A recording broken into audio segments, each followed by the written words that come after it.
Hello, everyone. Welcome to our third and final day of the UCEI Invitational presented by Xfinity. I'm Jamel Aceman Hopkins, joined by my co-caster Janine Rebelite Almaria. We got some exciting Overwatch action coming our way today between UCI and I believe it's UC Santa Cruz. What are your thoughts on what's coming up for us next? I thought you were going to ask me how I was doing. I was about to go No, into I this don't long care. I care about this spiel about... Overwatch matches, Janine. Yeah, What we me do- too. You know what? Me too. I should care about these Exactly. Overwatch matches too, just as much as you. All right, well, I'm honestly pretty excited because, with Season 32 rolling out, we're seeing a lot more of Sigma, Soldier 76, which are my, I want to say, two favorite, just because I love seeing them Really? on these collegiate teams. Yes, really. Do you have something against them? No, I was just curious because we don't really see a whole lot of Soldier 76. so Exactly. That's why I'm excited because he used to be such a staple in the game, and then he was kind of not a staple with the release of new heroes, a little bit more utility for the meta at the time. But now, since the meta has changed into a sort of the more team comps are available to play, and it's not just kind of like one where it used to be like Goat. Right. Y'all remember Goat? That was fun. Ghost was years ago at this point, isn't it? I don't Yeah, know. This my game is brain's years ago. my brain 3 years ago. 3 years ago. But Well, it's that's still why, that's very why it's prevalent. still memorable because that was the year I started casting. Oh, It see. was really drilled into my brain. So yeah, Soldier 76, just because he's so versatile to really deal with any team comp. Say they have like 2 shields, the most annoying thing ever. How are you gonna crack through that with a Mei or like a Genji? You don't. You need a Soldier 76, right? I Or see. at least he's the one with the most consistent DPS to kill a shield. Our first map is gonna be Nepal when we jump on in. Do you have any Ooh. ideas on what you think the team compositions will be? It is control point, so Mm-hmm. a lot of brawling and fighting on the point. I mean, a lot of teams do like to just run brawl because it's easy. Yeah. UCI, they really love running dive. It's like a Yep. high skill ceiling kind of composition you can really execute if everyone's mechanically sound here. Mhm. And there's a lot of answers that you could play dive into dive if you really want to. Yeah. It just depends on what these teams want to see. So, do you have anything you want to be looking out for? Well, personally, I do want to see that dive versus dive comp just because it shows a really big confidence within individual skill set because obviously dive versus dive is pretty much a skill matchup. Also because Nepal as a map in general is very close quarters. We know with I do believe it's the first map when you enter the building or that could be another map. One of the all the maps that really have like a very controlled area on the point. In And- control point. A control point? Yes. Man, it's an early morning for me. You know what? That's fair, honestly. We've been casting through a lot of games, and yeah. You as Huh. well. You've been doing good. Well, thank you. But you can already see us. We are, in fact, inside the building with the control point, and we can start to see these compositions roll on through. There is what looks like, I believe this Metro is just going to be, to get them out the spawn room a little bit faster, but we saw a little bit of a Doomfist coming from Zebra on the side of UCS. You got any thoughts about that? I'm sorry? The Sorry, I Doomfist. can't hear you over the game a little bit. The Doomfist Ooh, the that was on Doomfist! Santa Cruz earlier. Yeah, I'm really excited to see that pick come out just because... Oh, there's the Doomfist again. Just because Doomfist is such a disruptor of the enemy team, you can see some really flashy plays come out when you see a Doomfist, especially on these collegiate teams where their players are usually very confident in their individual skill. It's really exciting to kind of see them going, oh, and the Winston's getting so many kills right up front. Yeah, UCI just wiped that first initial fight here, so that's going to be really, really sort of like quick way for UCI to get control of that point initially here. So we are seeing portions of the dive, the Shiro's using the bubble from PG1 to just build up that ult charge and get a whole lot of space on this early, whereas Santa Cruz, they have that sort of brawl composition, they have double shields, so they're going to be a little bit slower and not able to maneuver as quickly. Yeah, what I love about UCI and how they play in general is that even though they were so pushed up and they basically could hold that vantage point in the entrance of the building against UCSC, they decided to pull back and save, kind of like manage themselves. Some teams would be overly The confident. defense Ooh. matrix is going to come out here. Mashiro is going to go into the monkey rage, trying to build up some space here. Light, though, is going to be getting a nice kill. Onto the right. Ooh, the stick as well. Ooh. Oh, very, very good invulnerability field, though, coming out from Ionic here. Light is just doing their best, getting as much damage onto that big, beefy hitbox coming out from the Orisa. Now they're going to start to pull back out. A whole lot of space taken. And they still have the Gravity Surge coming up and the Bob coming from XCal as well.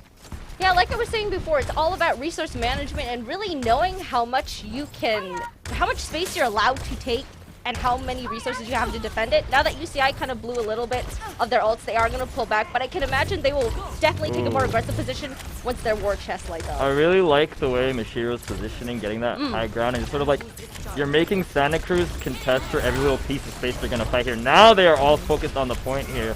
PG1 has the Gravity Surge ready if they need it. Eventually, though, Zebra is going to have the Meteor Strike come on down somewhere, but he is going to get knocked out by Safrona here. Superman on the Cassidy there, just trying to build up the space. They do have Deadeye in their pocket. Another defense matrix coming from Ionic. And the beat. So many ultimates to get this point taken here. I don't know how much value you're going to get from that Deadeye, though, here. And now Light in the backline with another Tracer Bomb here. Ionic, are you going to meet the fate?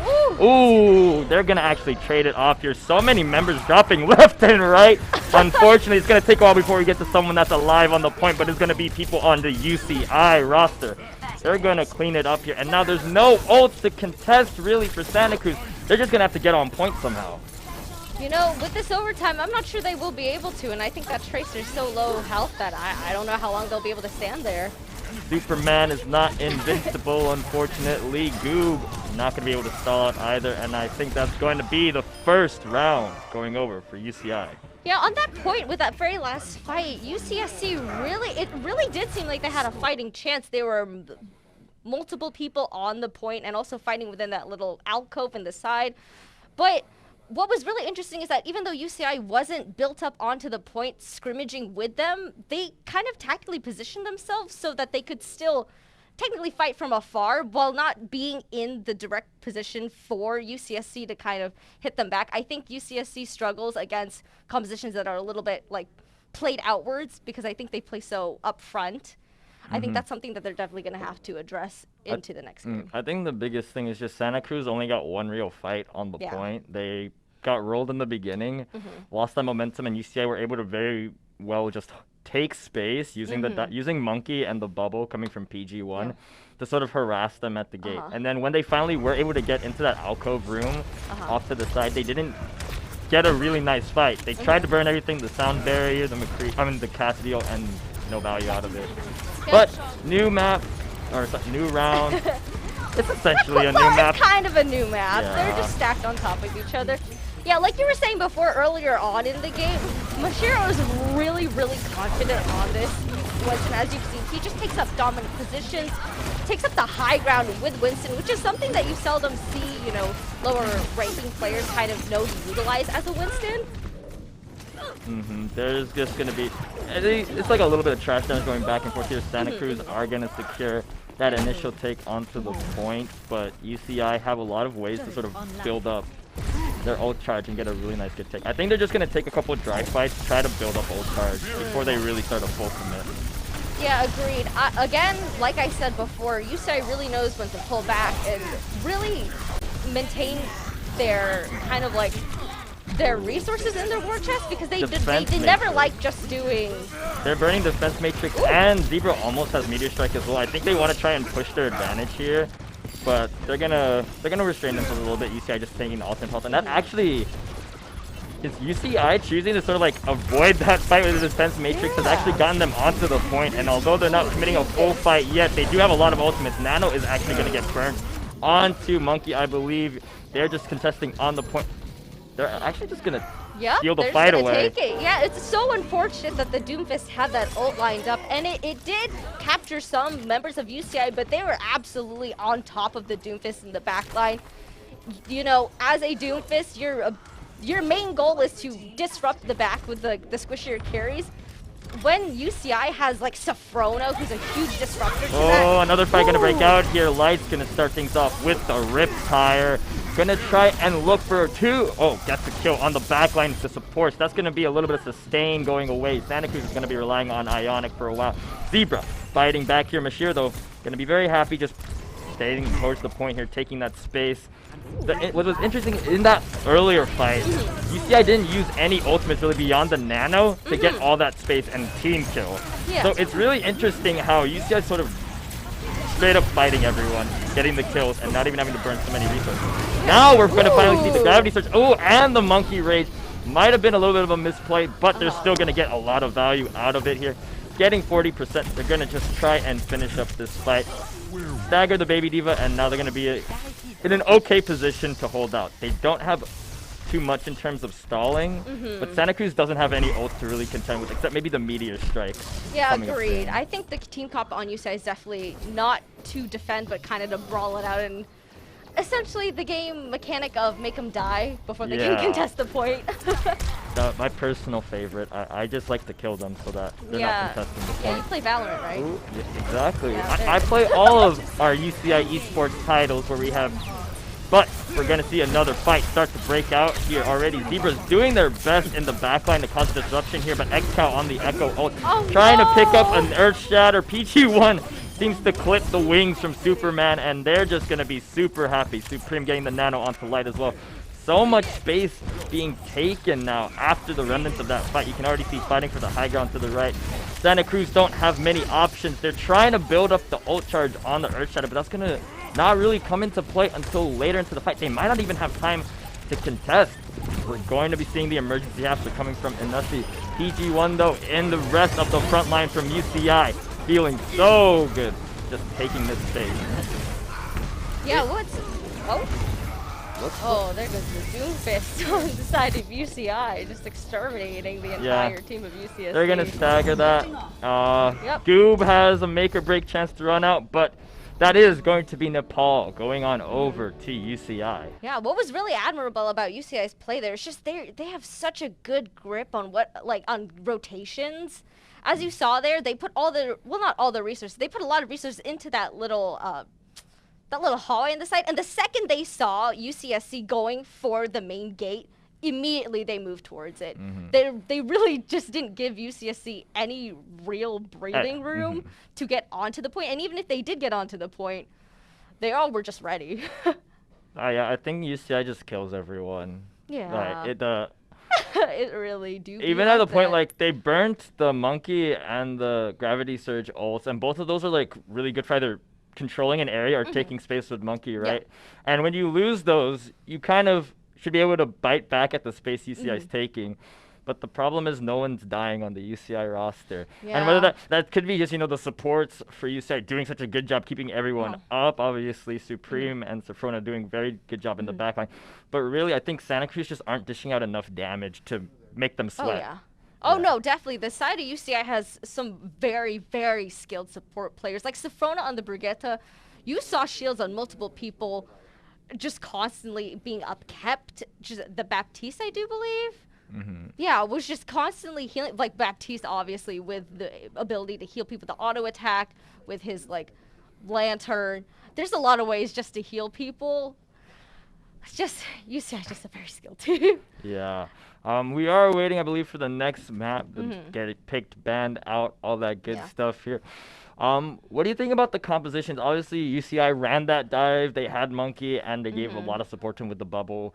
Do you think Santa Cruz needs to adjust their composition in order to counter that? Do they need to play into dive, or do they just need to play brawl better?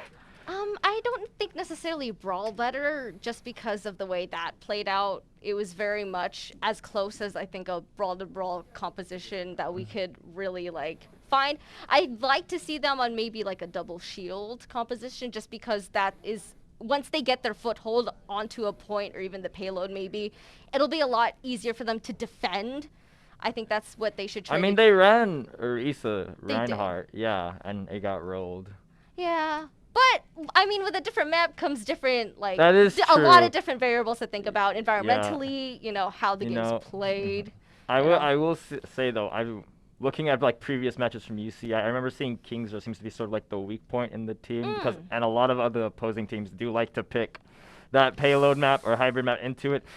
So we'll see what happens. We're going to go to a quick ad break. Don't go anywhere. UCI versus UC Santa Cruz. We have a short ad break. Don't go anywhere.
our school, although it isn't like big anything on UCI, we have a lot of accomplishments in the past. Like our CS program, our CS team has won like second places in 2 major tournaments, beefing like CSL, and has won other like side tournaments on the side.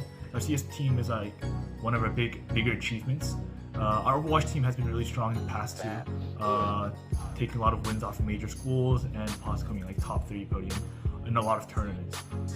Our Valorant team this year has, although we've like started off shaky, we've been getting to the point where we've been getting our playoffs consistently. So I'm looking forward to see progress in that too.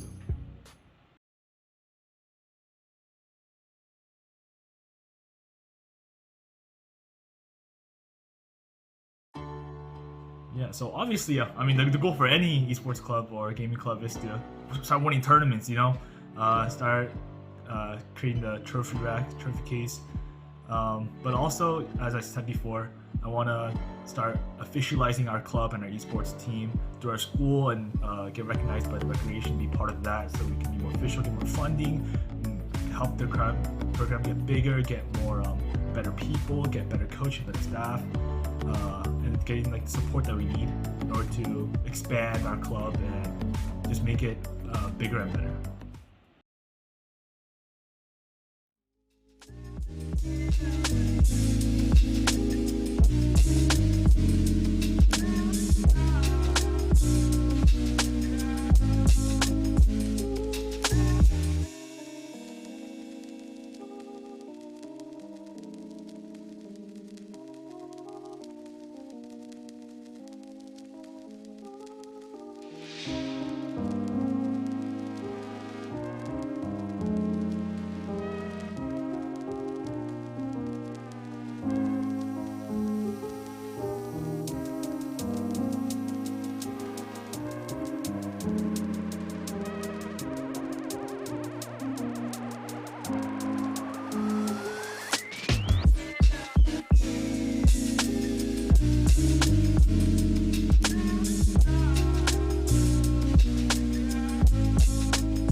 Hello everyone, welcome back to our best of 5 UCI versus Santa Cruz for the winners bracket here. I'm Jamil Aceman Hopkins, joined by Janine Rebelite Almario. We just saw UCI show a very dominant performance on Nepal. What do you think was the main deciding factors on that map? Honestly, it was just rotations, and also, again, like what I was saying before with the resource management, I think one of the faults of UCSC was just they kind of went in whenever they're, like for example, the Doomfist went in once when his ult was up, but the rest of the team wasn't quite in position to follow up on it, which led to them getting absolutely team wiped by UCI. And I think if they just kind of kept up, kind of held back until their war chest was a little bit more full, you know, which could allow for better pushes. It was just, they kind of staggered a little bit as well. Right. Which led to UCI just being a super, super dominant. Even when they did pull back, it was very tactical. They were not really rushed to just be on the point all the time. They allowed UCSC to have some percentage, but ultimately they did come out on top because they were very confident in that they just take it back. UCI shows a lot of discipline, especially on these maps. A lot of coordination in terms of the rotations and choosing when to use those fights. Even with the ult usage, they're always very, I guess, concise with their fights, just so they're not wasting utility. Where it's also hard to fix those sort of issues, you know, mid-series, right? If your rotations are sloppy, that's just something you have to drill and practice in scrims. So, no, agreed. What do you feel like is sort of like the ways to fix those issues? We're going to be jumping into Eichenwald for this next map. This is UCSC's choice, so it should be one of their stronger maps. Do you expect to see, you know, any changes composition-wise, or do you think they're going to stay the same? With Eichenwald being the next map, I'm a little bit concerned just because UCI is very comfortable playing these kind of slow compositions that is kind of primed for defending, which they will be doing on this next map. It will be a little bit hard, I think, for UCSC to break the initial defense up against like the gate and the bridge, just because we know that UCI, especially the Winston, is really good at taking up the high ground. The Zarya just on, like the composition rotating around that Zarya is just, oh, it's so damaging. Definitely. We're going to jump in. UCI rocking the same roster for the most part, but that is a Roadhog on the side of Santa Cruz here. A lot of interesting picks. We also have the Doomfist still around, a Pharah as well, a little bit of a pharmacy combo. We have any thoughts on how that will play into UCS composition? Because that's going to be, I don't know, the DPS seem a little mismatched in my opinion. It is, and it also seems like a very pointed composition towards disruption, which did not bide well in the first game because we saw how on top UCI was just to take out like the Doomfist, for example, who was like the biggest threat to their team. But we'll see how this fight plays out in the front. Already a lot of tempo lost by Santa Cruz. Ionic using the res on Superman only to have them fall again. Light's already at 50 ult charge and we just started the game here and already the Sock is going to get routed. We're going to see a switch to the Mei, a little bit more brawl and fighting on the point. I think that's what Santa Cruz needs, some survivability, but they're going to need to take a moment to reset themselves. Everyone's just getting staggered. Yeah, like you said, Ace, it's just staggered. Like, stagger after stagger. Seeing that... seeing Hammond just run through the back instead of just dying so he could respawn and join up with his team, it was a little bit of an iffy choice. Ooh, good There he is again! Oh, the Sock is not going to be able to survive that. Yeah. This just... It's you can't make that mistake 2 times in a row here, losing that many people. Just because look at UCI haven't really even fought on the point, haven't needed to fall back. They have the Tracer from. They also have Nano and Primal Rage from Mishiro coming up really soon here. And look, they're just gonna get staggered again after Zebra dies, and now we are going to see if Nussi can make it out. But Light just doing such a good job confirming all these kills and making it so Santa Cruz have to just hard reset. They need to stop fighting in this choke point as Light picks up another kill to really make it hard to research. Santa Cruz is still fighting this point here already. Goob is going to drop off as well, but we're going to see Mei try to make a play onto the point here. Superman has the Blizzard, the Stock as well. The Mindfreak, they're choosing to fight this with Goob down. already. Mashiro is gonna have to come back from the respawn room, though. We'll see if they can make a really scrappy fight turn out in Santa Cruz's favor.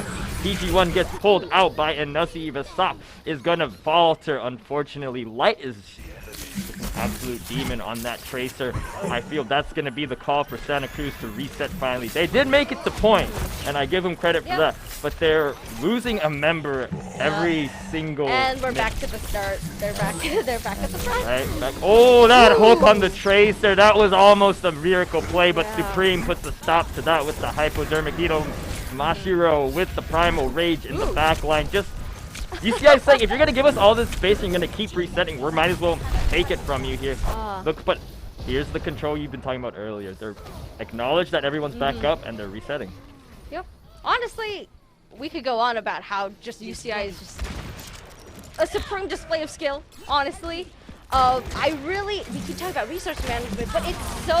Oh, the sleep, but Superman's gonna get the kill onto XCal. Light does have Tracer Bomb ready to go, but points are starting to tick on the main point with 1 minute left. We're gonna get to the second tick. Wait a minute here. Santa Cruz are fighting so staggered. Who is the one that's on point? It is going to be Inusi. Although he's gonna get the nano and are gonna get naded out here, and Bot is going, the PG1's gonna finish it off, but they convert the point in a fight that looked like they shouldn't have won, but Santa Cruz are fighting back. Yeah, maybe. I wish we had seen that, but I mean, perhaps it was like 1 or 2 people were just holding it up front while they were keeping UCI busy.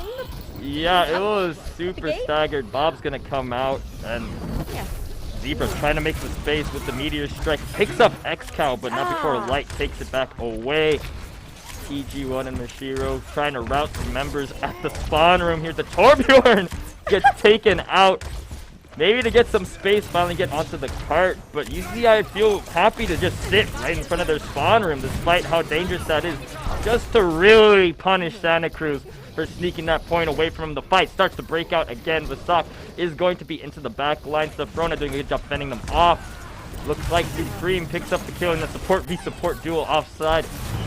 But this fight is, it's hard to say it's going to wrap up because you're really at the spawn room of Santa Cruz. So Santa Cruz should just, this is where they can be scrappy and just keep on, not staggering, but tactically going in one by one. Yeah, it's just crazy how PG is on this area. They're basically just another DPS for the side of Nano! UCI. UCI is reigniting the fight already. Vasok is trying so hard to just sit on top of that point and gain space. PG1 though is almost at full charge. They have the surge though, and they are just getting hammered and pelted by Inusi. He's gonna have to eventually fall back to the gravity surge just to kill them in the spawn room, bro. That's a whole lot to send a message. But Vasok is going to try and rejoin onto the point after being sent to the respawn room. Light is going to be a little sneaky. Trying to get a Tracer Bomb onto the Zenyatta here. It's not going to connect, but there's still a menace that can build up that Tracer Bomb in a moment's notice. Goob not given a moment to breathe while Tracer is fighting a 1v2 essentially between Inusi and the support now. Mashiro is almost at the primal rage. He's going to get hooked, but the bubble from PG1 is going to give him some room. I think this is the point where Santa Cruz finally inch out a little bit more space. Vasok is going to drop the Mindproof Sombra from XCal. That is going to be a quick change of pace though. Already seeing some low health targets. They want to jump on into the thick of things, but they're going to bounce back. I think ECI is going to start to calm down and let them finally get through this door. But at 30 seconds left, they're going to have to make up so much ground. Yeah, they stalled out for so long up front. It's going to be real challenging for UCSC to push this payload past UCI's defenses. Oh my gosh, just the research How are management both these on people UCI. purple already?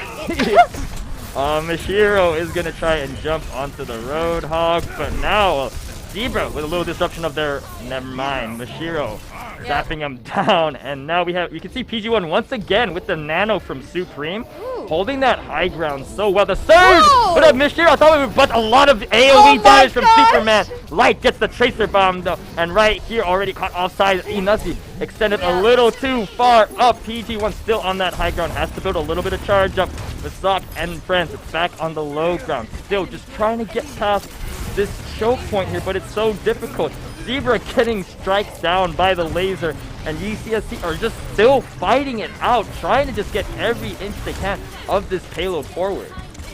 You know, with that last fight, it really felt like UCEI was just playing with their food at that point, with the Zarya followed by the Winston coming in. Even this Ana from Supreme's afar. just doing damage at this point. Everyone else is staying alive, healthy. They don't even need to heal at that point. They could just be in a damage output. Well, not anymore, but man, that was crazy. Oh see, gosh. Normally, right, UCI should not be fighting right at the spawn room. Nope. Because you shouldn't be fighting at the spawn room because they respawn quickly. Yeah. And if you die, you respawn far away. But they did it. Well, one, because they did have the sustain to do so with, you know, with all their supreme support players. But also, I love these support players. But also just the fact that the way they played, especially in the beginning, I say resource management as an all-encompassing term.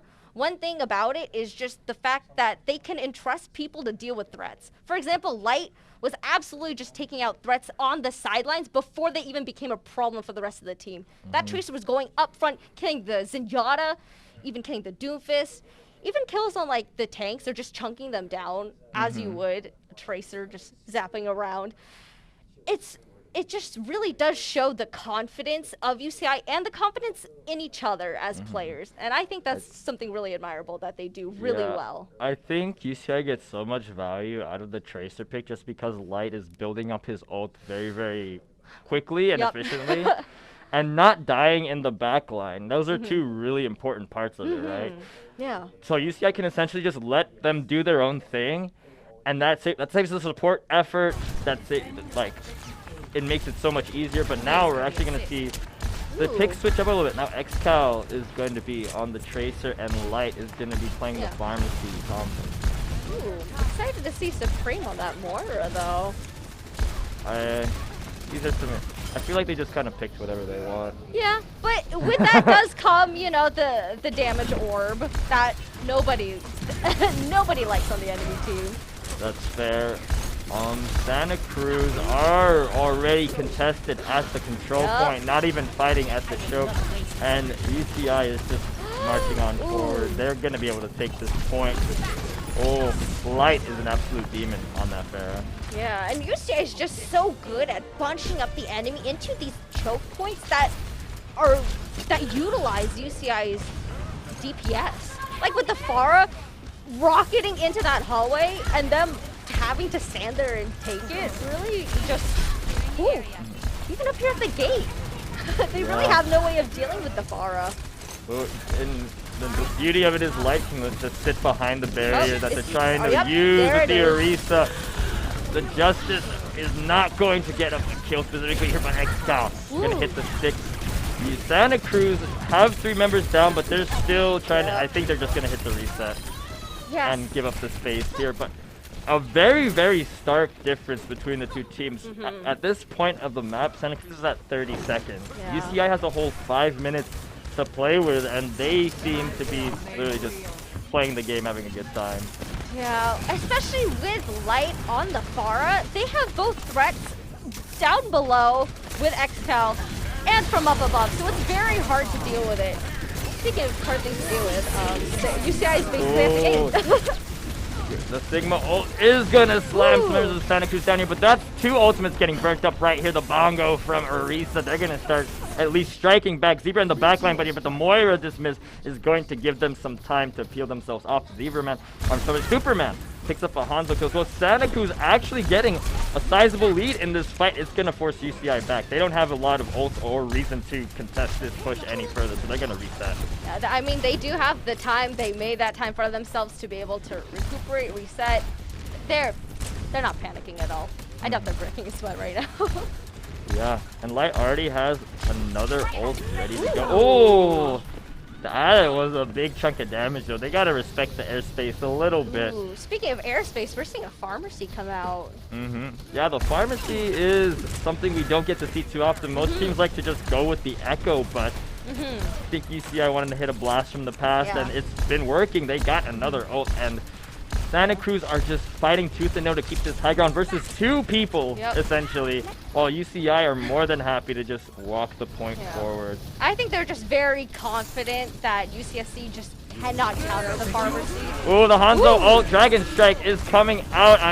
It is going to give a little bit of space here. PG1 on the Sigma is going to drop down along with Mashiro on Wrecking Ball. This point is being held by Vasok. They do have the Diva Bomb ready to go. Xcal, though, is being a menace in the backline here. That Tracer's hard to hit with those Hanzo arrows. And nothing. Picks up the kill onto Supreme, though. Xcal can't do much to return the frag. There's a big barrier in the way. No Tracer Bomb either. He's just going to shoot at that big hitbox and be happy with it. Zebra sticking a fist to the face of Xcal, though. Make it onto the Frona as well. And now Santa Cruz are starting to slowly but surely try and secure a little bit more room. Vasok is going to do a little mad dash up top to try and get some more room here, but they're surrounded by 4 members. That Baby Diva is going to get staggered off, and that is going to be map 2 going over to UCI. Yeah, it's just crazy how, like, staggered and also scattered that fight was, and ultimately just UCI coming out on top again and again within these fights. It seems that Santa Cruz like to just keep fighting, and Yeah.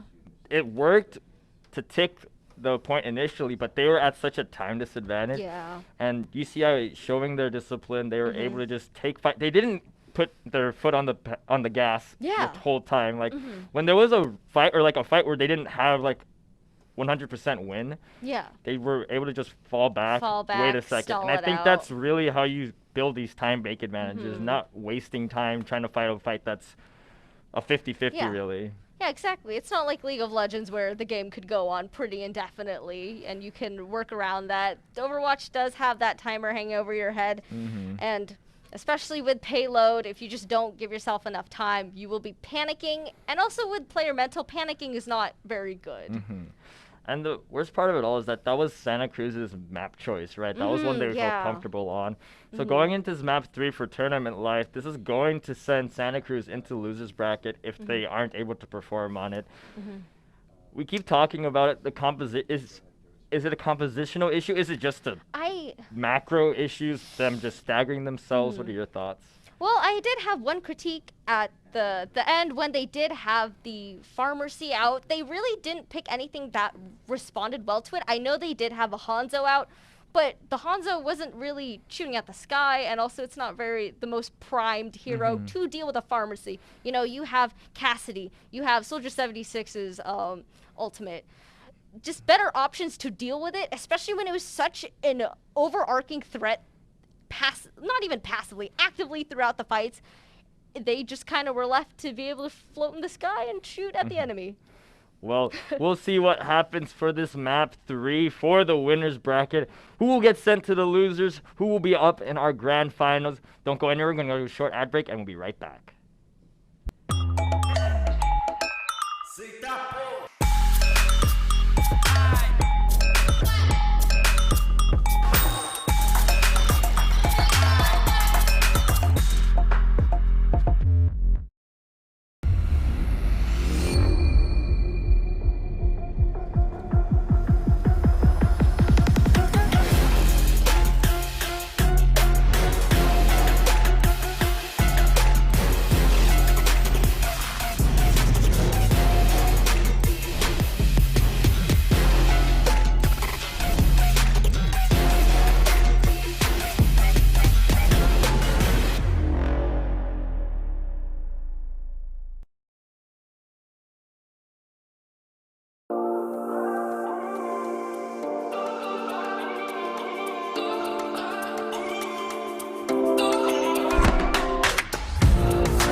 welcome back. Thank you for sticking with us. We're going to be jumping into map 3 real soon. UCSC is going to be picking Havana versus UCI, but UCI has the first 2 maps in their back pocket in this best of 5.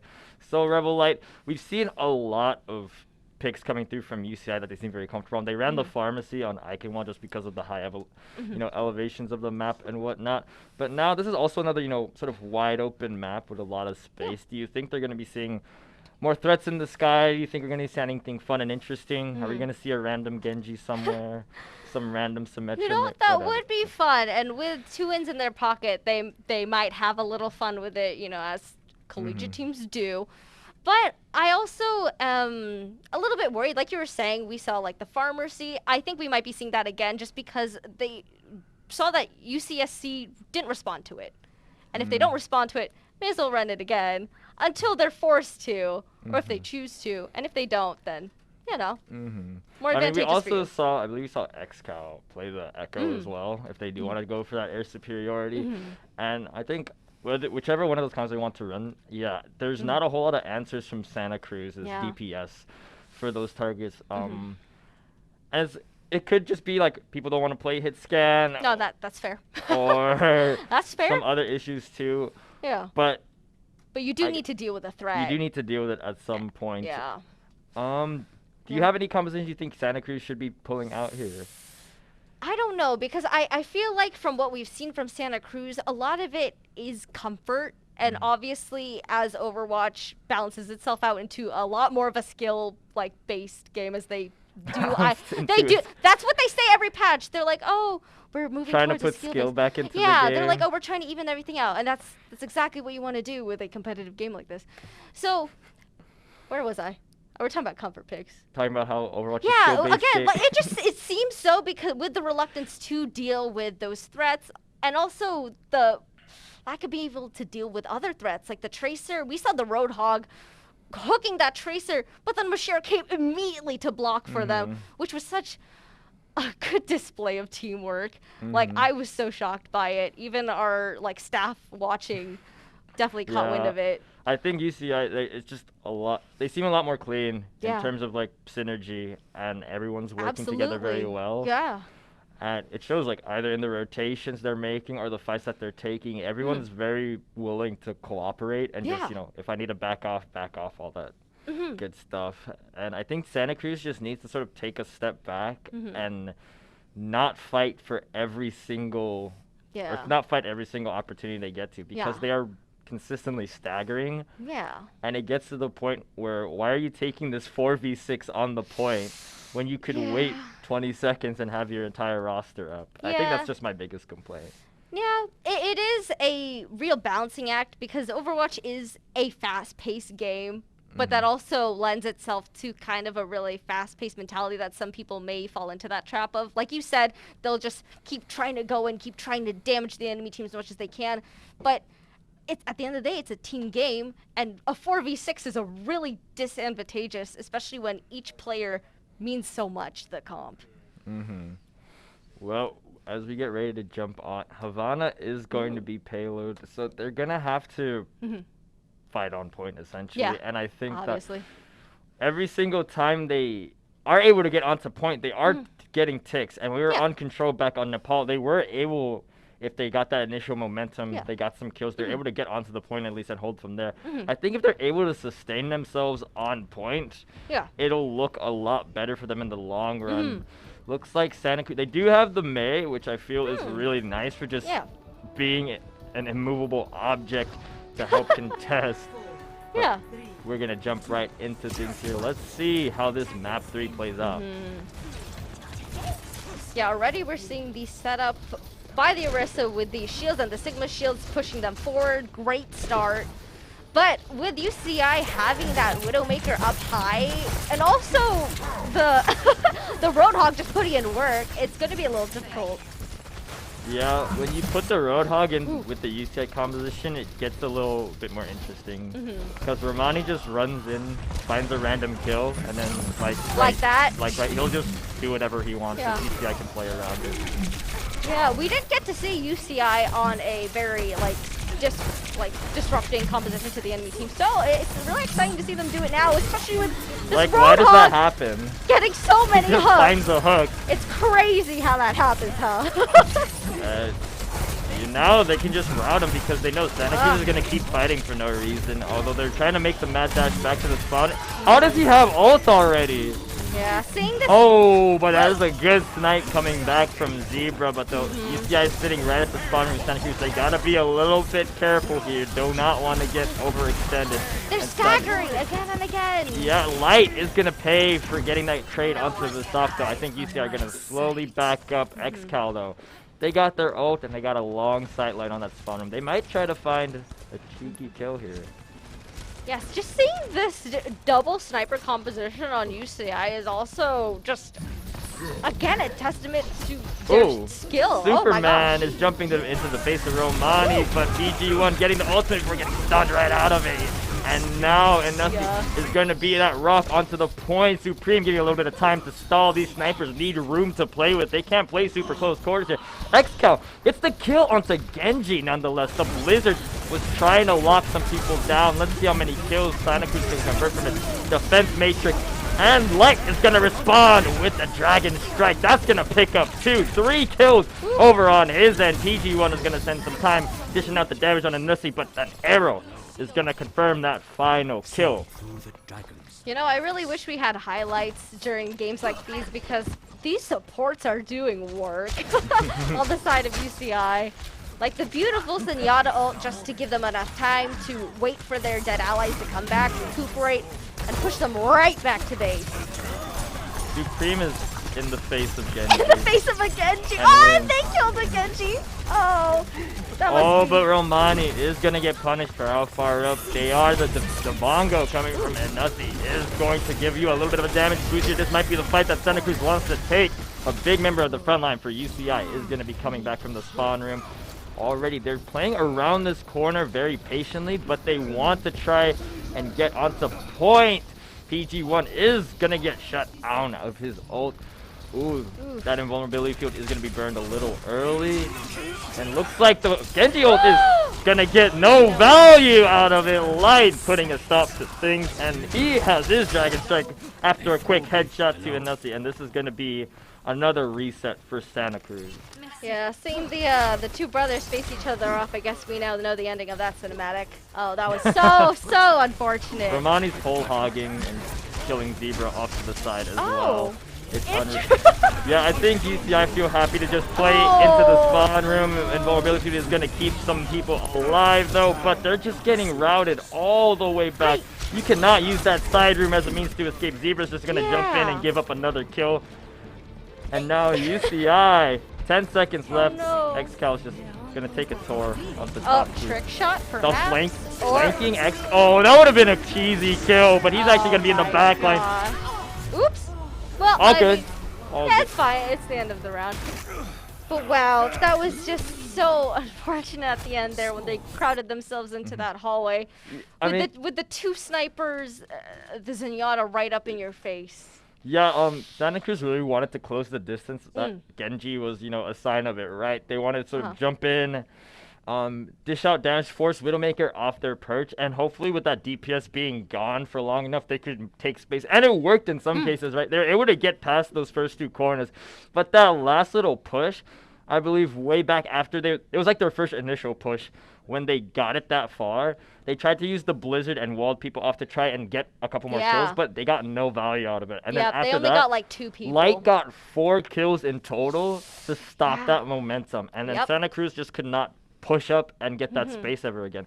And I think part of it is just UCI getting kills. Romani is just off to the side getting a random hook. Oh, look, he solo ulted. Killed Zebra, and then it's like, all right, we're back at the same story. Santa Cruz is down a person, but they're still fighting, and it's tough. It is very tough, especially when UCI is really good at pointing out a threat and killing it immediately. You saw all those Dragon Blades coming out immediately, just off the map. The Hanzo headshots, man, that must be really demoralizing to just ult and then get knocked out. I mean, PG did get a taste of that too with their signals getting disrupted. Speaking of disruption, here we go, right into game, and they're already fighting. Wow. Yeah, Santa Cruz is playing very up close, trying to start a stall. He's got the spawn room, but Ooh! Romani on that rod hook. Really just a dominant display of skill on this. that's May is up at the spawn room Oh and my has no way to get gosh! out. Okay, Romani is gonna get punished though. That is a big hitbox for Doomfist to play in, but I'm interested by how Santa Cruz is doing this here. It's working, it's giving a little bit of space here, but now XCal is very slippery. They're able to jump into the backline and get past this big beefy spawn camp they tried to set up. Now UCI, everyone's up because the spawn room's right there, and they're gonna be just pushing this card along. See, the thing is with UCI's first, like in the first round, UCI did not necessarily play in their face at the start, which allowed them to gradually push forward and bully them in spawn. What UCSC did was just play up front, and then they eventually got pushed back because of, like you said, the spawn timers. Santa Cruz are going to try and contest this high ground here. Just give them a little bit more room to play defense on. But they're already dropping down when the fight is far from secure. That is going to be a really nice pair of ultimates to get some damage going. Diva Bomb, I don't know how much value you're going to find from that. And right here, the spawn room is so far for Santa Cruz. They just need to stagger and run onto the point. Visak is on the Hetman. I don't know if they're going to be able to touch in time, though. They got just barely onto it. Supreme is off into the side room. A lot of members are dropping, but those ultimates from UCI are going to get you a lot. Oh, my goodness. The solo Zenyatta. Oh, she's going to keep Romani. Oh, not keep Romani alive.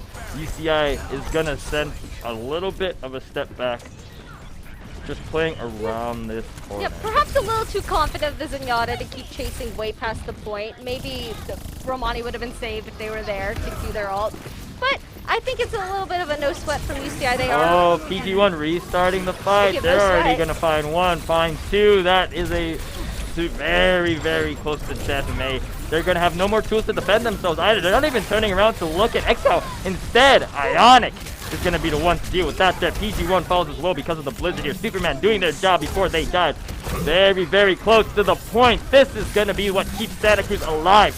They just need to keep the bomb, or keep the payload ticking, as Romani is eventually going to take a step back and fall to the comfort of their team. UCI have a minute left. You know, a testament to someone who has brilliant aim is when you go first POV and they're just shaking.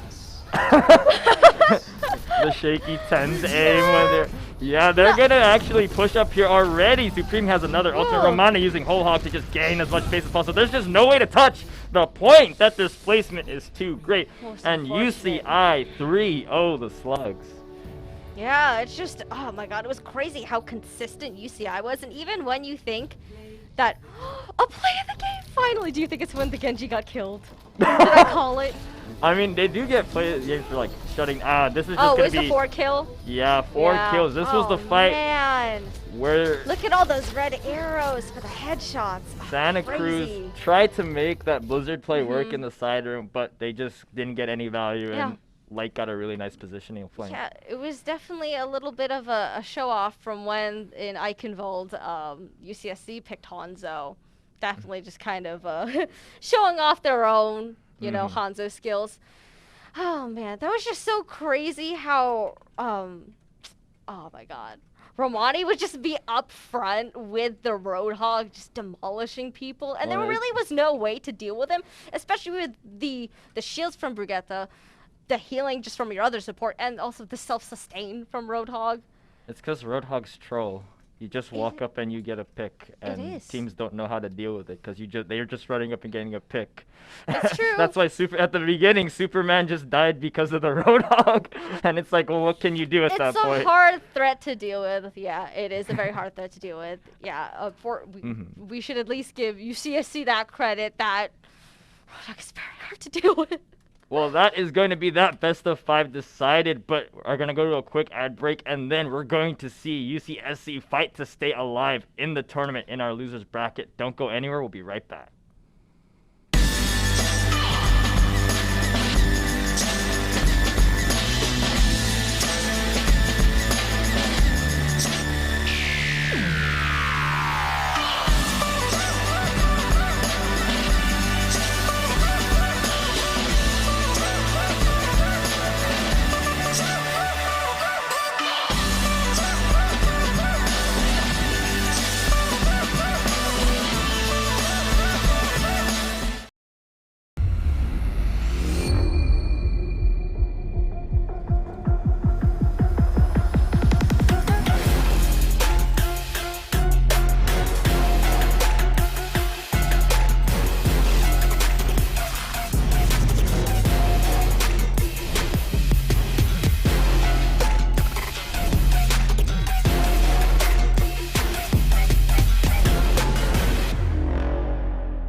chance. Welcome back to Losers Finals for the UCEI Invitational presented by Xfinity. I'm Jamel Isman Hawkins, joined by Janine Rebelite Almaria, and we're going to be seeing a return of UC Santa Cruz going up against UC San Diego. So, Janine, we watched Santa Cruz and UCI duke it out. We saw UCI demolish the roster from Santa Cruz. What do you think is going to happen in this matchup now? Well, unfortunately, I haven't seen much of SD play yet, obviously, because we did just start streaming this today. But I know for a fact that UCSC was a little disadvantageous at responding to basically what the enemy has really dominant positions in. For example, like the DPS on the side of UCI got away with a lot of things just because they could not form a response. Let's see them deal with UCSD though. Everyone's already fighting right off the gate, contesting that high ground, but they're going to quickly see the Santa Cruz roster rotate onto the point. I really like the positioning by Vasok taking that high ground here in San Diego, running the pharmacy. Give a little bit of room here, trading back and forth, but I think it is going to be Santa Cruz that gets that initial control of the point. And I do think we're seeing a new face here with the Ashe getting picked up by SD. Ooh. Ashe was in the first match. They did have match though. They switched off, did they not? Yeah, they did switch it off. But yeah, a little bit of dynamic compositions going through. Just the teams are just fighting for ult charge at this point. Santa Cruz have the advantage because they took that point initially, but I don't think San Diego wants to commit too many resources until they have ults to really decisively win the fight and take the point. They do have this nano boost up though, which while only one ult can still be very decisive in deciding a little skirmish here. They are playing very around the map though, I've noticed. Looks like blocker for the side of San Diego is gonna get remixed. Really soon, things are gonna start taking a step forward. Zebra almost has Meteor Strike, and Nussie is so close to getting their minefield, but they're very low health here. Meteor Strike from Zebra is going to be what kicks off the start of this fight. Damocles is going to get a little low for the side of San Diego, but Prison, that's an interesting tracer name, and it's too much mental energy for me to pronounce right now. Princess. But they are Princess. It's Princess. Don't worry about it. They're going to get the tracer bomb. No value out of it though. They're going to have to start building it up once again. San Diego though, they got two ults in the back pocket just as Raze, and Boggling is going to be taking out Goob. Two members for Santa Cruz falling onto the point. That minefield is absolutely devastating for the Santa Cruz folks. They're going to have to start backing up. Even doing their best to jump into all those mines. Unfortunately, that does take away their health bar, and they're going to fall. Yeah, that is 70% of the point going to SC. That is a big chunk, and if they do manage to take this point back, SD's going to have a pretty hard time contesting them against the clock. There is some ultimates that Santa Cruz can play with on this retake. They do have the Tracer Bomb, and I think if they can get that onto the back line, if they can stop the Nano from coming out, that could be a huge way to get into this fight. But Superman is going to get very low. They're just dancing on the point. A little bit of a Tracer versus Tracer. Princess is going to get to the health pack to start with Superman. And right here, Nano does come out. Both support ults for San Diego to try and stall out the point. Vasok is going to get remixed. Diva Bomb getting dropped away, but blocker gets taken out by Superman's Tracer. Another stuck. That's going to be enough to destroy Wrecking Ball's armor and get them out of here. 75% and counting for Santa Cruz as they start to route the San Diego roster. Speaking of a Tracer ultimate, one of our ex-players, Tilde, is very well known for his Tracer Bomb video. That is true. You guys should try to look that up. In case you haven't realized, there's a very famous clip of Tilde dying with his Tracer Bomb. Oh, I wasn't going to give them the details. See, the thing is, while he has hit many Tracer Bombs in the past, very successful, and is a very skillful player and a very successful person, he still has that one clip, and it's really funny. Yeah. I think that should be what he'd be remembered for the most here. But enough about that. Let's talk about Zebra here, hitting another Meteor Strike onto the back line this time. This Brigitte 1v1 should be one that goes in his favor. Though he's going to spend a lot of time here, actually. Brigitte doesn't have to do much in terms of aim, but they are eventually going to fall. 99% and counting. Team kill. And Santa Cruz get their first win of the day.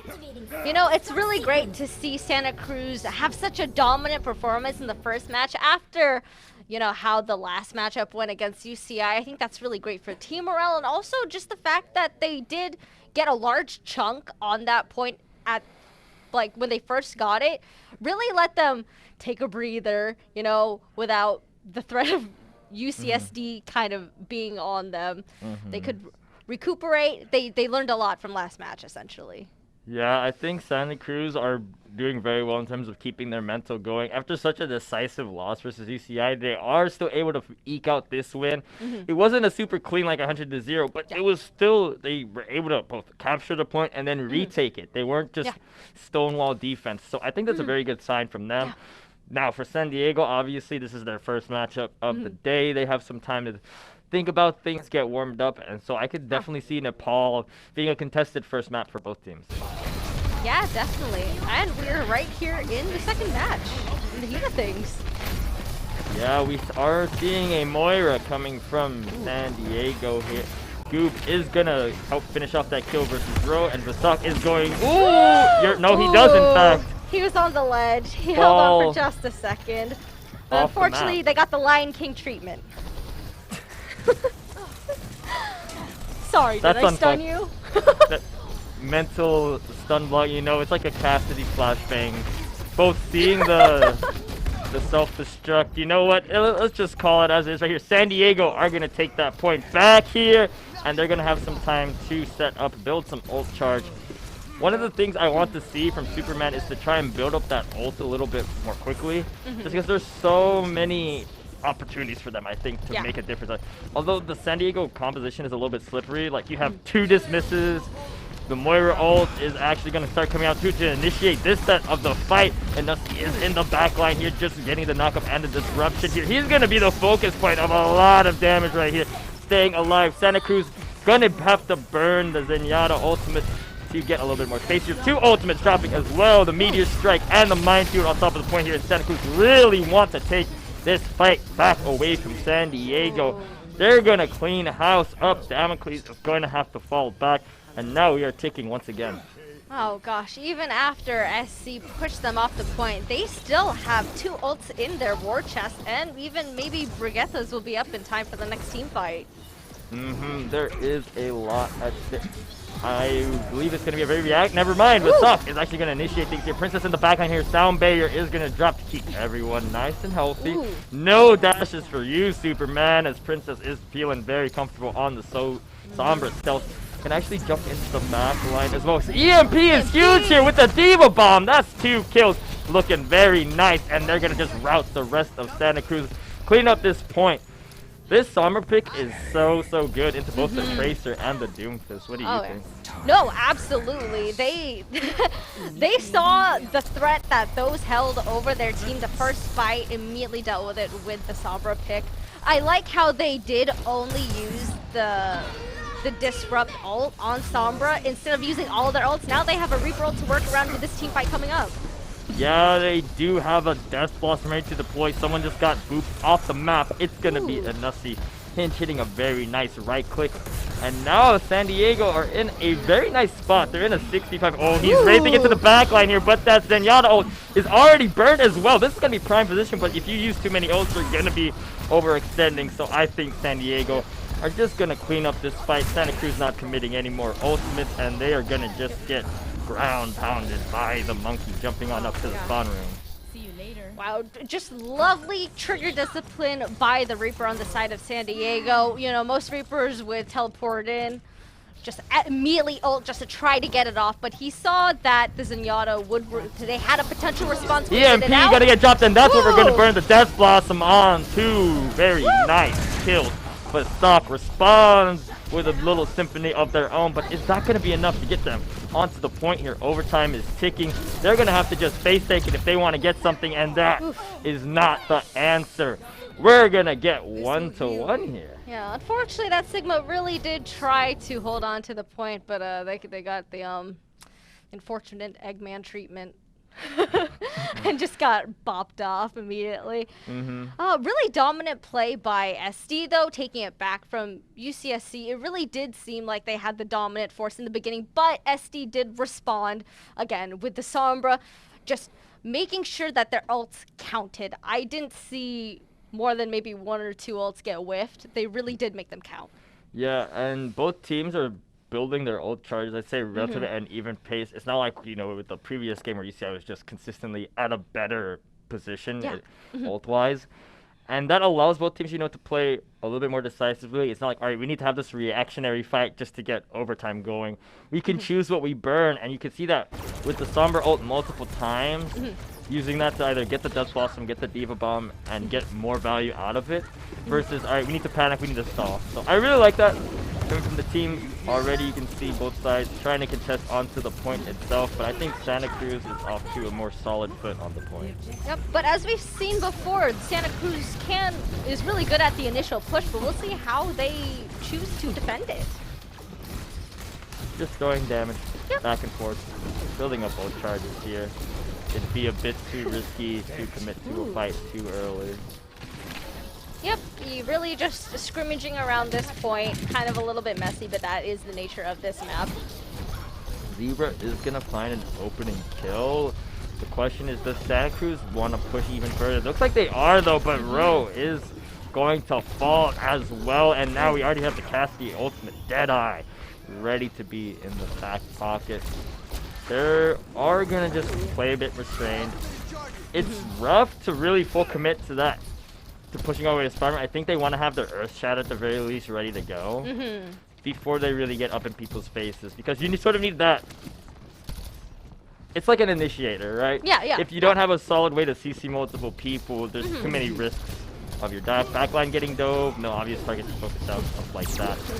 Right here, Defense Matrix is going to get dropped. Goob is going to get really low. They still have their vulnerability for 2 people dropping off. Whoa! Make it 3 from the San Diego roster, and they're just going to be happy building up their ult charge. They're not going to commit too many resources to this fight. Yeah, wonderful display by Superman on this Cassidy here. We saw that his ultimate catch at least the Mercy, which is still one source of healing and sustain away from SD. We saw that pick onto the Tracer. Really good defense just overall by these DPSs, because DPSs do have a really hard time rotating around this map and finding picks, essentially, with how close quarters it can be. Speaking of close quarters, there, gets dropped. The soft takes a hammer to the face of the opposing Reinhardt. Not Superman is trying to kite backwards, but solo shattered, and then you're getting the boob off the map as well. But Stock is gonna have to fall back to the point. But this is gonna be the 100-0 we might see from UCSB. Just no members of San Diego are up and ready to contest the pointer. It's only up to Ro, who is also going to fall. 1 member contesting the Diva Bomb. Is that enough to get any kills? It is just absolute devastation at this point. This fight's gonna get cleaned up, over and done with. Oh, didn't make it in time. Over. Yep, dominant display by Santa Cruz, just going from 0 to 100 on that map, quite literally. They did such a good job holding down the fort and even pushing up towards their spawn point. And I can imagine that solo Ryan ult did not feel good.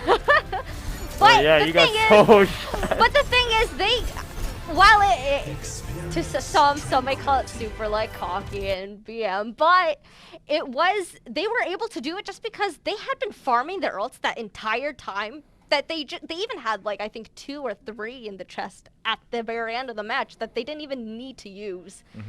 I think that Santa Cruz likes to just fight a lot, and when you start, if you go down to their level and just start fighting a lot as well, you're gonna get rolled because they're used to the chaos. So for San Diego, I'd say get your rotations a little bit cleaner, make a more concise start and finish to your fight, and then you'll be able to just outmaneuver Santa Cruz. Whereas with Santa Cruz, you need to obviously keep applying the pressure you've been. Zebra, whenever they are able to find kills on the Doomfist, they're able to make a 6v5, and then I don't think San Diego has a good response beyond let's just try to reset, and they get scattered really quickly. There's no real, how do we lose this fight properly, essentially? Like you were saying, Asprin, really, they matched the level of UCSC ground level. They really didn't utilize the high points to get past those shields. They kind of just kept hitting them up front, which was really not optimal, especially when they have a Reinhardt. They just had that big shield. don't go for the shield. Yeah, they just took a bunch of fights through main, and yeah, they could have taken a lot more of the high ground. They don't have to sort of, you know, monkey out and just jump below the high ground to fight for no reason on point. You can play high ground, build up your ults, and then, you know, look for a smarter fight. So going into the next one, I do want to see if San Diego will clean up the fights a little bit. Just, you know, talking points from earlier, play a bit safer, and try to have smaller fights. Because I really think that's where Santa Cruz struggles. They don't have a point where they stop fighting. That's why you get to the points where if Santa Cruz is snowballing, they're just going to be unstoppable. Yeah, they're able to just spend a solo shadow because that death timer being staggered is enough for them to keep another fight going. Yeah, exactly. And also with the continuous fighting and being in a dominant position when continuously fighting, their war chest is just going to keep continuously building up with ults and ults. And then you get to a point where, like you said, they can just throw out a Rhine Shadow that's not completely optimal because they can, and they have enough time, and they know that it's not enough time for SD to make a comeback. I don't think you need to analyze it too much. Like, we try to, but like the thing is, like, he just could Earth Shatter because they were winning. Yeah. But yeah. Man. War Speaking of chest Earth is a funny Shatters. word. Huh? Who invented the word like war chest? Like, War chest? I don't know. It's It sounds very dramatic. No, yeah, it's like the fancy word for say the ultimates this team has. Ultimates. Well, I mean, war chest encompasses a lot more than just ultimates. I mean, here, it basically is ultimates because those are, you know, the really big decisive factors. But, you know, in other applications, it's like all the things that you have to offer in a combat situation. Unfortunately, in Overwatch, that means. We are going to be seeing the second map picked up is Blizzard World, chosen by San Diego. Santa Cruz is going to be defending first. So it's a hybrid map. We might see a little bit different playstyles just because we're not on control. You don't need to have as much sustain on point. But we are going to be jumping on into it, and we can see the team compositions start to pan out. Yeah, on this side of UCSC, we're seeing a little bit more of a kind of sustained group, especially, again, with the Reinhardt, Baptiste, Lucio. Definitely going to be in a good position for defense. UCSD just really needs to crack it. We see Princess, again, on the Sombra, and then the Reaper duo, so I really hope to see that come out this game. Yeah, I really like Sombra because you could take those shields off the table for either Diva or It's Reaper, very helpful than just cracking the shield. Yeah, it depends. So the tempo of San Diego's fights really depends on how quickly Princess can build up the ult charge. And if Santa Cruz can shut him down, they can decide the tempo of the fights on their own, play around the Earth Shadow from the sock. The problem with San Diego's composition is that because it's so pivotal on having Princess build up ult, if he doesn't perform, it can really bottleneck the rest of their team fights. So it's like, all right, we have to. You run into those situations where you have to panic and just start fighting. Throw out a sound barrier to sort of give you health and push it, or like really silly things because you're so one-dimensional. But that being said, we'll see what happens. Already a death comes through. We're gonna see a little sustained reduce from San Diego here, and Princess gonna get very, very low here, but Superman is up front with Goob, just dishing out some damage, and San Diego are gonna be happy with what they took in terms of ult building. Yeah, I think SC is very aware of the threat that the Sombra faces in their team, or the threat that they face with the Sombra on the enemy team comp, and I do believe that they are keeping her in check as she is not getting this ultimate up as fast as they probably would like. Yeah, I would say that, like, in an ideal scenario where San Diego was winning the fight, that Princess would be at ult already for this next engagement here. But Santa Cruz is going to actually get a really nice pin. Damocles is going to try and keep everyone up with the Moira ult. They are taking the space, which is very good. They don't need to play to that win condition. They have just taken space right here. Vistok and Superman on the Cassidy is going to shut down that Death Blossom opportunity from San Diego. Diva trying to remake, but that EMP finally does come out, but no real way to respond. It's just to build enough room, and San Diego take that fight away from Santa Cruz. Yeah, I wish that Sombra ult had been saved for a little bit more of an opportune time, especially with SC going to be coming back for this defense. Yeah, There's not a whole lot of tools though for Santa Cruz to retake just yet. They have to build up their ult, and while they do have the sound barrier to react to either Diva Bomb or Death Blossom if it comes up, they're actually going to use it right here versus the Primo Rage. Superman not getting too much value. They're going to get taken off the table by Diva and Lucio, as a matter of fact. Oh, that was most unfortunate, especially because SC was, or not SC, rather, San Diego was in a prime spot to just kind of dodge out of the way by either entering a building or just zapping away. Lots of slippery people on the side of SD. San Diego are pushing this cart. It honestly feels like they're pushing it for free. Santa Cruz just don't have any more tools because they're not building ults quick enough. Zebra's the only one. They're able to kill Moira. I guess they'd have no dismiss here. Oh, they're gonna immediate strike. They know that Reaper doesn't have a blink, but they're actually just gonna get right on out of the fight, keep things nice and safe. Santa Cruz, they don't have the Earth Shatter to initiate another fight, so I think they just have to keep on playing passively until they can build that up. And San Diego, since they have so many tools for the next fight, I think it's scary to essentially for Santa Cruz to walk up and trade damage, because already here, Diva Bomb, that's gonna pick up 2, as a matter of fact. We didn't even need the Sombra EMP. Moira ult is gonna push people back even further, and Santa Cruz are just gonna have to keep up giving room and giving up space. See, the thing is with playing passively in this game is you are eating up not only time, but you need to be able to be set up in a way that allows you to waste their ults as much as possible. And unfortunately, they were all grouped up in that Diva Bomb. EMP is gonna have to cut you off there. Unfortunately, Doomfist has no way to get out of here. Death Blossom as a response to everything here. Deadeye off to the side, not gonna be able to pick anyone up. Princess is just sitting in the side, getting out some damage. Diva Bomb might be able to grab one, not quite. They're just gonna have to remix, stay on point. And San Diego, they really want to fight for this. They're gonna have Primal Rage, but that's about it. I don't know if they want to spend that. They are gonna, in fact, keep this fight going. San Diego eventually gonna shove Santa Cruz off the point and be happy with their spawn room getting pushed up. Yeah, San Diego's momentum just keeps going and going, and along with that, even if they are throwing out a bunch of ults, they're just earning it back just as fast with these pushes. San Diego have pushed up tremendously. Yeah, they're at the spawn room at this point. I don't think they're going to commit too hard because that is a very, very risky position. Actually burning the Moira ult, they're going to get sound barrier out of that, which I think is an incredible amount of value for that push.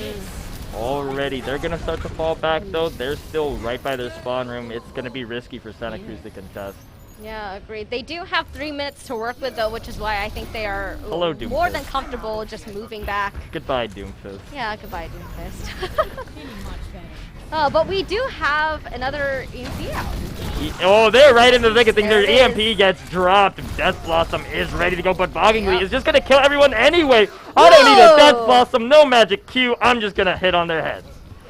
Oh man, San Diego's DPS little duo here, so exciting to watch. And they got a team kill, but they still have a Reaper ult in their pocket. Yeah, I mean, the combo is working. Sombra is able to help get these EMPs at a very good rate. And the composition is working super nicely. Death Blossom does get dropped. Earth Shatter as well. So Death Blossom only picks up one. A very, very messy fight. 2, 3 kills. Meteor Strike to get Zebra out of the way. But there's only 2 members left alive to contest the point. And it's very, very do or die. Zebra's fighting the backline, but that payload doesn't care. They're going to be able to get a nice 3. Fantastic display by the side of SD. Really, everyone worked super well synergistically, especially with the way they used their ult and how they were very patient using all their ults until the very end when they just kind of threw them all out. But you're already at the end point, so you really got to fight for it. And with fighting for it, they have a lot more time on their side now to chunk out the time on the enemy side. Yeah, San Diego was able to really get so much value out of Sombra, and they were taking those fights. They were very aggressive positioning, and they fell back when they needed to the most. Yeah. Because you burnt out that sound barrier, so that in the next fight when they pushed and it was almost overtime, don't even have to worry about it. Death Blossom is ready, and they committed to a really good fight, not having to worry about those things holding them back. So now with the team switching up, Looks like San Diego are still going to run the same composition on defense. Yep. So very strong if they're able to just get build up Sombra. Yeah, I mean, if it works on offense, it could also work on defense. Especially with how, again, decisive this Sombra seems to be with her ult in these fights, and with Reaper more than ready to follow it up.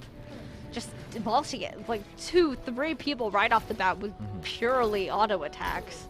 And it's risky running the Tracer and the Doomfist just because Sombra, you know, counters both of them if you just get hacked.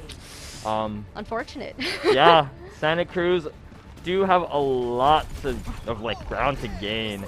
They have to essentially make it all the way to the choke or all through checkpoints just to try and keep this map going in their favor.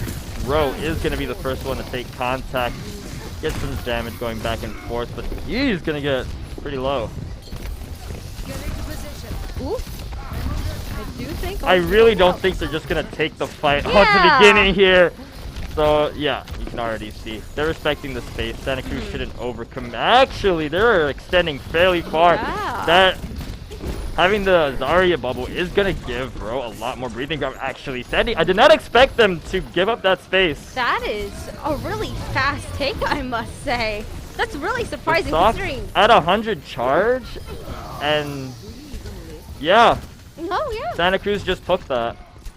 Yeah, I guess they did, and they do have 5.5 minutes to push this to the next point, which is a very comfortable time.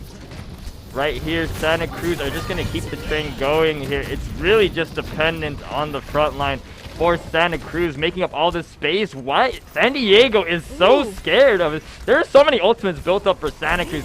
They're going to have the Surge jumping in right away. So much damage, and Anussi finishing it off with 2 kills melee range as well.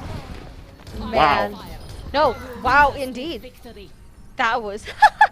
San Diego...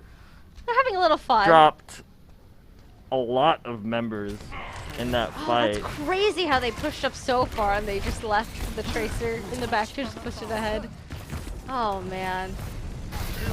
I got like half and they still have 3 ults to work with. Oh, EMP takes away all of them, though. That is going to be their response from San Diego. Not enough damage to get any kills confirmed with that. It's going to be Ro instead, who's jumping on the back line, making up 3. We're going to watch a little bit of the death camera there as San Diego finally bite back. But I think Santa Cruz is more than happy with their progress, and they should be happy to just reset and get ready for another push. No, yeah, definitely. I'm just... Ooh. Oh, I thought that was the enemy Doomfist. Oh, my bad. Or not enemy Doomfist. I'm shaking up by all the fighting. Everyone's an enemy Doomfist when you think about it. They're not UCEI. You can call them the enemy Doomfist. Technically, you are correct, but... Or into this next exchange. Santa Cruz are trying to get out of this room here. I like them fighting for this high ground. Ooh, Trace Bomb is not going to connect though. You can see Zebra jumping into that back line here. Damocles doing their best with the Moira ult, keeping everyone nice and healthy. But Goob is not going to be feeling too well. Oh, Boggingly is falling really low, but they're going to be able to pick up the kills.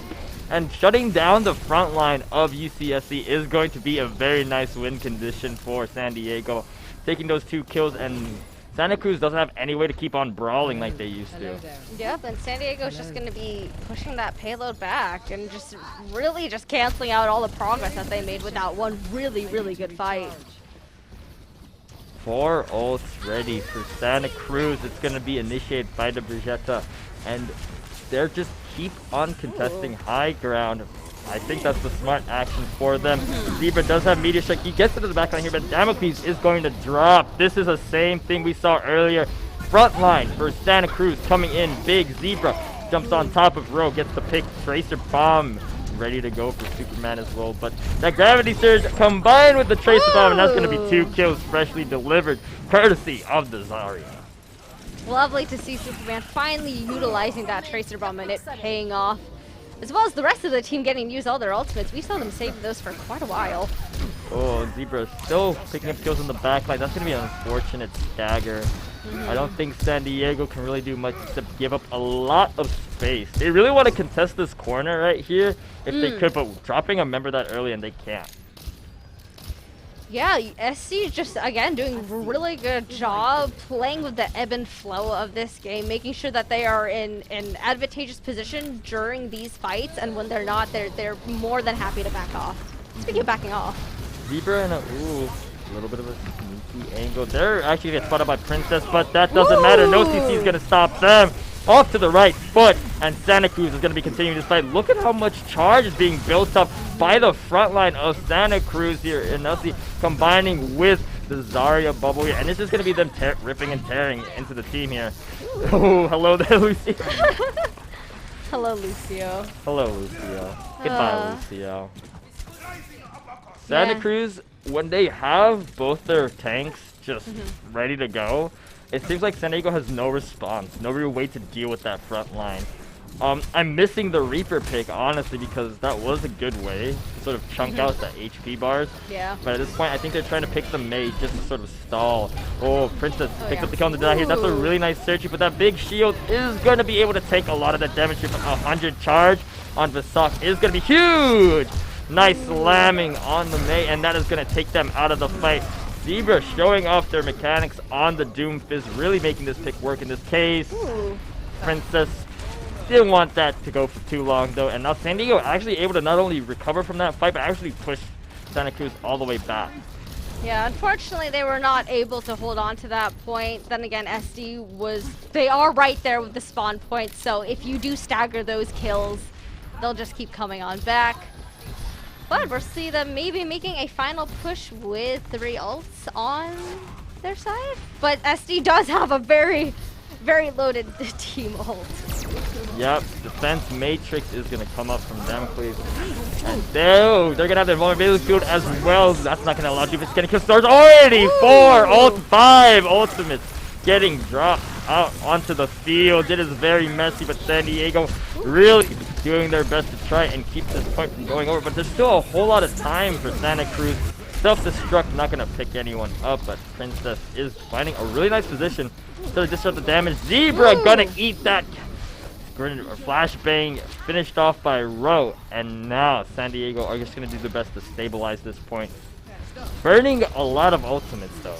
Yeah, burning a lot of ultimates indeed. I mean, again, UCSC does have a little bit of leeway to build up their ults again, but will that be enough with 1 minute on the clock to get back onto the point and push SD back? Yep, Gravity Surge going to be taking a lot of space. Dragon Strike, that's 4 kills! Oh my gosh! With the Dragon Strike and the nade coming out from Goob. That is enough to just send this all the way home. Very, very deadly strike. Reject ult as well to keep things going. It's going to be up to up to Hinge to do their best to stay on live on the point. Rogue going to have not enough time, not enough health to keep the stall going, and now the trickling is going to start to begin. San Diego needs to find some way to stabilize. Zebra going to shut down the Baby Diva, and now it is going to flip back over. There it is. Santa Cruz. Oh, that last alt combo was just so damaging to the defense of San Diego. I think they were just very confident pushing all the way up, but 4 kills on that Hanzo ult was just crazy. But I mean, what were they gonna do when they were being held in place by that Zarya ult? Yeah, I think that in that last fight specifically, we didn't get to see all. I believe that nade coming out from the Ana was a really big deciding factor. It splashed onto 3 people. Yeah. Combine that with the Dragon Strike, and that just tears up the fight. Yep. So, Rebel Light, what do you think? I think that the tanks from both teams really helped decide the tempo of those fights. No. What are your thoughts on it? No, absolutely. I think tanks definitely just define kind of how you want to play, what your win conditions are.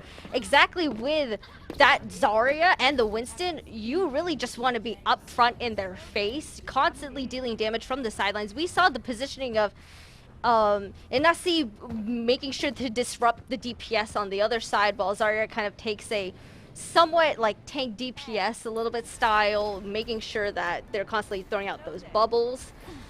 It helped a lot in that last fight. It helped a lot, really, with all pushes, and they're definitely going to keep that up.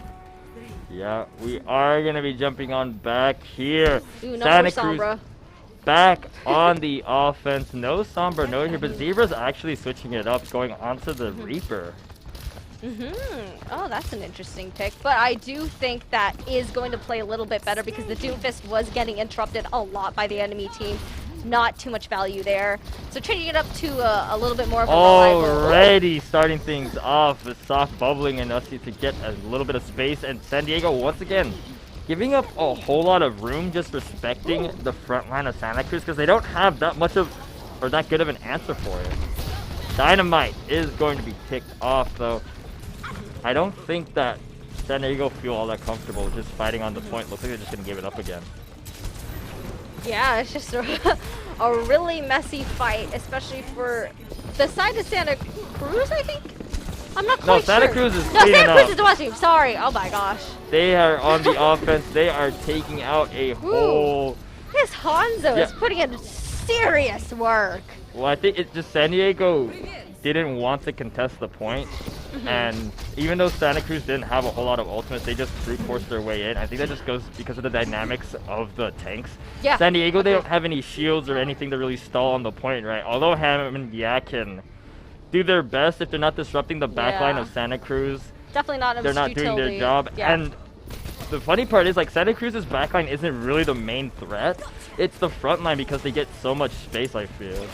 Yeah, it really is just a split on who is the most threatening at that point, because if even the tanks are threatening, then you can't put all your effort towards the DPS. It really just splits up the team's attention. That Dragon Strike is going to open things up. Eventually, Damocles is going to fall. Zebra has a really nice sneaky position here with the Death Blossom. That Gravity Surge going to jump right in, but they don't need it. Everyone's already falling apart. And Santa Cruz, they need to stay on this point. They need to keep the fight ticking. Nano at a very interesting point in the fight, but Santa Cruz is fine. still... No, I wouldn't say that's fine, No, but it's fine. all No, good. It's fine. We don't need to talk about it because I think it is apparent that it That was spots not him the in right a very crucial spot, though. Why is he so far up without the company Would have of been your nice tanks there? with the nano, you know. A little bit of a learning lesson. Diva Bomb is gonna drop on through. Gonna not be able to hit anyone. Swing and a miss. You do see Sanico did pick up Widowmaker Princess. That's an interesting choice for maybe to deal with the Hanzo. But Hanzo already has Dragon Strike again. They're gonna drop it. Ooh. Get a large chunk of room. Bob getting sent in by Boggingly just to try and stall this fight out. Overtime makes it a very, very sticky situation for Santa Cruz. They're starting to have their members falter. This could be the final fight for them. They are going to finally get pushed off payload. Yeah, oh my gosh. Just, I wish that nano was used a little Properly. later. Yes, properly. Because you are in overtime, right? So if you mess up one fight, you lose the payload. So if you use the nano for no reason, you don't have it for the rest of the, essentially the rest of the map. Yeah. Well, let's focus on other things. What would you like to focus on, Rebel Light? Not that. Not the nano, for sure. What would you like to focus on, Rebel Light? Let's focus on how fast they're pushing that payload. Because I remember before with like the first push on Blizzard World, it really was kind of like staggered. They went way too much forward to the point where they couldn't defend it. Then they had to go back. It went really back and forth for a time from that first point to the second point. Here with UCSC, they were just constantly pushing it, which was really good for them. But ultimately, again, over time, got pushed off. Didn't really amount to a win. But that's okay, because now we're in game... Not game 2. San Diego right here, they have so much more time to work with. There you go. I feel that Santa Cruz have to put up a fight on this initial point. When Santa Cruz was pushing, they only had 1 minute. So San Diego knew that, all right, even if we give a point, they're going to be fighting in overtime. Exactly. So they can build up their ult charge. Yeah. Here, they have some time to work with. So we might see a little bit more aggression early on from Santa Cruz. Zebra is going to be on the Mr. Big Turret Man Torbjorn over to the side. And that's going to stop a lot of the backline pressure coming through from Sombra. And I think that's going to be big in preventing them from getting the EMP charge super quickly. Going. Yeah. Changing back and forth a little bit of damage here, but I don't think they're going to commit to a super large fight just yet. Yeah, like you were saying before, Asprint, it really is, with these type of maps, a race against the clock. You know, Yeah. from it being control point to a payload, like the hybrid map, you really just want to chunk out the time of the enemy team, make them feel panicked. UCSD, not so panicked. They can kind of. Superman has the Ooh. tracer bomb. This could be how Santa Cruz wants to initiate a little bit of a fight. They're going to be sitting off to the corner, maybe try to find something onto the backline. It's hard because you have the Moira dismiss, right? But instead, we're going to initiate with Roe. Moira ultimate is going to be the starting factor for San Diego. Santa Cruz uses their tracer bomb, not be able to pick anyone off. And Zebra has a very easy job. Just put lava on the floor, make things hard for you to get on the pit. Because that's what you want to do. You want to stall out this time. Yeah. I think this is going to be a very clean fight for San Diego here. He is not able to confirm the kill onto Sombra, unfortunately. They're going to actually get taken out. Ooh. You know, it's hard to go from the Doomfist to the Torbjorn. It's a different type of game plan. Completely different play style, and I get it. It's like... One, you have to aim. One, you have to keep your cooldowns in mind. But it's going to be the cooldowns of the minefield that are up for this push. Santa Cruz is starting to falter. San Diego have a lot of ults ready. They already used the EMP. Bloggingly is going to pick up a kill onto the stock, and that's a big chunk of front line down for Santa Cruz. They're really still contesting this point, though. Tracer's running laps around this point, doing their best to stall, and that's giving enough time for Anussi to go almost all the way, but they're going to eventually drop, and finally San Diego is going to take control of the point. Yeah, she's a runner, she's a track star, but she's not a winner here, unfortunately. Oh, is this a highlight? Ooh. No. No, not a highlight. No, they Oh, sorry. They got Death Blossom ready to go, though. Santa Cruz just essentially they just need to wait a little bit, wait for the cart to get into a point that's more easy to contest, so they're not feeding right next to the spawn room. And we're gonna get ready for that overtime ticking. Santa Diego is gonna be glued to that point. Tracer bomb unfortunately whiffs, but Zebra picks up the kill onto Roe. Right here, they're trying to skirmish a little bit here. That's gonna be a lot of disruption. Sound barrier, and the Death Blossom is gonna pick up the kill on Ionic. Woodstock's gonna get Diva Bomb instead of D-Mech, and that's not gonna connect though. Right here, Santa Cruz are fighting for this high ground. Eventually, Goop falls down, going to give some support to their front line, who has been building up this space. Zebra gets another nice Torbjorn ultimate all the way, and here the fight is slowly but surely starting to stabilize in the favor of San Diego. I think they're going to be able to stick onto this point. The damage just isn't quite there to shove them off yet. No, yeah, agreed. I think... Oh, never mind. We're going to reignite this fight. Minefield is going to drop at... Oh? Santa Cruz jumped off the point, unfortunately. That is going to be... Pardon? Oh, they jumped off? The displacement was enough to get them off the point. Oh, that's what I didn't expect them to just get wiped purely by the minefield there. Yeah, me either. But these things happen in Overwatch, such as this as well. That was still a really nice, beautiful dragon strike coming through.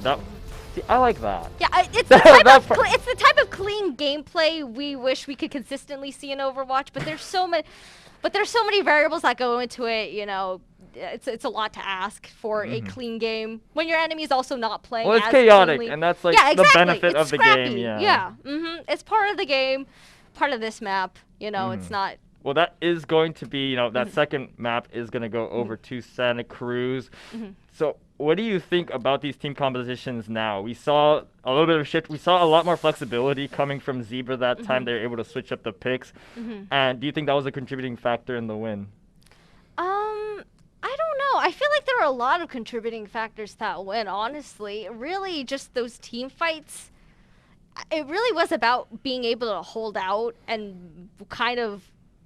Because those fights were so long and those resources were just constantly being thrown back and forth that there was no real opportune time of break to recuperate and throw yourself back into the fight. The really only good time we saw that was like the first push with Santa Cruz kind of working with the ebb and flow, like I said before. It got more and more scrappy over time. Who knows? That could be players' fatigue. I know I get tired. I think it's just the fighting style of both teams. They really value, continuing the fight. And sometimes if you're able to use those individual 1v1s to pick up a kill, it can turn, what a 5v6 if you catch someone in the side room, that can even it up, So good job to both teams here. We are going to be going over to map 3 after a quick commercial break. Don't go anywhere. We'll be right back.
Welcome back. Thank you for sticking around. We're going to be jumping into map 3 really soon here. Santa Cruz is 2-0 versus San Diego in this best of 5 series. We saw a lot of exciting action coming from those teams. Saw some interesting takes back and forth. What was your favorite part of Blizzard World there? I mean, they showed it in the highlight. I know it's boring to say it again. It's not boring. It's a 4-man Hanzo. It was a 4-man ult. You very seldom see those moments where you get more, that many kills with a single ult. I know there was a lot of setup that went into it, that because of how clean it was. It was just such a breath of fresh air. Yeah. This third map is going to be Havana, San Diego's pick. Santa Cruz will be defending to start things off. So, very big map. You often see a lot of snipers just because of this long sight line. You can get a whole lot of value. But once you get close to that last little choke point, you really start to fall back. Maybe pick something a little bit more close quarters because you have some little room to work around with. Oh yeah, definitely. But we are seeing SD make some pretty good strides forward. Being able to turn this corner is going to be pretty good in terms of positioning. Ooh. Yeah, Boggingly getting a nice shot, really forcing Superman back. But they are not going to give too much They're not going to stop. Yeah, they're just walking through. I mean, Vasak's shield is so low that they can't really hold the space anymore. It's going to be really up to the people on the high ground to try and either get some damage going. But San Diego are going to be... They're going to be in the driver's seat for right now. You get a nice little kill offside. Princess extended a bit too much, and that might be enough to give Santa Cruz a bit of breathing room here finally. Well, San Diego did a really good job holding on to the point, or rather their positioning, just because of the rotations around that Orisa and the Sigma shields. Oh, nice It's shot. not going to be enough because SC knows how to utilize those high grounds to get behind, kill the enemy, push them back. Yeah, but it was a really good take by SD. That, this long, street, essentially, right? It's so hard to contest it unless you're playing right at the corner or you're playing in the side room, right? So I think giving that space and forcing San Diego to play around the corner in favor of Santa Cruz is going to be a lot better. You can see the defense matrix. is forcing San Diego to sort of sit behind here. Just Yeah. They don't want to waste their shield. They don't want to waste time. They're just going to wait it out.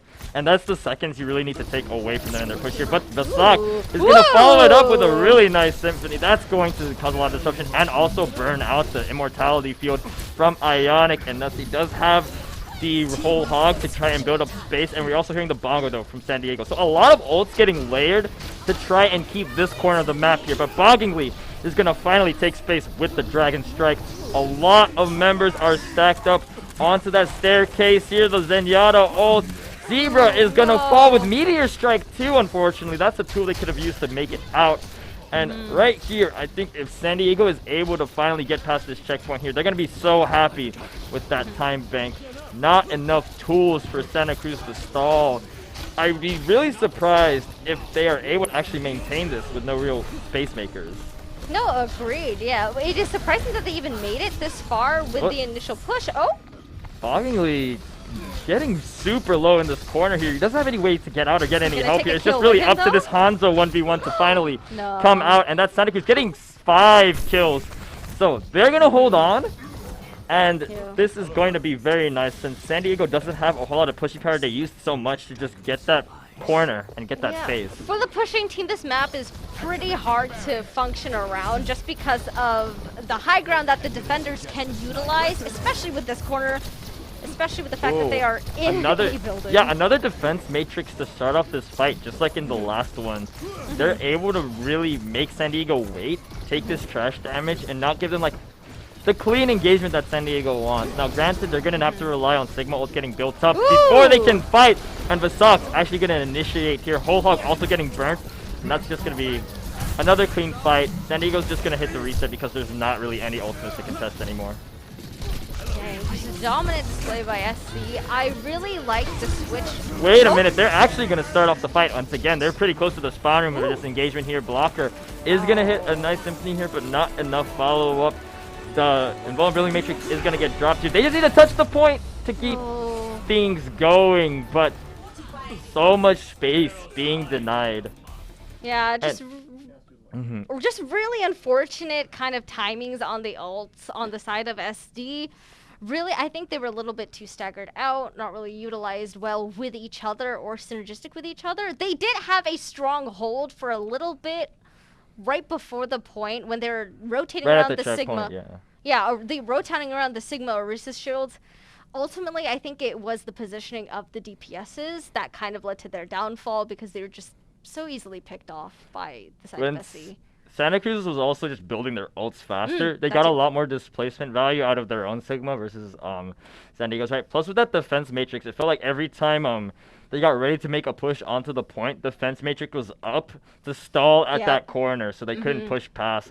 And then once they finally did push past, either they eat a Sigma ult, they eat a whole hog. Immortality field. Yeah, you saw Hanzo, like you said, mispositioned so that they got staggered at a bad time right next to the backline for Santa Cruz here. But they were able to get it up to that choke point here. If they can full hold, it will look a little bit nicer for them, but I kind of doubt it. They need to be able to build their ults faster than the enemy team if they want to see the same sort of results. Oh yeah, agreed, Asprin. Well, let's see how they function on defense this time. Yeah, San Diego playing right at the spawn room again. Seems to be a favorite of these collegiate teams to sort of try and get your trash damage as quickly as possible, get some ult damage early, and then fall back onto the point. A little bit of a contrast compared to what we saw in the last one.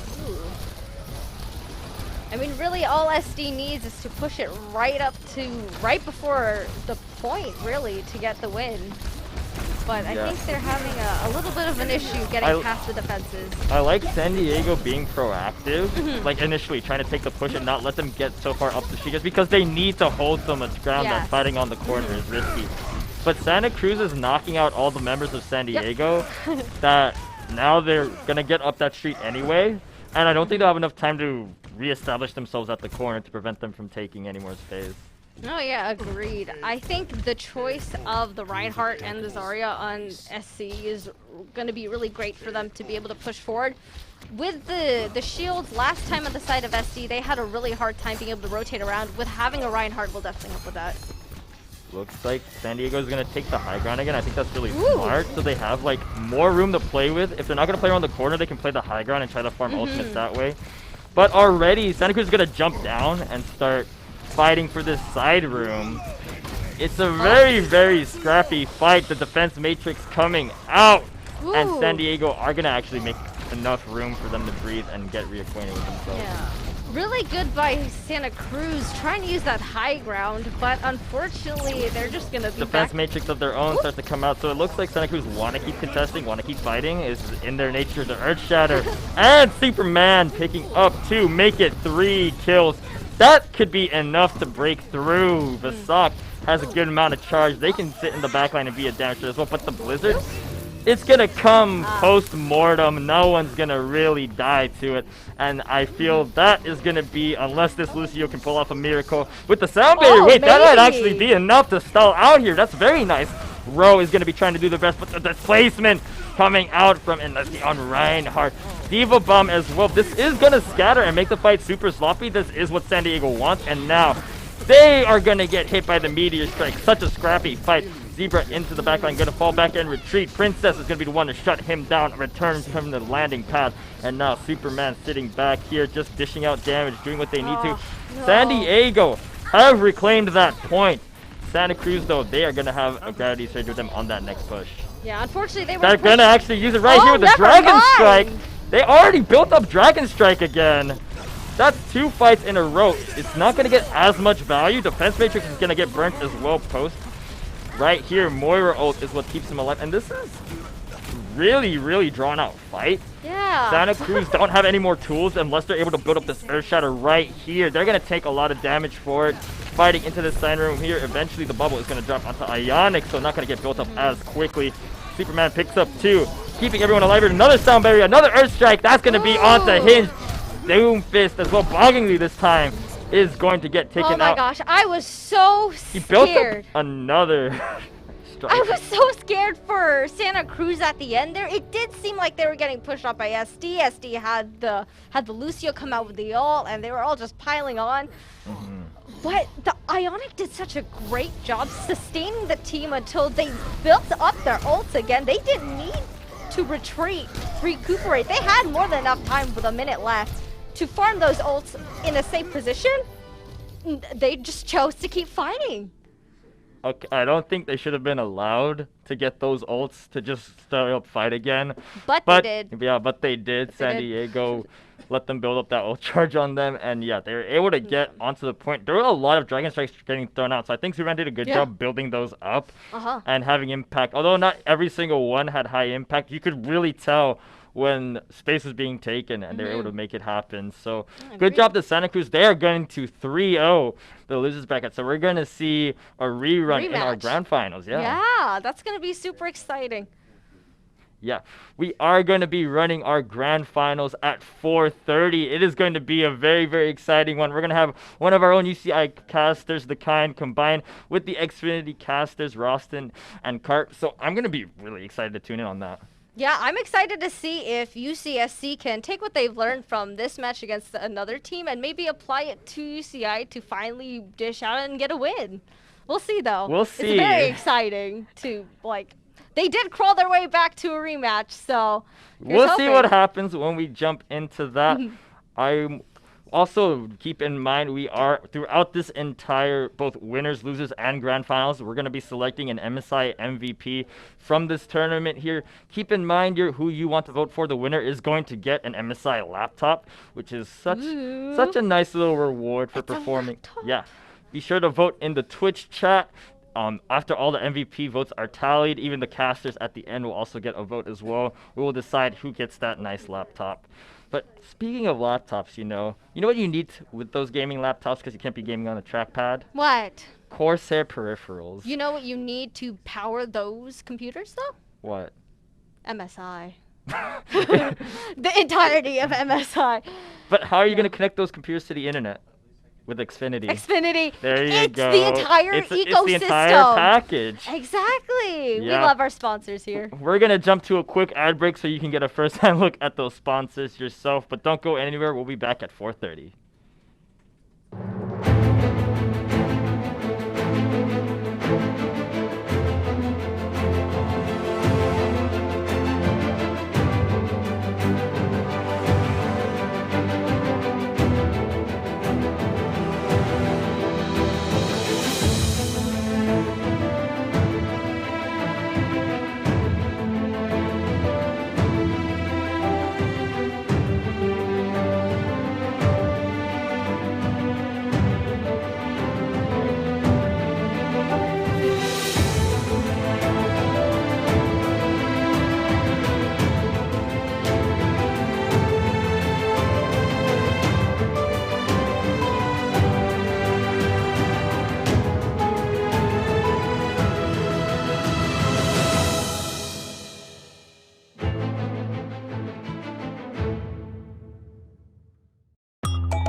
Required last hit that one. They need that gold a little bit more. Some sort of tries to keep the damage under control here. Forces Rex required off. Zinzel sitting in a whole lot of fun with the Victor Stun here. This fight is finally having a player caught winner. Nitro. Shut down.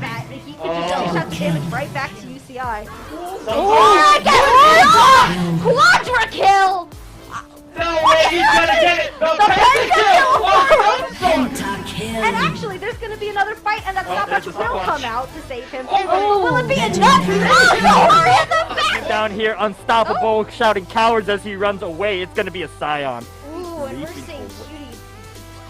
Really They're gonna keep this fight going.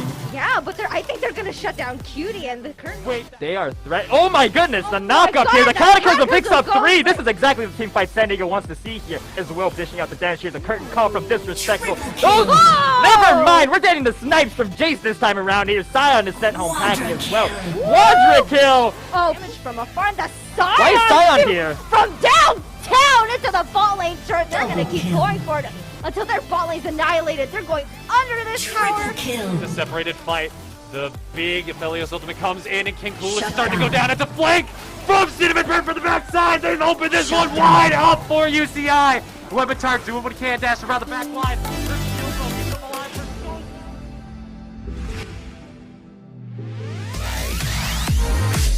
Yeah, they don't. Oh, Kyle gets one. Does he see the other one? Does he expect the other one? Doesn't matter. Black, then it's 1v1. Oh, who peeks first? UCI! That's gonna be Kyle picking up a 3K. A beautifully executed.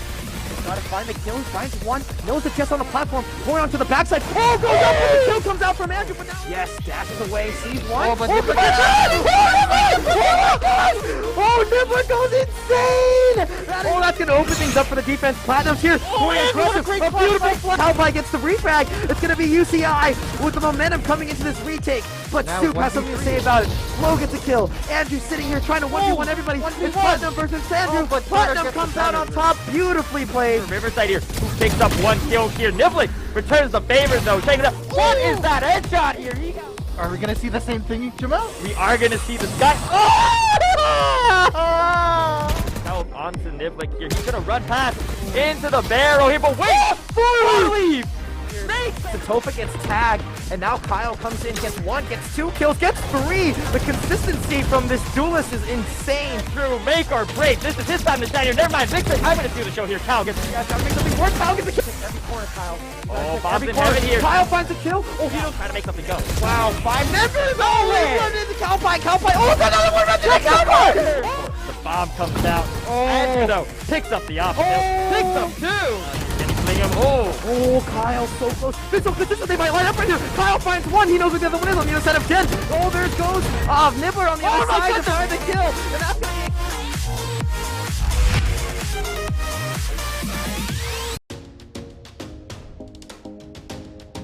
UC Davis is a great school, and I know I have a lot of friends there, and a lot of our club members have friends there that we play with from time to time, so I would love the opportunity to play against them here. For me personally, it would be UC San Diego. They kicked us out of semifinals in NECC last year, and so I'm very excited to face them again. Definitely UCI. In our first year, we had a really close run with UCI. We went against them twice, and unfortunately we lost, but we're very excited to try again this year. Either UCSB or UCLA, either one, because I have a lot of friends who are rooting for both teams. I think probably UCI, just because I've always heard that they're generally the strongest, and so I'm curious to see how we match up against them. Well, I'm a UCLA alum, so I'm always excited to play the Bruins, but I think one of the best matches this year is going to be UCI versus UC Santa Cruz in Overwatch. In my opinion, we're most excited to play against Cal because we've been kind of school rivals for a bit, not officially. I've been a little bit to our League and Valorant teams. They're definitely interested in playing UCI and UCLA. They have some history there. But for our Overwatch team, we're very interested in playing against UCSC. We're mostly excited to verse UCI just because they're known for their renowned esports program, so it'd be nice to just beat them.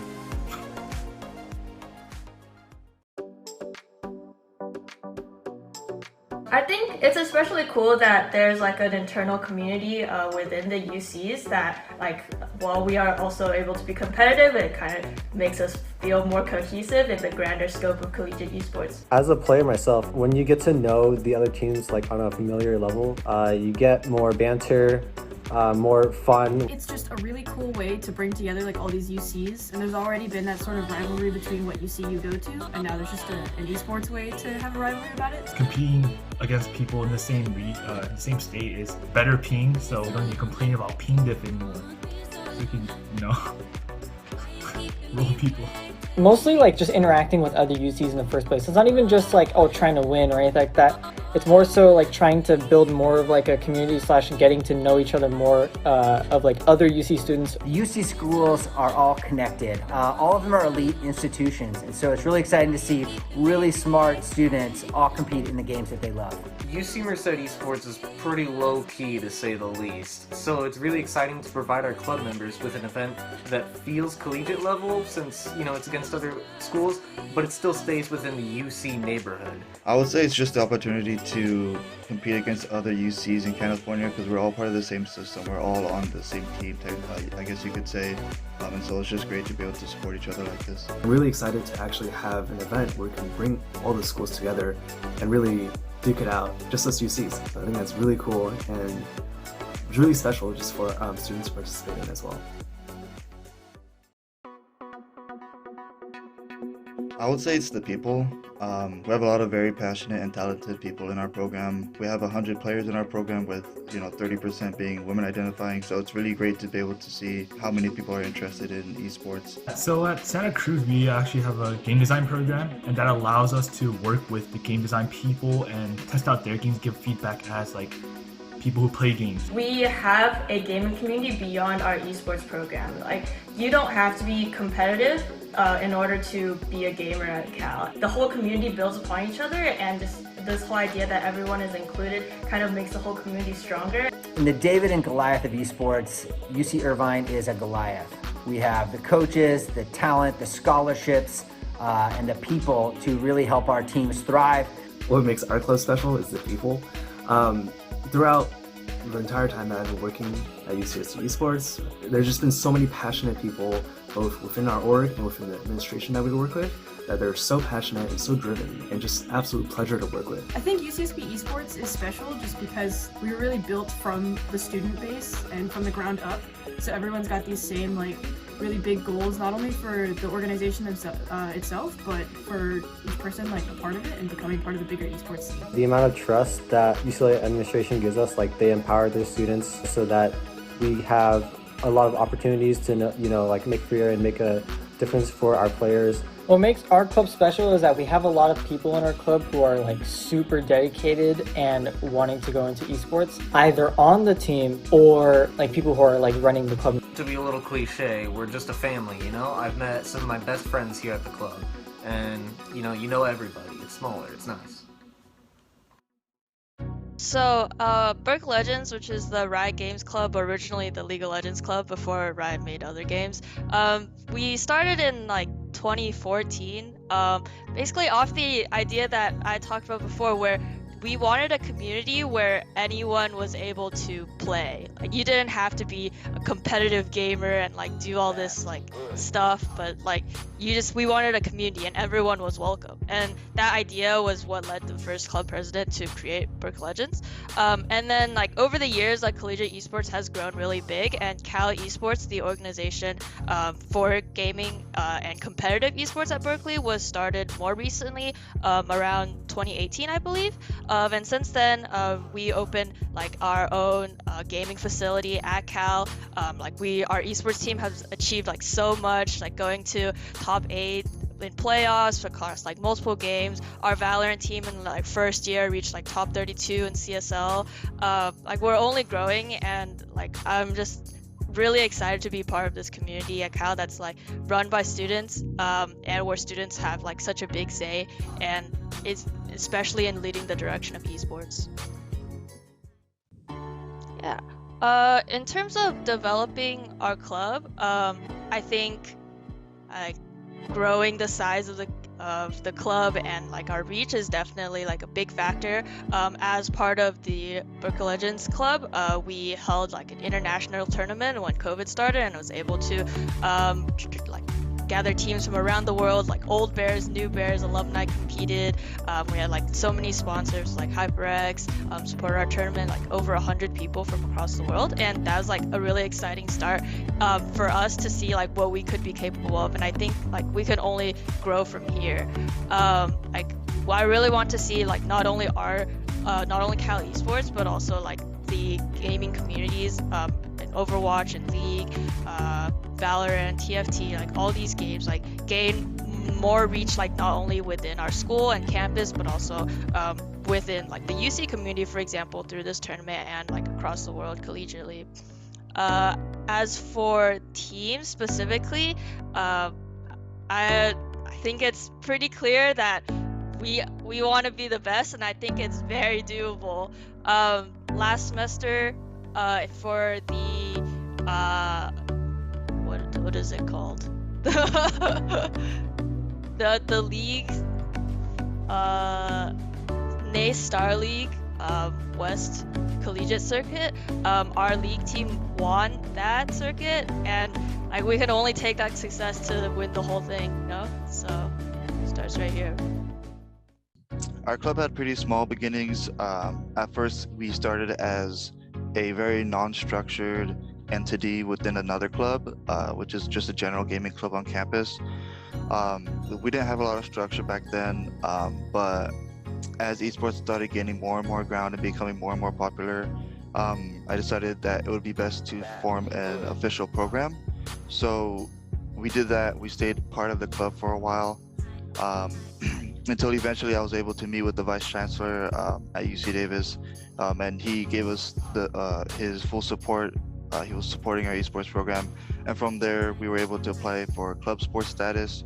We were able to host several events, you know, supported by the Vice Chancellor. We were able to get a lot more people interested, and so it's been about 2 to 3 years, I'd say, since the club started, and so now I'm very excited to see where the club is going to go from here. I'd say my aspirations are for our club sport to become more of an official entity of the university, full funding from the university. So to be like a program within like the athletics department. I'd like to see, you know, even more players, more students interested in esports having the opportunity to participate. I'd like to see our teams, you know, of course every program wants to see their teams win, you know, tournaments every year, but my primary focus is just I'd like to see our teams having fun and enjoying their time in esports, being able to learn different skills and talents that they can apply, you know, in their own careers when they graduate. So I just like to see our teams grow both academically and mentally through this esports program in the next few years. UCEI has a long history of student involvement in games and esports. Our clubs were thriving well before our varsity program started in 2016. But since 2016, we have been competing in League of Legends and Overwatch, and our teams are always competing for national championships. And so UCEI has a long history, and we're really excited to keep building upon that.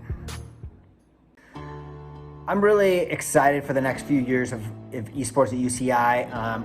Coming back from COVID after being remote for so long, I'm really excited to help rebuild the gaming community.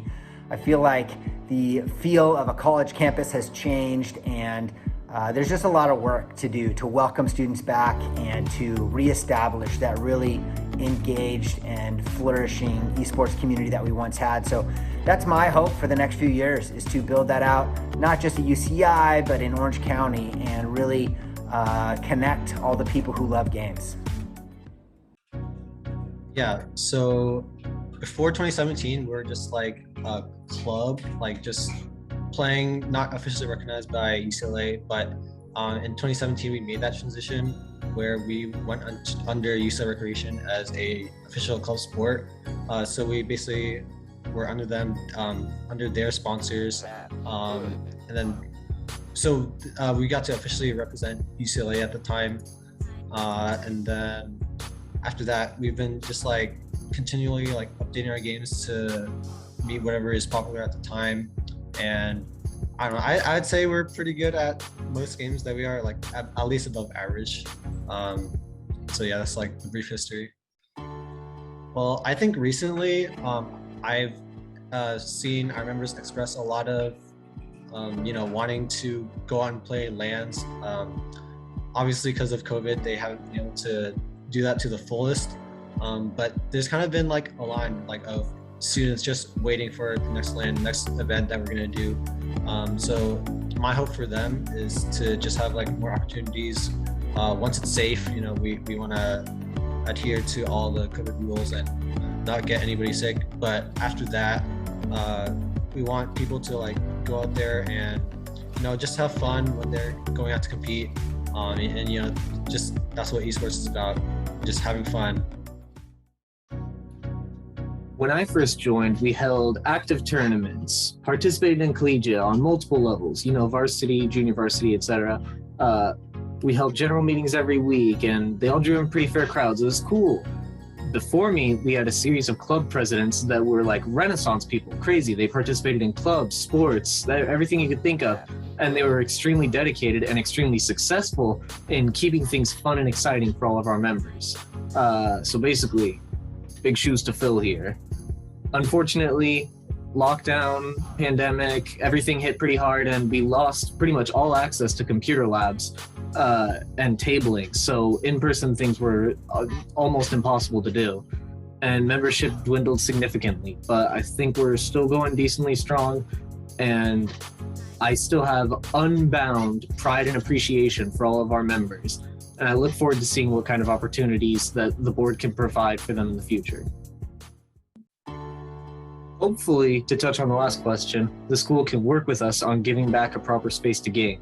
But until then, we're working on finding new ways to reach out to all the players on campus. Because you walk around, and I'm sure this happens at every school, you hear people in line at the dining commons or around you in lecture talking about League or maybe playing Wild Rift, Legends of Runeterra or something on their phone, but you'll never see them at club, not even just for like the first meeting.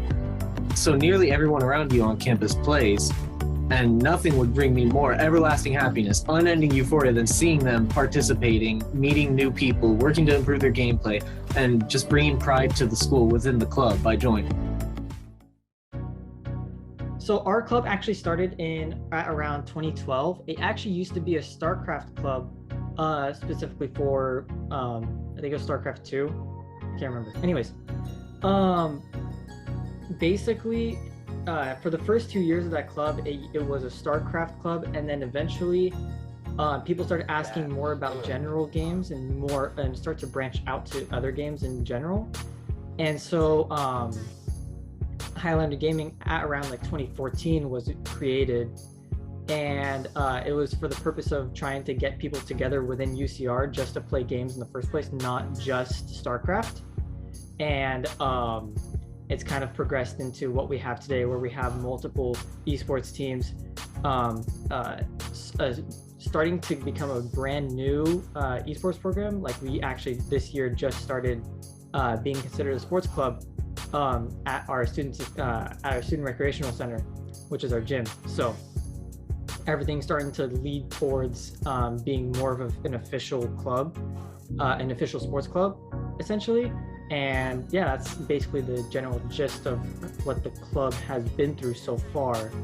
So yeah, to develop the esports side of things. So for example, I've actually been talking to our competitive sports director at our school for the Student Recreational Center, the SRC, and they are the director is actually pretty interested in actually getting an esports arena just for our club in general and for on-campus stuff in general.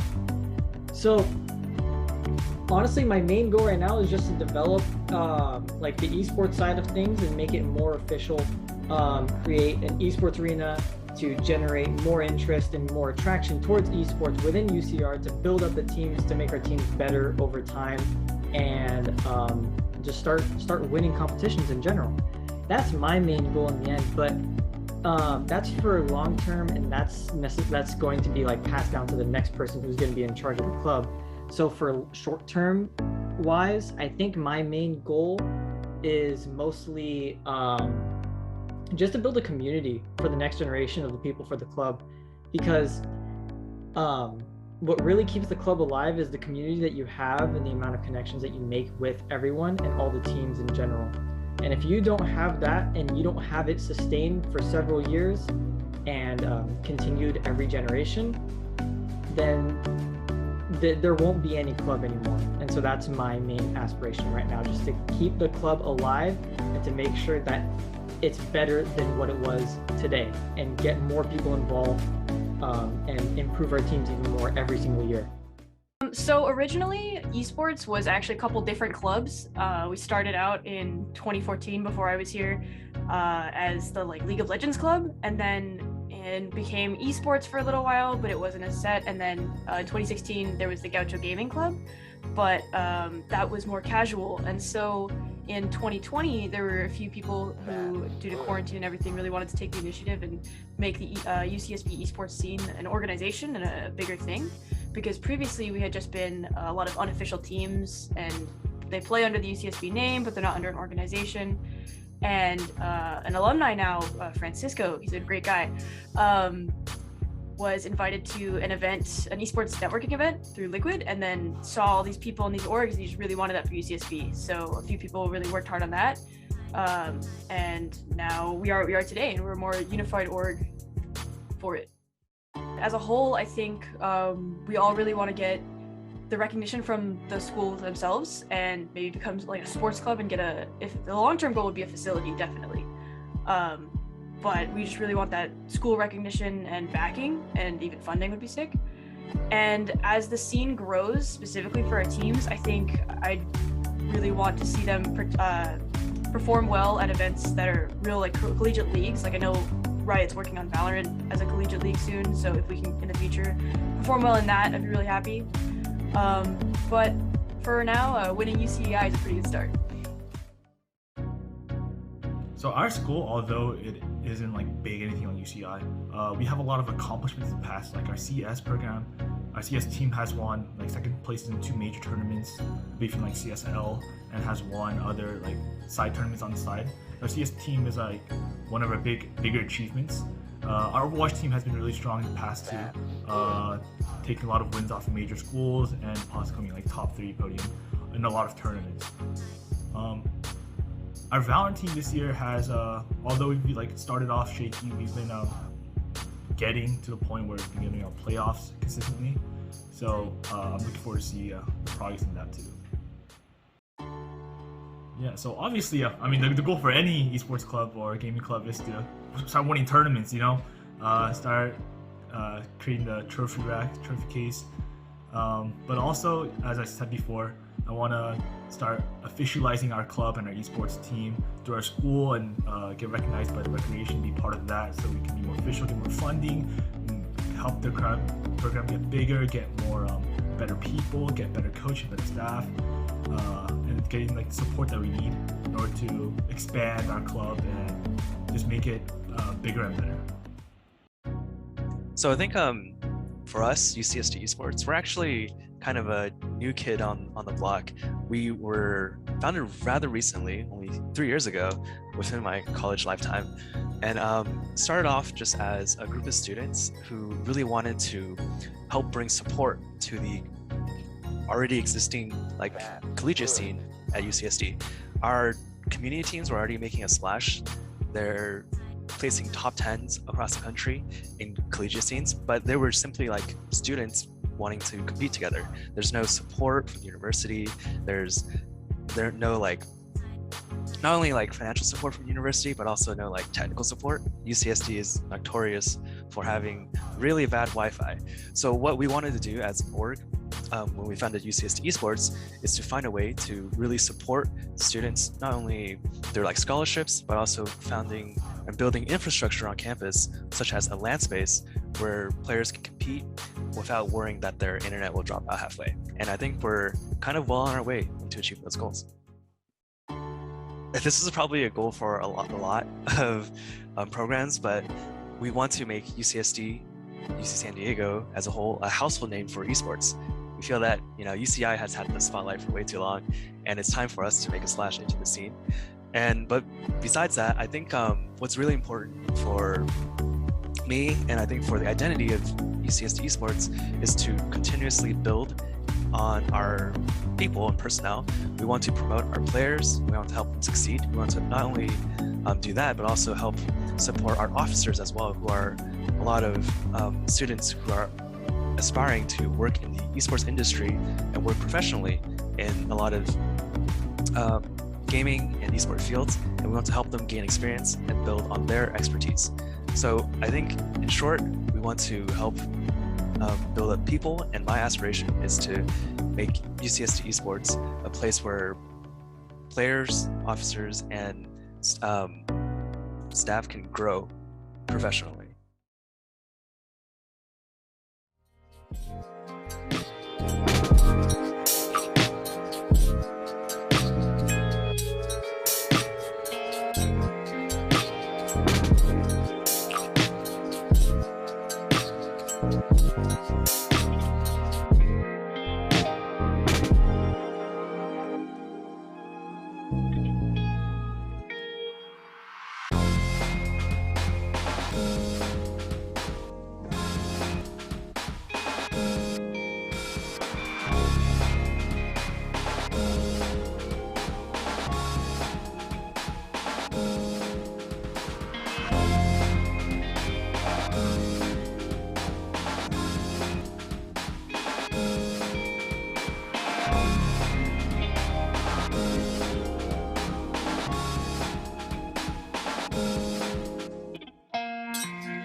Good afternoon, everybody. We're here for the UCEI Invitational presented by Xfinity. It's day 3, and the grand finals are just about to hit us between UC Irvine and UC Santa Cruz. I am your caster, Po'okela Dekai Moana, joined by some very, very prominent figures in the Overwatch scene, Rostin and Carpe. Rostin and Carpe, how are you two doing today?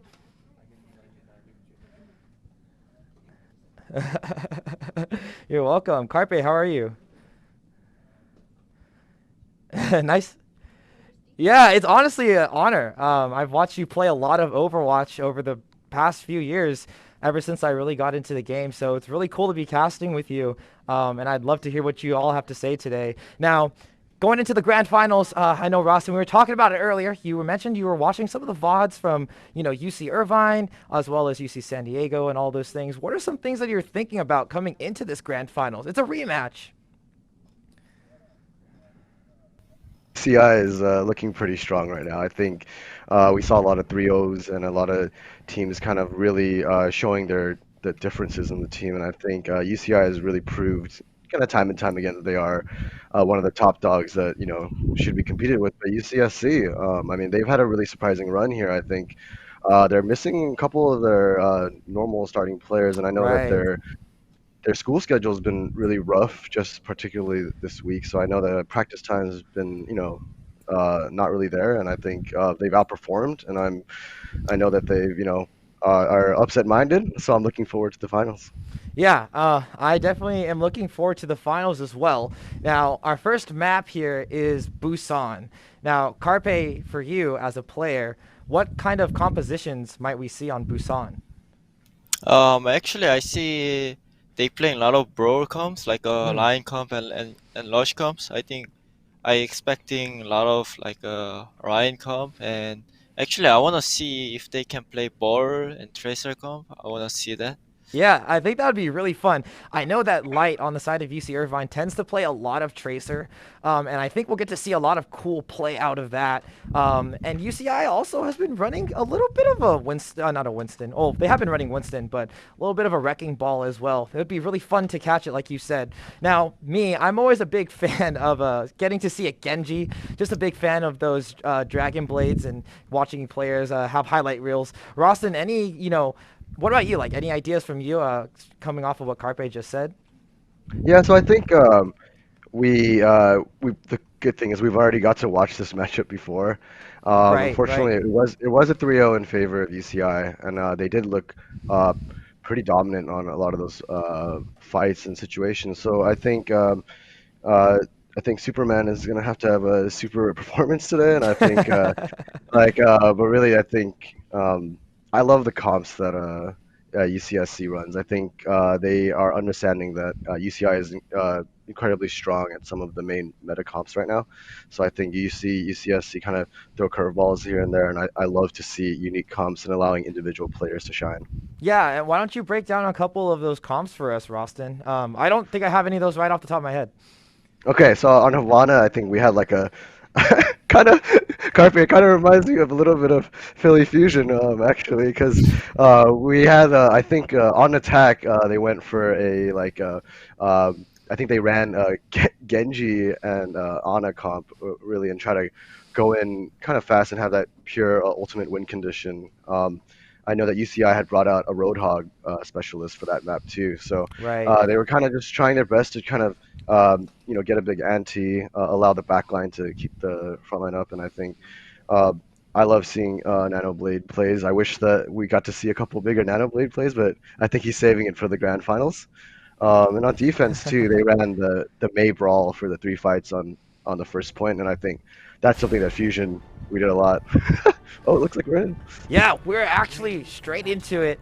Carpe, what is something that you noticed right off the bat? On this map?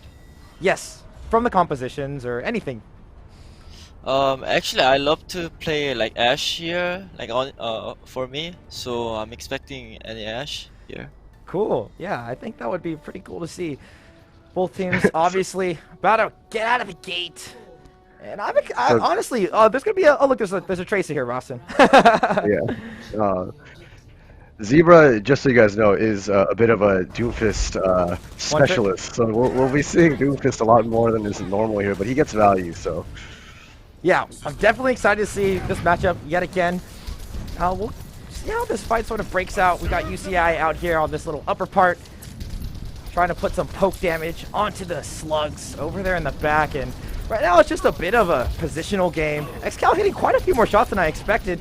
That's kind of a tough angle to completely just trace onto everybody, so we'll see if UC Santa Cruz feels comfortable pushing in anytime soon. And here we go, Zebra, looking for an opening.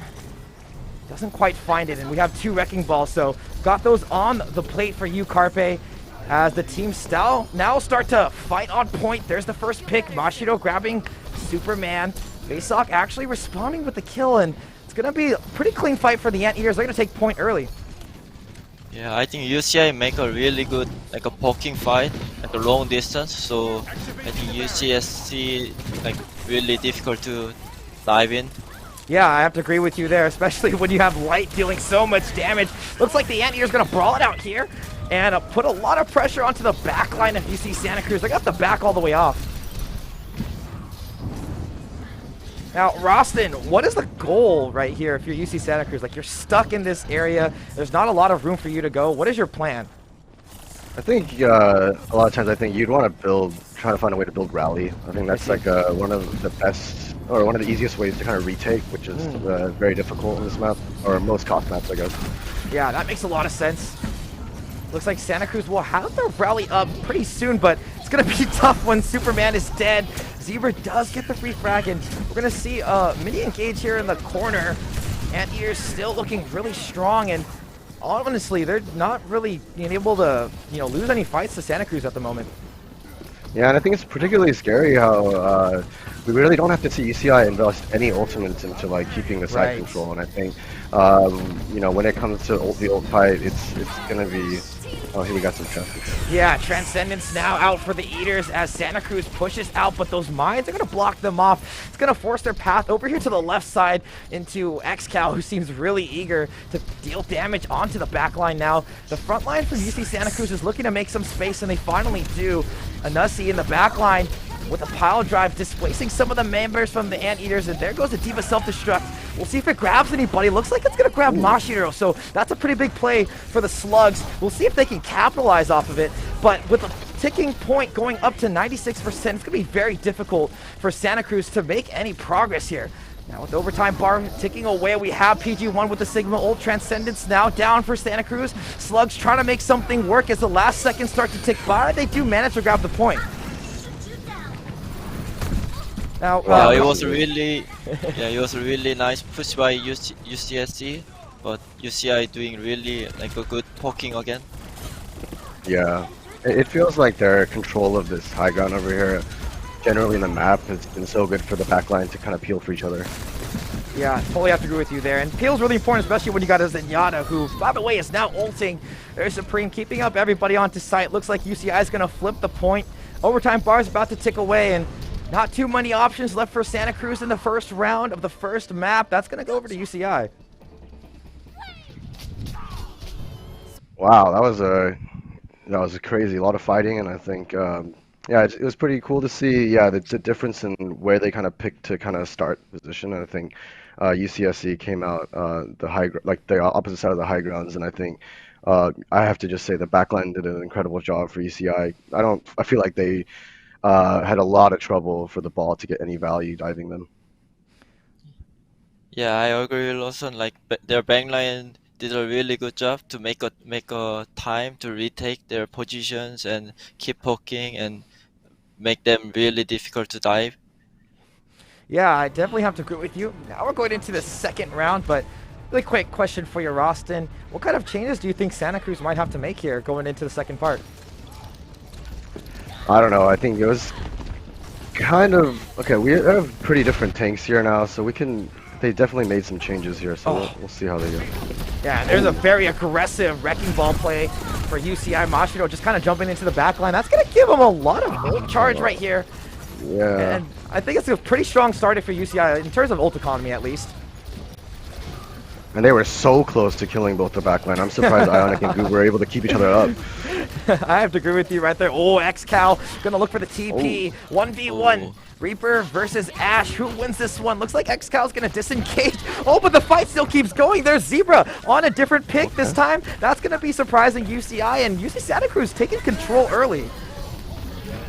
Yeah, nice pick by Zebra, and I love to see like they playing really aggressive with Moira Winston. Yeah. For Gen, it's really difficult to like survive when they pushing like this. That makes a lot of sense. So like this, yeah, the Lucio Moira is a very common brawl or rush comps, and you want to just constantly be fighting and building those ultimates and just cycling them out. Yeah, looks like Santa Cruz has done that pretty successfully too, but UCI did manage to cap that point back, so it's going to be a tie game, and the Anteaters are now starting to take a little bit of space and some priority over the map. Yeah, now, it's going to be, you know, it's going to be hard for them to, UCSC, to kind of find a good opportunity to retake without maybe Moira ult, but... Yeah, that coalescence is going to be very important. You can hear lots of stuff getting dropped. There's a beat. There's a D.Va self-destruct. UCI having to back off a Zoc grabs too. That's pretty huge play. So the Slugs, they have their entrance now. Anteater's starting to fight the scrappy fight. It's all going to be up to Light, who's managed to grab one kill but dies over on the edge. Anteater's playing for ticks here. That's going to be important as the round goes on. A nice little pile drive, but nonetheless, Santa Cruz is going to clean things up. Okay, this is looking like... dive. Looks like a pretty good situation for UCSC, actually. I think this is the first time I think we have the coalescence up, and I think there's not many big ults up ready yet other than the mines. Yeah, I agree with you right there. And, you know, I think as this fight this round tends to go on, you know, the fights are just going to get more intense. There's that coalescence. Beginning start for the Slugs, but the mines go down as well. Mashiro trying to make some place. There goes the Death Blossom in the background. That picks off XCal, so that's a member down for the Eaters. They're going to have to back off of that. That's not going to be any fun for them. In the meantime, though, Safrona does get a kill and keeps the fight alive. If Light can do something, that'd be great. Looks like that's not going to happen as PG1 turns out the Gravitic Flux. Slugs are battling their way through this, though. They've been getting so many kills, and the Eaters kind of look a little stunted here. Oh. Mid-fight continues to develop. Mashiro and PG1 get a couple kills. Santa Cruz has to back off, and now this has become a very extended fight. Now, if you're UCI, you know, you're probably feeling solid about this because you're keeping your odds to win, you know, still up in the air. Oh, there's Light in the back line. Can Light make something work? There's going to be a kill onto the Tracer. Still has the ultimate up, but Reaper can't do much on site, and that's going to be huge for the UCI. UC Santa Cruz giving up point 89%. What was that rally? Yeah. Yeah, I'm not sure. I think that was a fat finger. Maybe, probably, most likely. Oh, a big stock from Light. Oh, doesn't Nice. get to capitalize on the kill. Thought it was gonna get someone there, but it doesn't look like that's gonna happen. Bob now out. So is the beat. Xcal on the backline getting pressured so hard by Anussi. Can he stay alive? Nice. No, it's not gonna happen. The Coalescence is up from UC Santa Cruz. UCI now battling really hard. They do have the lead, but how long can they hold on to the point? Not very. It's gonna be Santa Cruz flipping the point in the last few seconds. I think that was an incredible fight from UCST. That went perfectly for them. They used their ults and able to retake, and UCI used a lot of their ults as well. It's gonna be a tough fight for UCI. Yeah, honestly, really well played by Santa Cruz right there at the end. I mean, definitely throughout the whole thing. And now we find ourselves tied in the first match. Carpe, what do you think Santa Cruz did different right there?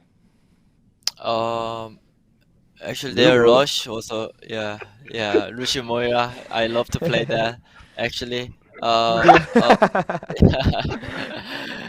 their rush and their ult economy was really perfect. Like, they know when they need to lose, and they know when they need to win. So Smart. I think that's why they won this map. Yeah, I can like kind of just piggyback on that, and I thought that the switch, you know, they were kind of mirroring the first map, and I think switching to Lumo Rush Brawl is like a lot more hectic style. I think it's a lot harder for Mashiro to have a dive target.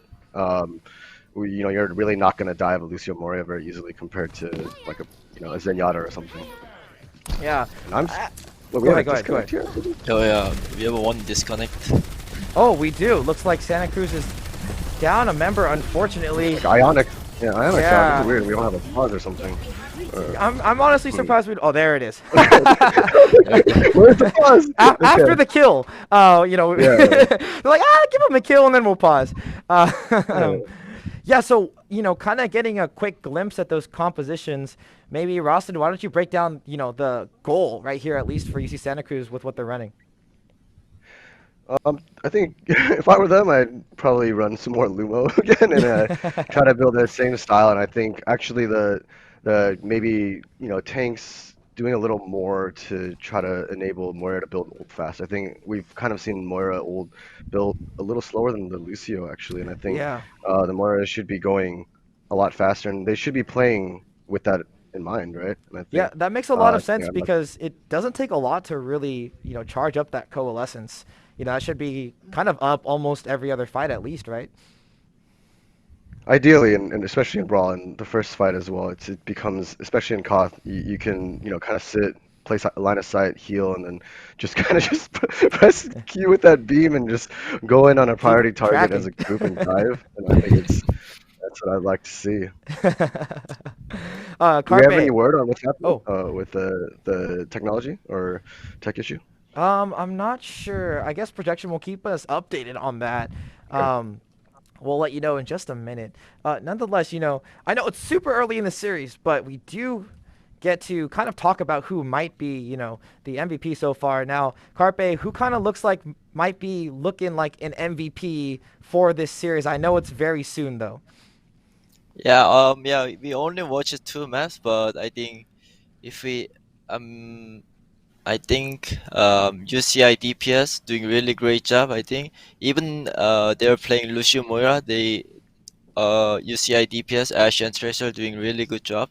So I think their DPS might be MVP. I think. Yeah, that makes a lot of sense. I have to agree with you there. You know, it's really tough to play DPS in Overwatch. I'm sure you know all about that, Carpe. Now, just got a little bit of an update. So it looks like Ionic is still trying to reconnect. I believe they have a way of getting back to us. So at least we'll see, you know, them coming back soon. Nonetheless, production did mention we might see a map restart as well. So just keep those things in mind as our little break is coming up. But Rostin, back to you. Quick question. What's your favorite cookie? Whoa. I know, right? Caught you off guard, huh? Really good. I don't know. Maybe just regular chocolate chip. Sounds pretty good. Or if you got Girl Scout cookies, the Samoas are pretty good too. Oh, the Samoas. Carpe, have you ever had a Samoa cookie? I think I didn't. We did. I think year one. Year one. We tried some Girl Scout cookies. I think we tried Thin Mint and Samoa, maybe. Thin Mint. I love Thin Mint. Yeah, I think we made it. I think with Heidi. Yeah. I think. Yeah. We try to do like a bunch of.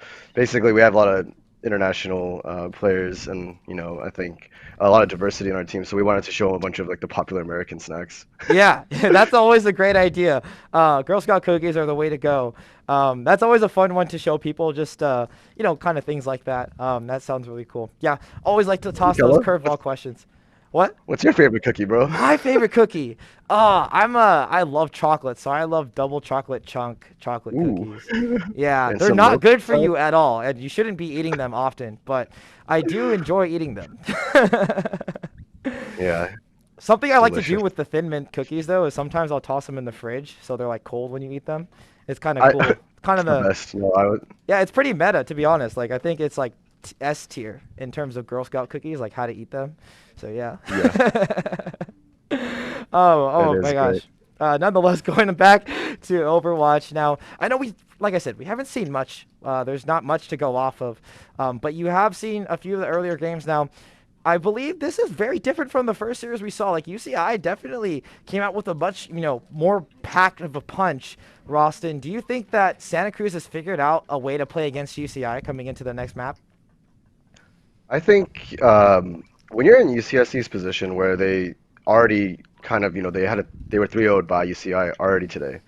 You kind of have a feel for what they're feeling confident about, and then you can kind of prepare counter compositions or better swap systems to kind of catch them off guard, which I'm not sure exactly that's what happened in map one in the second point yet, but just it does feel like it allows them to take another shot at it and kind of feel like less pressure, I think. I mean, I think when we talk about the DPS gap, like one of the big guys on UCSC who's missing is Snozzler, and he is Right. a very good tracer player. And last time we saw him play, he was popping off. So it is a bit tough for UCSC, but I know that these guys are just like having fun. Like I got to talk to Ionic earlier today, Yeah, and sure. he's just saying like they are just playing for fun. They're playing characters they like to play. They're laughing a bunch when they're playing. Of course, they want to win, but they're happy to be in the finals despite what I think was really tough circumstances for them as a team. And Yeah. UCI is a powerhouse you expect to be here in the finals. So, I think UCI, we'll probably have to talk about them a lot as they win maps, but I think I just wanted to highlight how amazing it was to watch UCSC come to the finals here. Yeah, so I just got word from production. We'll be seeing a quick map restart. But Okay. kind of piggybacking off of that, Roston, and just for you, Carpe, what kind of heroes do you like to play when you're trying to have fun? Do you play, Bastion, Genji? Do you like to play, Zarya? What do you like to play? Actually, I like to play like any DPS, but if I need to pick one, I think it's gonna be McCree, I think. Oh, My okay. favorite Okay. hero and best hero. Yeah, it's your favorite one. I'm a terrible Cassidy player. I cannot play. My aim is not good enough. Roston, how about Yeah, you? Man, honestly, I'm like playing monkey only. Yeah, really. You just like to juggle? I don't. It's just it's like I got no aim at my age. That's why I got all my players. So I just like to I like to go balls to the wall and just dive in there and eat some tasty backlines. Nothing wrong with that. Eating tasting backlines is a fun way to play Overwatch. With that, folks, we're going to get this technical pause settled, and we'll be right back with you after this break.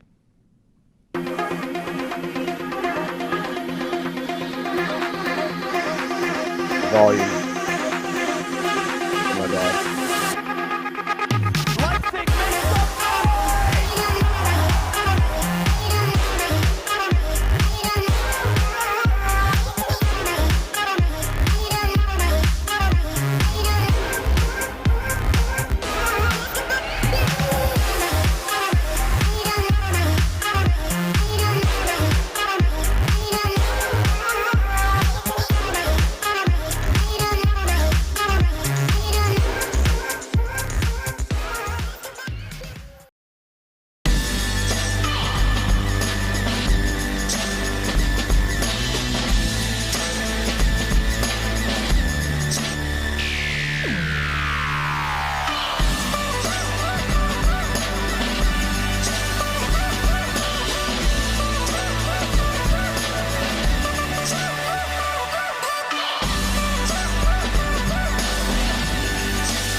Alrighty, we are now back from our quick break. Technical pause is settled.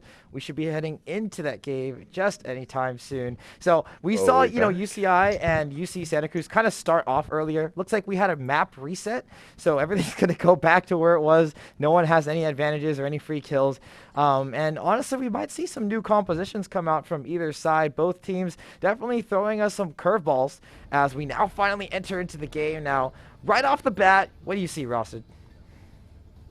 Well, right off the bat, it's not Lumo. Looks like Goob is here.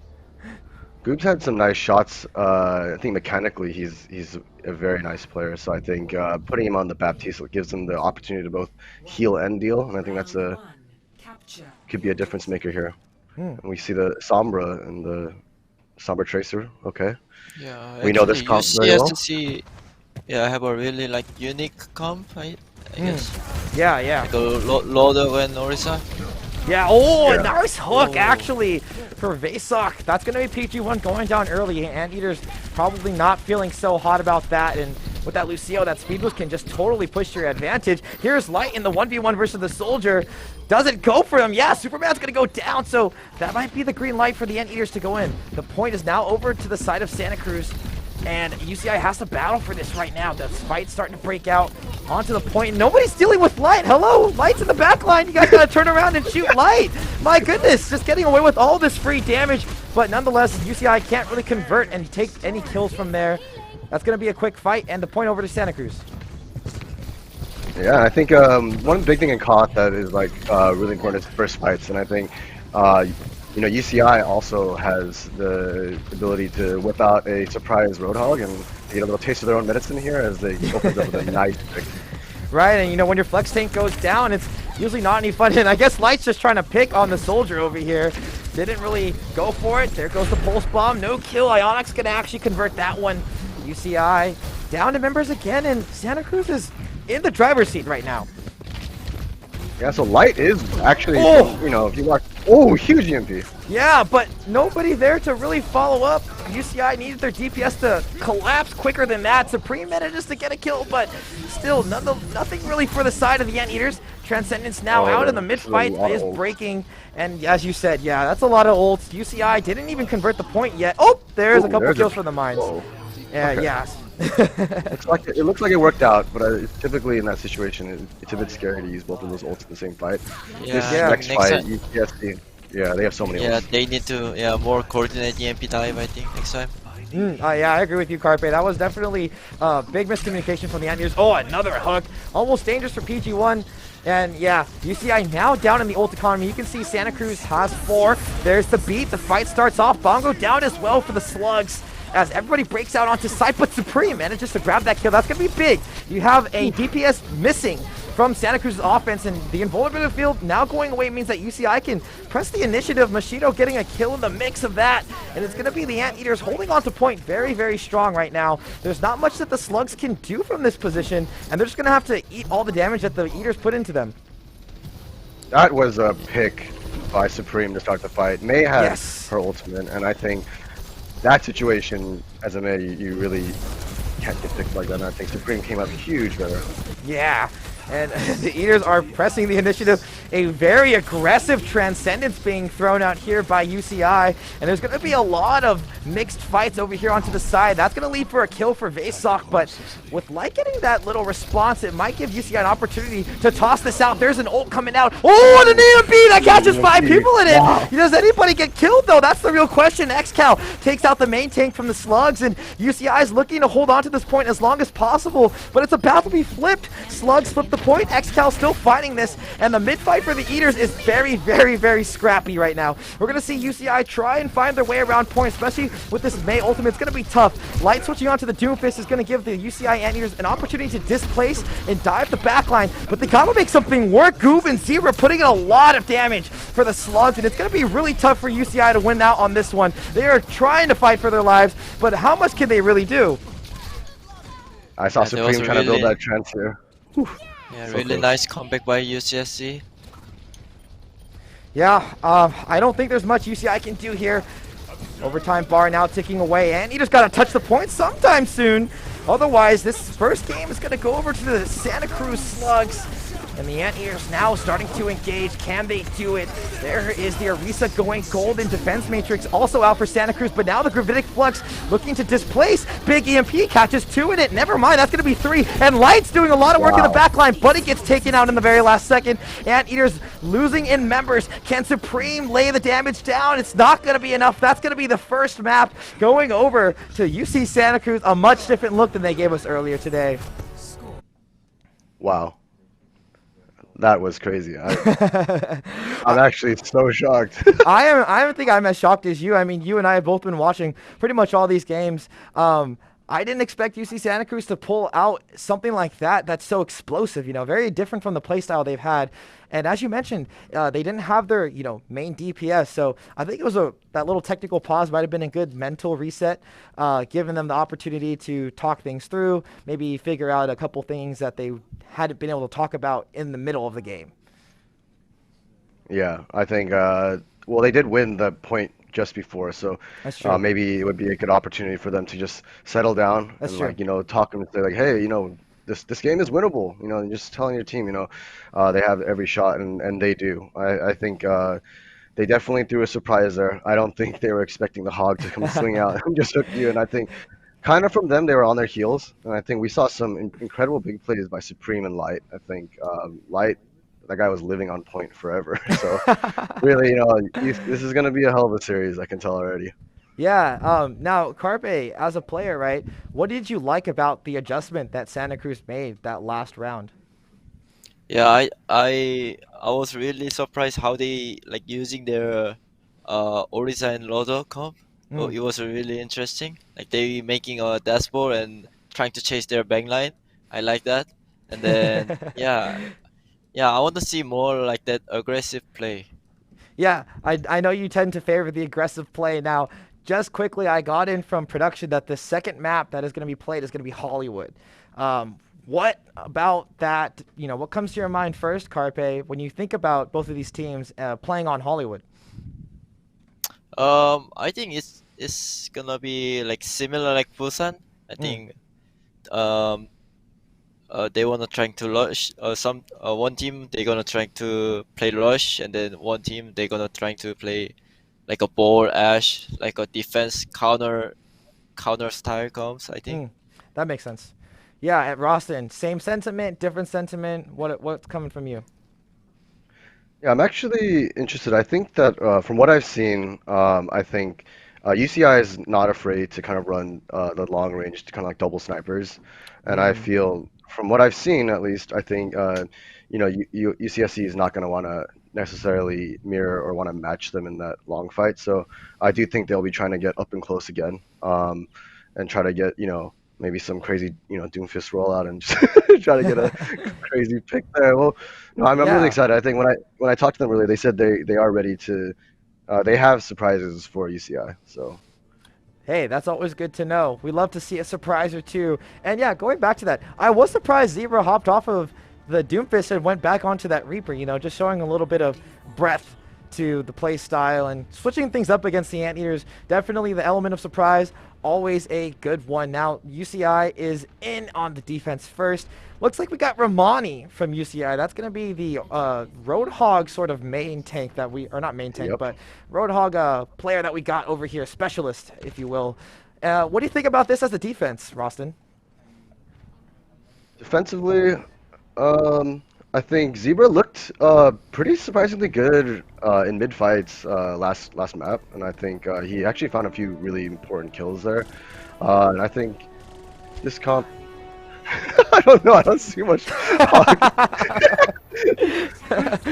Man, yeah, I don't know any more than you, so I'm in the same boat. Excuse me, I said UCI was on the defense earlier, I meant offense. And now the Eaters coming out of spawn, a bit of a tempo compared to last time.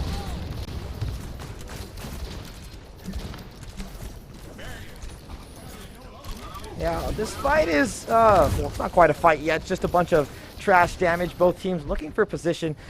UCI is gonna opt for the backside over here. Might give them an opportunity to dive onto the back line, but it's too late. Basock gets the kill onto Light. That's a DPS down, and unfortunately an important DPS, you know. That's someone you really want to carry your fights right there, and Romani getting stuck out so soon. Wow, that is gonna be, well, another technical pause, but UCI losing the advantage early. It is Hollywood, so they're gonna get another chance sometime soon.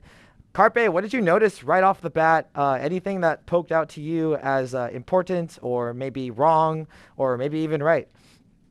Actually, I thought they're gonna play. I thought UCSC gonna play Broadcom, but it was very surprised they both team playing Hog. Actually, right? Yeah, yeah. I think meta just changed it. Yeah. Yeah, That's the so cool thing, I think.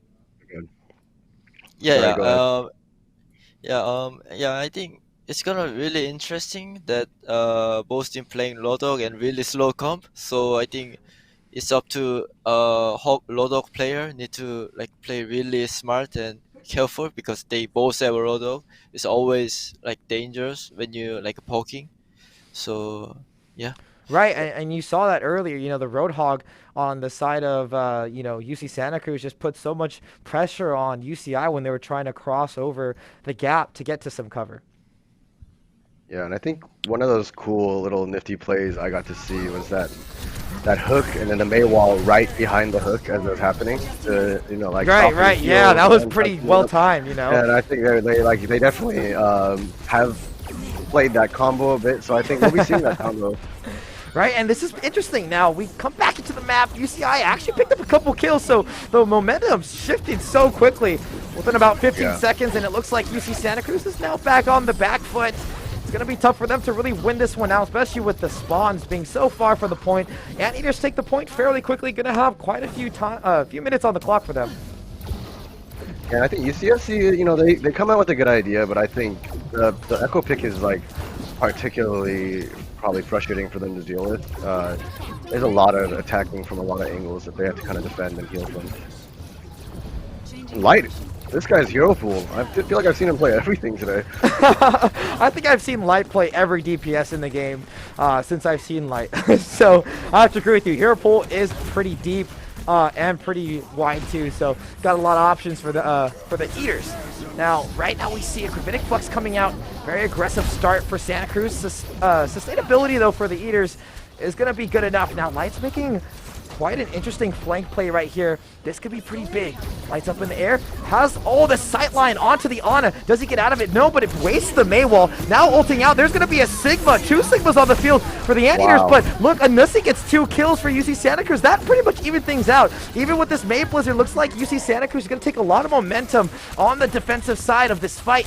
And, you know, the Eaters have to reset pretty hard here. And unfortunately for them, they don't get too much space out of it either.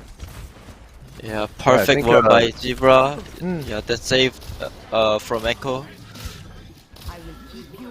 Yeah, that was huge actually, and then the self peel that really was the fight winning play right there. Yeah, Nessie definitely making big plays here for the Slugs, and that's going to be really important as time goes on. But UCI has been able to keep up the pressure enough to push over here, and if Supreme can get a nice angle, grenade could really be devastating for the back line of UC Santa Cruz. So we're going to see Supreme get over to this backside on the top of the saloon, put pressure onto the May, and UC Santa Cruz defense might be split here. They decide to push a little bit past the point, past the cart. That's going to be Superman getting a kill. Wow. Monty is trying to brawl here for the Eaters. UCI grabbing 5 kills, or excuse me, not 5 kills, 3 kills in the meantime, and it's going to be a lot of pressure on the defense. Not too much the Slugs can do about it. Looks like the resources were managed well by the Anteaters in the rest of that fight. Yeah, I think it's a bit of a shame that UCSC had won that fight previous and they wouldn't have numbers or the time to kind of set the high ground up again. It gave UCI a lot of ability to push for free. Yeah, I have to agree with you now. There's a lot of ultimates being tossed out onto the field. I don't really know what's happening, but everybody's fighting. XCal tossed out that little bomb. That pulse bomb's going to get a kill. A beautiful Bionade from the Ana. And there's Light up in the air, shredding everybody down. Ulting as to the Roadhog. Going to be a well-kept Roadhog. And the defense matrix going to put a lot of damage onto the Eaters. But unfortunately, Goob unable to do much for the Slugs. It's going to be UCI cleaning up the rest of this fight, and a nice little ice block may at the end for the stagger, but not going to be enough. Eater's going to have 3.5 minutes to cap the last point in the last stretch. Ooh. Interesting usage of the ultimate.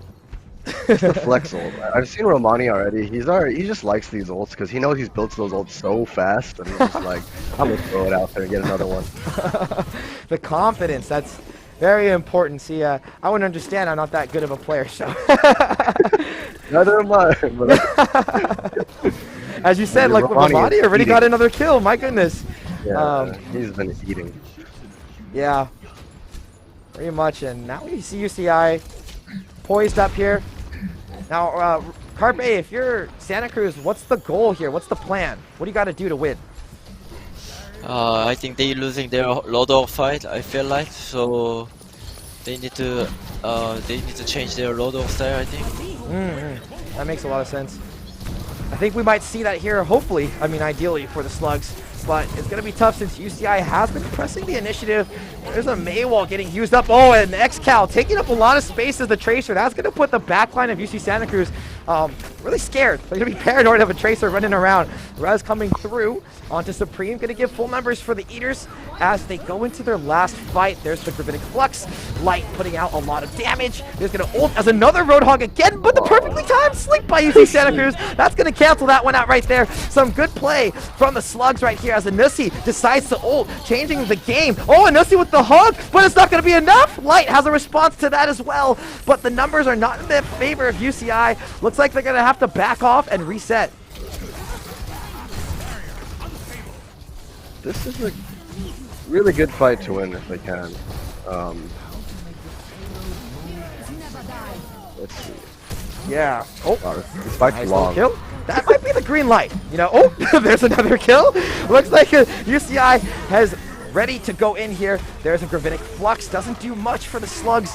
And UCI is now out on point. Whole Hog pushing everybody off. Anussi's in the backline though. Oh, the Anteater's got to deal with that. XCal says, see you later. Anussi, Zebra, and Vasok going down. The kills are coming in, and the Transcendence can only do so much for the Slugs as UCI pushes the payload all the way in. 1 minute and 18 seconds left on the clock. That was so close for UCSC. They had 99 or 98 on Trans when Zen falled, and then they had like a 90 on the Ana as well when she died. And I think those are some two ults that you really that would have changed that fight drastically, and it could have been an overtime situation.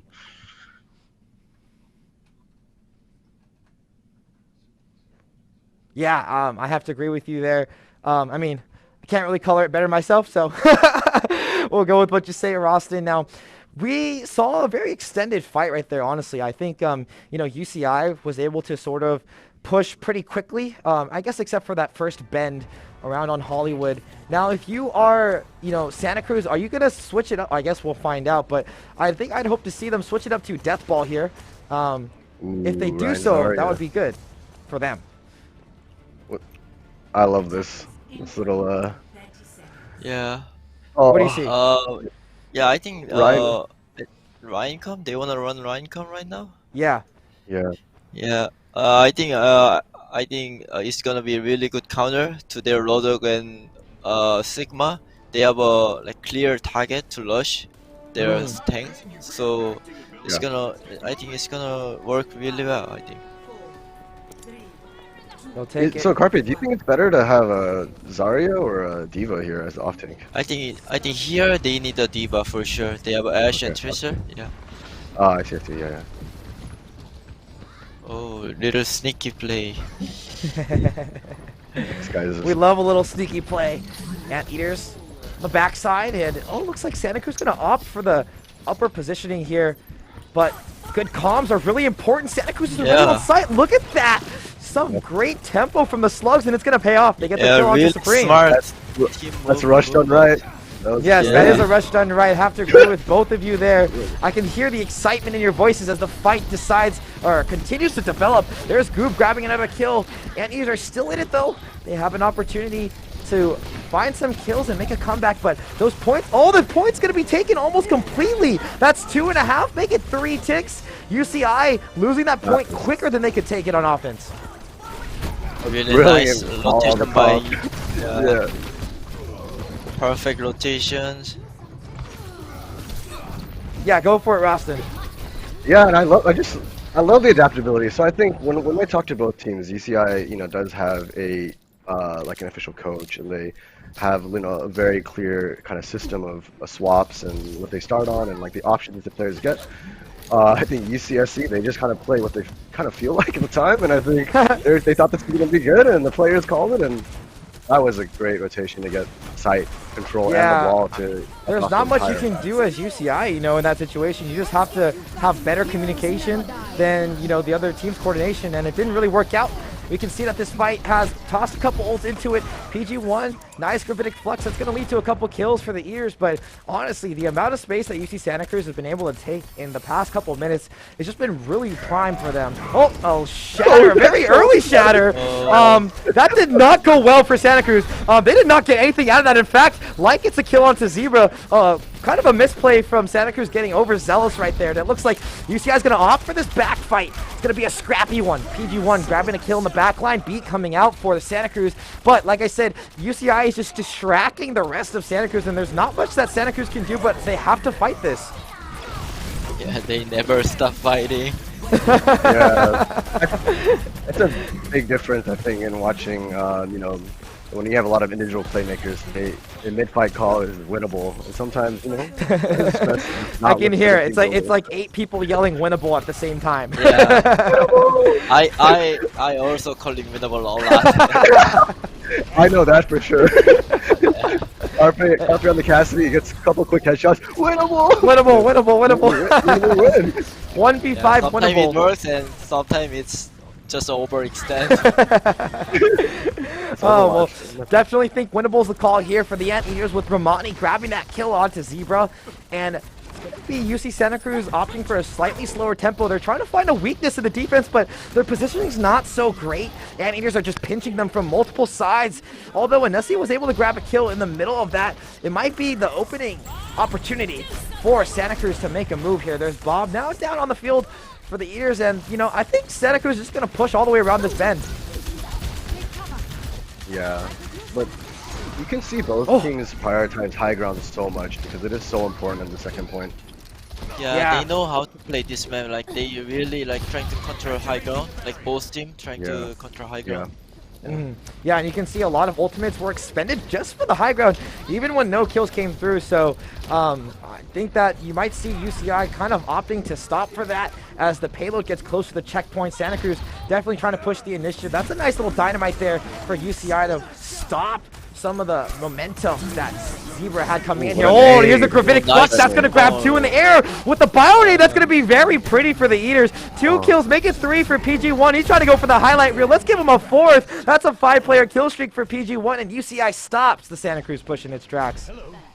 Yeah, perfect ult by PG1. They control high ground and their Sigma is coming so fast. Right, that's a lot of ultimates in a very small amount of time. So, as you know, Carpe, that's always good, especially if you're using them to win. Yep. Press Q and profit. Press Q and now profit. UCSC gonna be really difficult. Now UCI have all the high ground power, so they're gonna struggle really a lot. Do you think the go ahead, Robson. Carpe, do you think UCSC should have switched comps, maybe?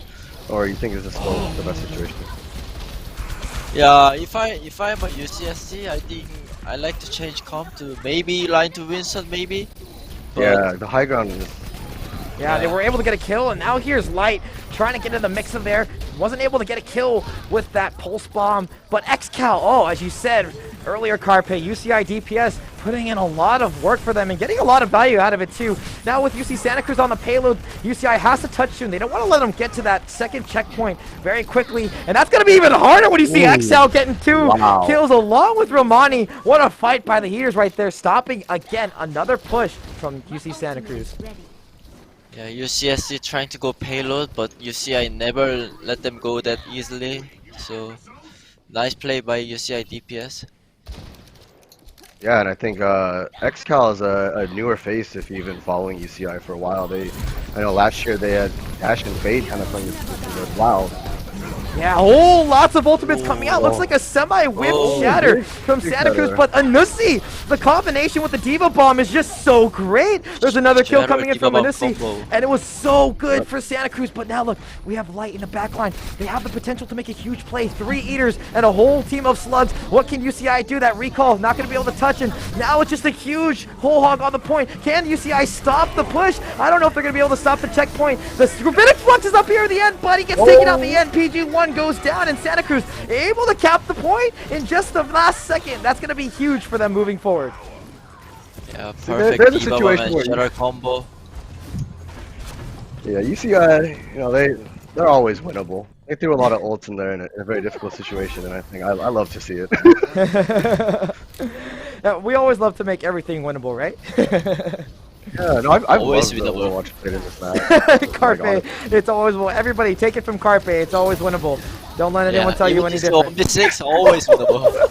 And look at this switch onto all the Junkrat. Wow. Okay, look at this, Carpe. A nanoed Junkrat. What? Oh man. That was a huge nail there in that room as they try to sneak in and push it together as a group. And that's a great read by UCI because Junkrat doesn't need an ultimate to cancel that. It's just tossing in some abilities. But like a beautiful May wall to catch out Supreme. Wall. Yeah, that was really well done by Santa Cruz right there. And it's going to be hard to put pressure onto the offense here. With just 25 seconds left, UCI is going to want to regroup and fight back here on point. Yeah, they trying to force them come into payload. Ooh. Can Light make something happen? He's getting pocketed, trying to do something. There's a coalescence we've been seeing from UC Santa Cruz on some of these other Deathball comps. They're starting off this fight, but Goop goes down. Oh, Light has the tire. Can he pull it out sometime soon? He gets the direct hit. There's a Diva self-destruct out. Can UCI cancel it? Yes, Anisi grabs the kill, but it's not going to be enough. UCI cleans the slate with UC Santa Cruz. That's going to tie up the series 1-1 in this best of 5. What? I cannot believe that. I totally thought UTSC didn't they have like a 5v3 Yeah, in that fight? they start with like 5v6 and Junkrat coming is always winnable. With Junkrat coming, it's always winnable. I love the confidence, Carpe. But yeah, here's a huge play from PG1. I think that's a nice little play of the game. Nonetheless, what do you think about that Junkrat pick? You know, in the end, Carpe, did you expect it at all? Oh, I actually didn't expect it, but it was a really smart pick, I think. Like, they coming like really narrow choke every time, and they always trying to rush their Sigma, so Junkrat pick was really smart. Yeah, I'm assuming, Roston, you didn't expect it either then, right? No, just really loving the counter picks and the way they're playing. These first 2 maps have been really enjoyable to watch for Overwatch. I think both teams look like they really understand what they're supposed to be doing with each comp. You know, you saw, I think you mentioned like Ryan looked like they were giving up a lot of position, but they were staying grouped on high ground to look for someone to drop onto and dive. And I think both teams knew clearly that the importance of the high ground. I think the common theme is ult usage is a bit loose. I think people always try to win everything, but other than that, it's just really incredible. Yeah, and the counter swap to a group of guys grouped up. Junkrat's the perfect answer, right?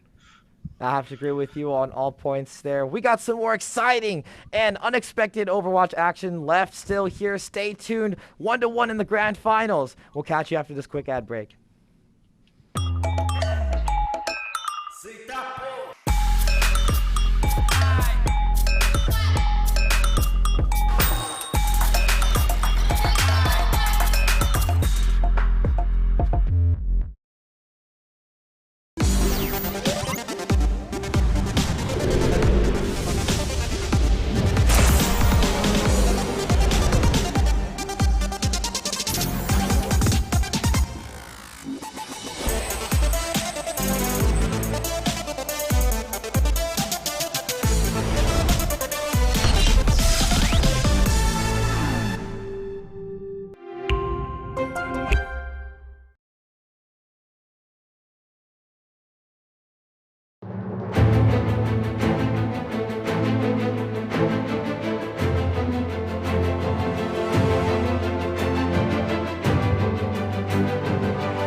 Welcome back from my quick break. We're here for the UCEI Invitational presented by Xfinity. Now, we're in the middle of the grand finals, 1-1, UC Irvine versus UC Santa Cruz, and the next map that was picked is going to be Rialto. Now, Carpe, what do you think about Rialto? Do you foresee a team winning outright, or do you think it's going to be a close game? Yeah, I think it's gonna be close game and also compositions. I thought they trying to play like a rush comp, but they both seem play Hawk. So maybe we can see one more like Hawk mirror situations, I think. Yeah, it looks like we're not going to get that. We never get what we want as casters, do we? We want the Bastion cheese, but we never get it. So UCI going to be playing a little bit of a dive with the Widow on defense, and UC Santa Cruz going to be coming out with something a little bit more solid. Yeah, Mishiro back in for UCI, so we're probably not seeing much Hog. Makes a lot of sense. Yeah, that is true. Mishiro definitely is the Winston player for the Anteaters. And Mishiro going to take initiative, coming to the backline. Oh, but they expected it. That was very close. Santa Cruz almost killed the tank for the Eaters right in the first few seconds of the first round. But nonetheless, PG1's going to turn things around. A well-timed May block is going to give UC Santa Cruz a little bit more sustain here, but I think the Anteaters are in the driver's seat for the rest of this fight. It's going to be tough for Santa Cruz to battle it out right here.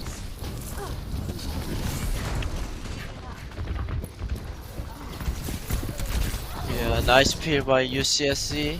UCI trying to rush inside them, but they did a really great peel. Yeah, actually, fight, as you said, really great peel led to a big boost of morale for UC Santa Cruz and resources overall. Those kills rolled in very quickly, and now UC Santa Cruz just has to push through this one choke point before they can get to that second checkpoint right here, or I guess the first one of the map.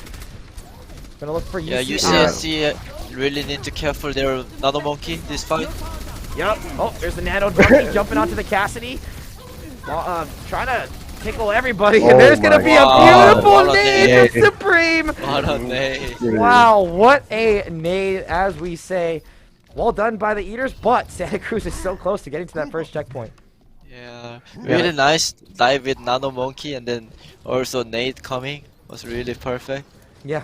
Yeah, that was incredible play by those two, and I think, luckily, I think UCSC did not invest the May or the McCree or Cassidy ult, so I think we will potentially see a really good fight on point for UCSC. Yeah, and honestly, this is our first Widowmaker that we've gotten to see, even between these two teams, and probably my first of the series, so I think that's a pretty interesting point to keep into as well. There's a little bit of a brawl coming out here by the first choke. And a beautiful nade! Another one! Oh my gosh! Well played by the Eaters. That's going to be a lot of pressure on Santa Cruz. And honestly, there's nothing you can do about that. Just the nades of Supreme are insane. All day! This Supreme, so... not only is Supreme just got the big nades, but apparently he's one of the biggest shot callers for mid-fight tempo and mid-fight shot calling. So he really understands like the flow of the fights, and geez, you can see it with all the big plays. Yeah, and that's really hard to do. How you can lose if your Ana just nade like 5-6 people every fight? And that was made on a trance team. Like that whole team was tranced, and then they couldn't get healing from trance. Like that's a crazy value. Yeah, we'll UCSC see if... now changing to Lucian. Oh, yeah, you're right, they did. That's going to be a completely different look. That speed boost is going to be huge. We hear the high noon coming out. There's an angry monkey who's nanoed. I lied. Actually, it's just going to be the D.Va self-destruct with the nanoed monkey, and that's going to get a kill for the Eaters, along with Light getting into the back line of UC Santa Cruz. UCI is just holding on this building. They don't want to overextend here and jump right into the damage, but if they can get a kill, that would be awesome. A beautifully timed wall. That was very well done by Santa Cruz right there, as they now go back on the offensive. It's going to be tough. Oh, another great nade, but again, no follow from the Eaters, and it's going to be a brawl on the bottom. Light killing a Nussie. That's going to be UCI still getting hold of the mid-fight, but it's going to be scrappy. Yeah, the nades stopped their UCSC coming from their choke. Yep. He made a lot of time. Yeah, you're right. Exactly. That time is super important, especially now that it's ticking away. There's that May Blizzard on the point. It's not going to do much for Santa Cruz, and it looks like UCI is going to be able to stave off the slugs. just as the overtime bar ticks away, Supreme has been doing so good work for the Anteaters. Another kill, oh my gosh, from Light. But look, everyone's gotten to reset, and so it's gonna be pretty tough. The Eaters gotta find a way to battle this one out. Machino going primal right here, looking to juggle somebody, find a kill, take some space. As you said, Carpe, it's winnable. That's the call right now. XCal gets the kill in the middle of this. Machino getting out of there, trying to get healed back up. There's potentially a rally coming from Safrona anytime soon. Beat coming out as well for UC Santa Cruz, and that wall is up to stave off some Eaters, but they're just so relentless coming back in onto the point. UCI doesn't seem to be able to be taking so much damage here, and that ice block May is going to be a loss for UC Santa Cruz as they get into the rest of this fight. Overtime bar still ticking away, folks. We're trying to find a winner here, but nobody's giving any ground up. UCI has been staying here at the choke point this entire time. Members haven't been able to go down so well. As I said, there's that rally. Thank you for that call, Rostin, as UCI now starts to take reins of the fight. There's going to be sustainability, damage, and space for the Eaters as they tick away the overtime bar. They're going to take this to a stoppage just before the first checkpoint. Yeah, Bangline did a really great job here. Yeah, what a performance by Supreme and the Winston. Like, they really cycled the Nano Winston engage and then getting the primal out of the damage dealt in the Nano so well. I think that when you have a monkey literally demanding the attention of like 4 people on your team, that Tracer, Light, she's free. Just running around and doing whatever she wants, and I don't think she died very much or had much pressure on her, which gave her so much room to work.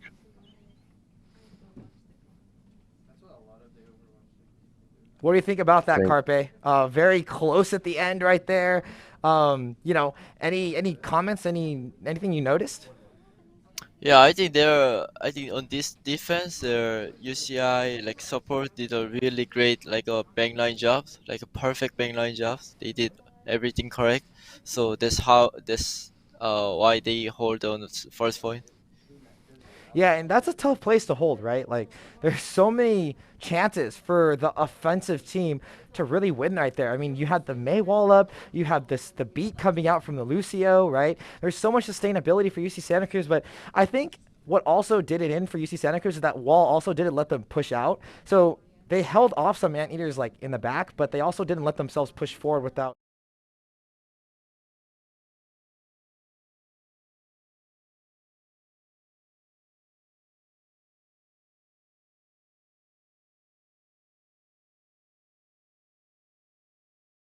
Can you hear me?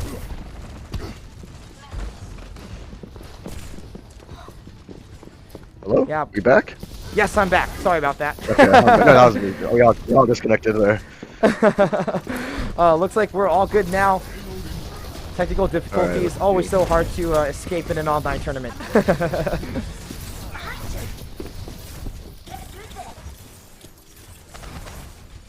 So we're looking at pretty much the same comps, right? Almost. Yep, pretty much. Basically just side swapped. And so are these fights. These fights are really going to be really scrappy, I think, especially because these Tracers are just really annoying the back lines of both teams. Look at Supreme on that old charge again. He's already pumping Nano and no one's been close. Yeah, and that's important because that puts a lot of pressure. You know, Santa Cruz, they don't have much space to hold against. And there's only so much you can do as a lonely wrecking ball on the point. I think the Anteaters just put out too much damage here. And this might be the rest of this. They may get one more fight coming into this last choke point. Yeah, I mean, this might be it. I think they trying to rush their gen. Yeah, these kills are just coming in for the Eaters one by one. I don't think there's much Santa Cruz can really do. Yeah, after 2 really close maps, it looks like UCI is showing their typical colors of domination. Yeah, definitely difficult to deal with. Oh, XCal actually getting pressured by Anissi in the backline. Can the Eaters peel? Yes, they do. And that's going to be perfectly played by the team. UCI pushes off the cart all the way, and that's going to be game 2 in this best of 3. UCI is on match point for this series. Yeah, first 2 map was close, but this map not even close at all. I think like UCI backline and their tanks and DPS doing. Everyone's doing really great job now. Supreme, Sky. When we talked about MVP earlier, the guy's got my MVP vote right now. Yeah, right now, Guys, Supreme's got your. I mean, it's hard to argue with, right, Rostin? You have so many consistent, high impact, bionades, right? And those things are just so brutal. You saw like multiple instances of Supreme tossing out a nade, right? And then the rest of the eaters just collapsing. That's basically a completely one fight, right? As Carpe said, how can you lose when everybody's naded, right? They can't heal, and you're just dealing damage after damage. We're not in that shield meta anymore where we have to just spray shields down. So it makes it really easy for the Anteaters to take and capitalize on all the damage that they can put out onto the other team. yeah. Honestly, I was curious, Carpe, what do you think about the comps? Like, I was actually a bit surprised to see the UCSC kind of come out on the same thing. Is there a reason for that, you think, or what were your kind of thoughts overall?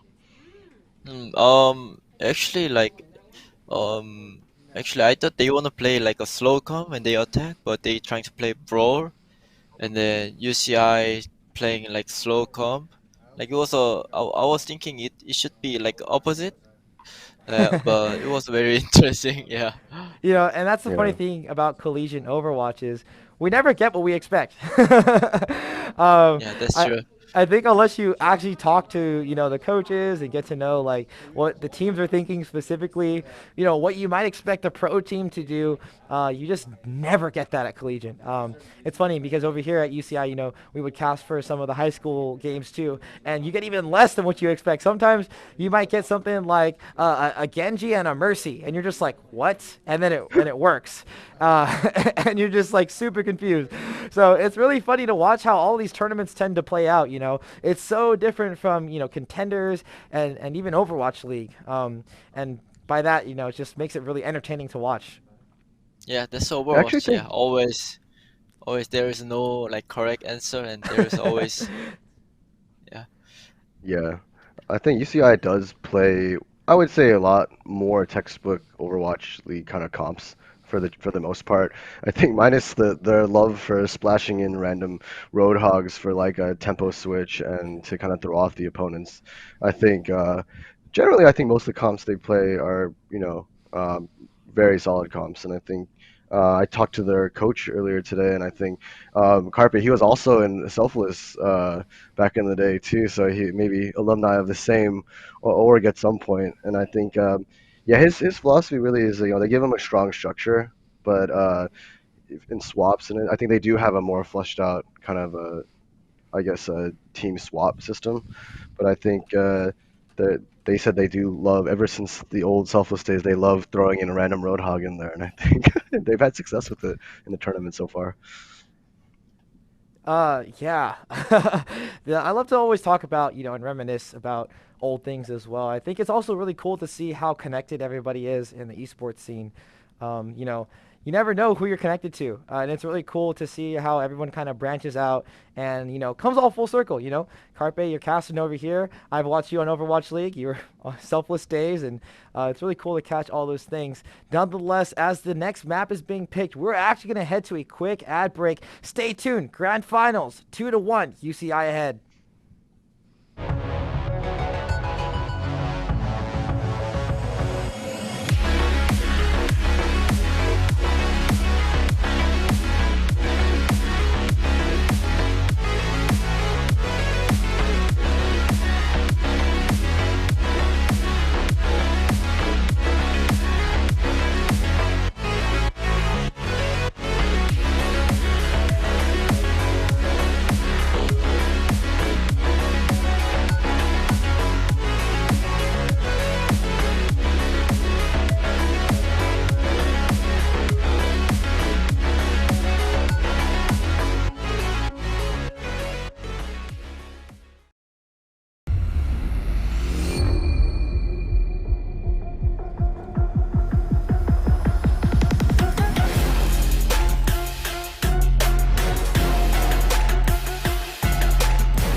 We're back from our quick break for the University of California Esports Invitational presented by Xfinity and sponsored by our peripheral people, Corsair and MSI. Now, it's been pretty cool to catch all these games, Roston and Carpe. Honestly, it's been an honor to cast with you guys. We are here 2-1, UCI head in the grand finals for the Overwatch play-ins. What are you thinking as, this next map is coming up? We actually got Hanamura, Roston, so what is the first thought? Because, I know this is going to be an exciting match, especially with so much on the line. I want to see Superman on the Genji. I want to see that Genji. Genji. I think he likes to play it. I think when we talk about long extended fights, it's been more difficult for UCSC to kind of win those extended fights, and I think you go for a clear win condition. But nope, Superman. Not doing what you want. No, We're gonna get a. Oh Oh my goodness! Oh, another nade! What? My gosh! I mean, honestly, as you said, Supreme's probably got my vote. That is just literally insane. All of those nades, and I see that for me. You're just hiding in the. Oh my god, dude, this guy is just. Supreme, you gotta feel good about yourself. You got a professional Overwatch player, super excited about the plays you're making. So that's pretty awesome. Yeah. Well, if I recall correctly, Supreme was ranked 1 in Korea Overwatch League at one point. That is true. Yes. Season 26. Half Japanese, half Japanese, half Korean, I believe, and yeah, he's from Japan. That's really cool. I actually didn't know that. Yeah, that's what I just heard. That. I'm not positive, but I know he's Japanese nationally. That's cool. I actually didn't know that. Yeah. You think I should know more about my own team. Nonetheless, going back to the screen, UCI cleaning things up. UC Santa Cruz able to cap about 37%, so that's going to be a solid push. Usually that first push can get shut down super hard. So well played by the Slugs. Yeah, I'm surprised they got a tick after that. Disaster start. You try to get together to TP and a nade hits your entire team. It doesn't feel good. Oh yeah, nice nano rush. Yes, nano rush, as you said. Hopefully there's some, utility UCI can use to support Mashiro in here. Mashiro gets 1 kill. That's just gonna pretty much slow down, the rest of this push from Santa Cruz and, making UCI a nuisance in the side of the Slugs. I love the proactive usage. Yeah. The nano. It's like he's not waiting to save someone. They're acting first, and that's huge in Overwatch, especially on defense. Yeah, quite a lot going down. There's a Symmetra roll. We saw a beat coming out earlier. Light now using the Echo ult. Has a Shatter to throw on the ground. That's a great isolation kill onto the Symmetra, but they can't convert. That's not going to be enough. Oh, see you later. Oh, the Rod goes down and Light goes back up in the sky. That's huge for the Eaters. Usually Santa Cruz can't do much about it, but they do double their percentage. They're going to come out to about 64.1%. Well played by the Slugs. But yeah, UCI definitely is excited about stopping that push and preventing that tick. Yeah, we have a Bob here and Nails as well, so we'll have to see which two gets more value to start. But UCI looking really Yeah, they're strong. rotating and then nice Bob. Yeah. Oh, and the Did team you split. see dive into UCSC backline. trying to rotate to their backline or to point? Yeah, I think this is a great look. I like seeing teams do this. It means they're thinking, changing their plans. They have a good idea, a goal for what they want to do. You can see Superman getting that kill. It's going to be nice. There's a little nade up to the backline. Oh, that gives the perfect entry for Light right here. Ulting again? Wow, that's huge for the Eaters. Light is just destroying this backline. Actually, I believe Light has been using the Echo to take a tank every single time. And that's been really good because then the Eaters have 3 tanks on the field, especially if you get an extra ult from it too. It's just really nice. Yeah, the tank kit is just, you have survivability, you have tank, and your ult's built so fast, so it's always a good choice for Ooh, nice pick.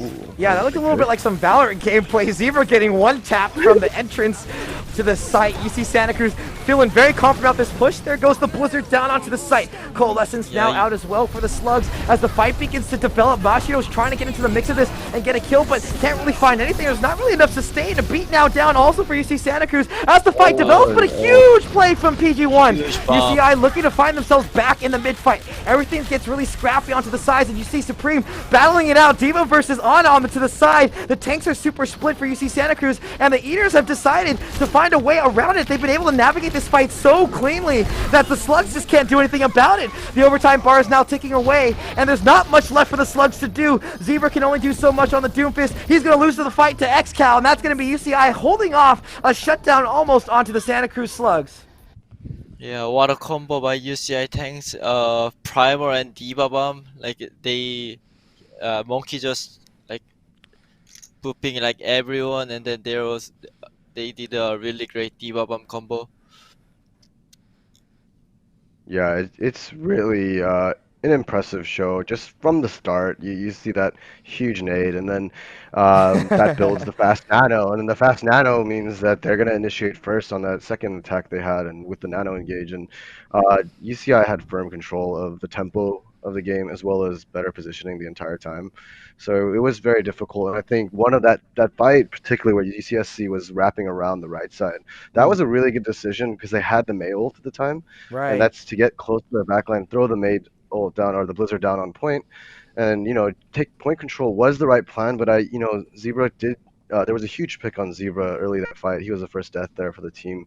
And then, Zebra bounced right back with the first pick for his team on the next attack. And I think, Zebra's had some really nice mechanical plays on getting kills mid-fight, especially with the right click. But really would like to see, him work a little more on his team with his, you have to, if you're win conditions Blizzard, you have to stay alive for those fights if you're pushing in. And that's happened a couple times today. Yeah, also, what do you think about Light always opting to get tanks as an echo, Carpe? What is the benefit of that, for those fights? Yeah, like UCSC playing like a broad comp, but if you're playing echo, like if you're getting like full pocketing, like you always have ult like in 1 minute. Oh, I see. That makes a lot of sense. You can put a lot of pressure, a lot of damage, and oh, look, there's a Bastion. I'm so excited. That's actually perfect counter for Light. Wow, I wasn't expecting that. Oh, we're gonna see some exciting gameplay here. Lots of very exciting picks coming out from both teams. Bastion defense, very interesting. Yes, it's also very high risk, high reward, right? Like, if you misplace the Bastion like this, you might get XCal jumping on top of you, and a lot of resources have to be peeled just so you can try and defend the Bastion. So we'll see if UC Santa Cruz can pull it off. They don't have many ticks to give up here. Ooh, Zebra with the pick on. Yeah, they pick on the Supreme. This is... Oh, another Bastion kill. This is going to be interesting. Rostam, what do you think about this Bastion? I mean, it's definitely applying a unique amount of pressure right now, but the hard part is, right here when they get their ultimates. Oh my gosh, Ultimate versus Ultimate, who's gonna win? PG1 Nano Boosted gets in there and eats some of the shots for the Bastion. There's not much that Santa Cruz can do. That's gonna be UCI basically taking control of the point, and I'm not sure if UC Santa Cruz really has much else to offer here in terms of defense. I think UCI just wins out. Yep, and that's gonna be it. Disadvantage. I believe that's the map, and that's 3 games. UCI is going to take the grand finals 3-1. A very good and stellar showing for both of these teams. Yeah, I thought it was like, at least the first 2 maps were incredibly close, and to be honest, UCI came in here and a lot of people thought it might be a 3-0, and I think UTSC showed they're getting better and better every game. They haven't had as much practice time. I was really impressed with their performance today. Yeah, Carpe, any other thoughts about that? Yeah, I like to see like UCI coming back. Like first map they didn't play their performance, but they coming back and they play their performance and their style, their color. I love to see that. Yeah, we love to see great Overwatch. Now, keep in mind, folks, we're going to be standing around here talking a little bit more. We do have the MSI MVP votes being tallied now. Just to let you know, it's actually being tallied by the committee. So Twitch chat, you guys can take a part in that. Go ahead, vote. I'm sure the moderators can tell you exactly how that's going to work. On the other hand, too, they're going to take some information from us, right? They're going to ask us, see what we think. So while we're on stream, Rostin, Carpe, let's start with you, Rostin. Who's got your MSI MVP? I think I know who it is, though. Yeah, it's pretty obvious. I've been gushing about him all day. Actually, before coming into the match today, I had eyes on Light. I watched the prelims and the semis, and when you look at the kill feed, there's Light everywhere, and every map he's playing a different character. That Hanzo earlier today, he was going crazy. So I thought Light would be my shoe-in, but honestly, I've heard about Supreme and not only what he does in game, but what he does for the team as far as leadership. And I think when you have a guy who's a calm leader, who has incredible game IQ on top of it, these big plays, it's really hard for me not to give the MVP to Supreme. Supreme. I love that analysis. Over to you, Carpe. Who is your MSI MVP? I think it's really difficult. Like everyone did really great job, I think. But I think I'm also same as Roston. I think Supreme is this match MVP. Yeah, I have to agree with you there. I am a support main when I play Overwatch, so I'm a little biased towards support players. But I mean, it's hard to not acknowledge the fact that Supreme is just so constantly impactful, right? I mean, every time there was a nade, we were just like flabbergasted. We're just like, oh my gosh, how'd you do that?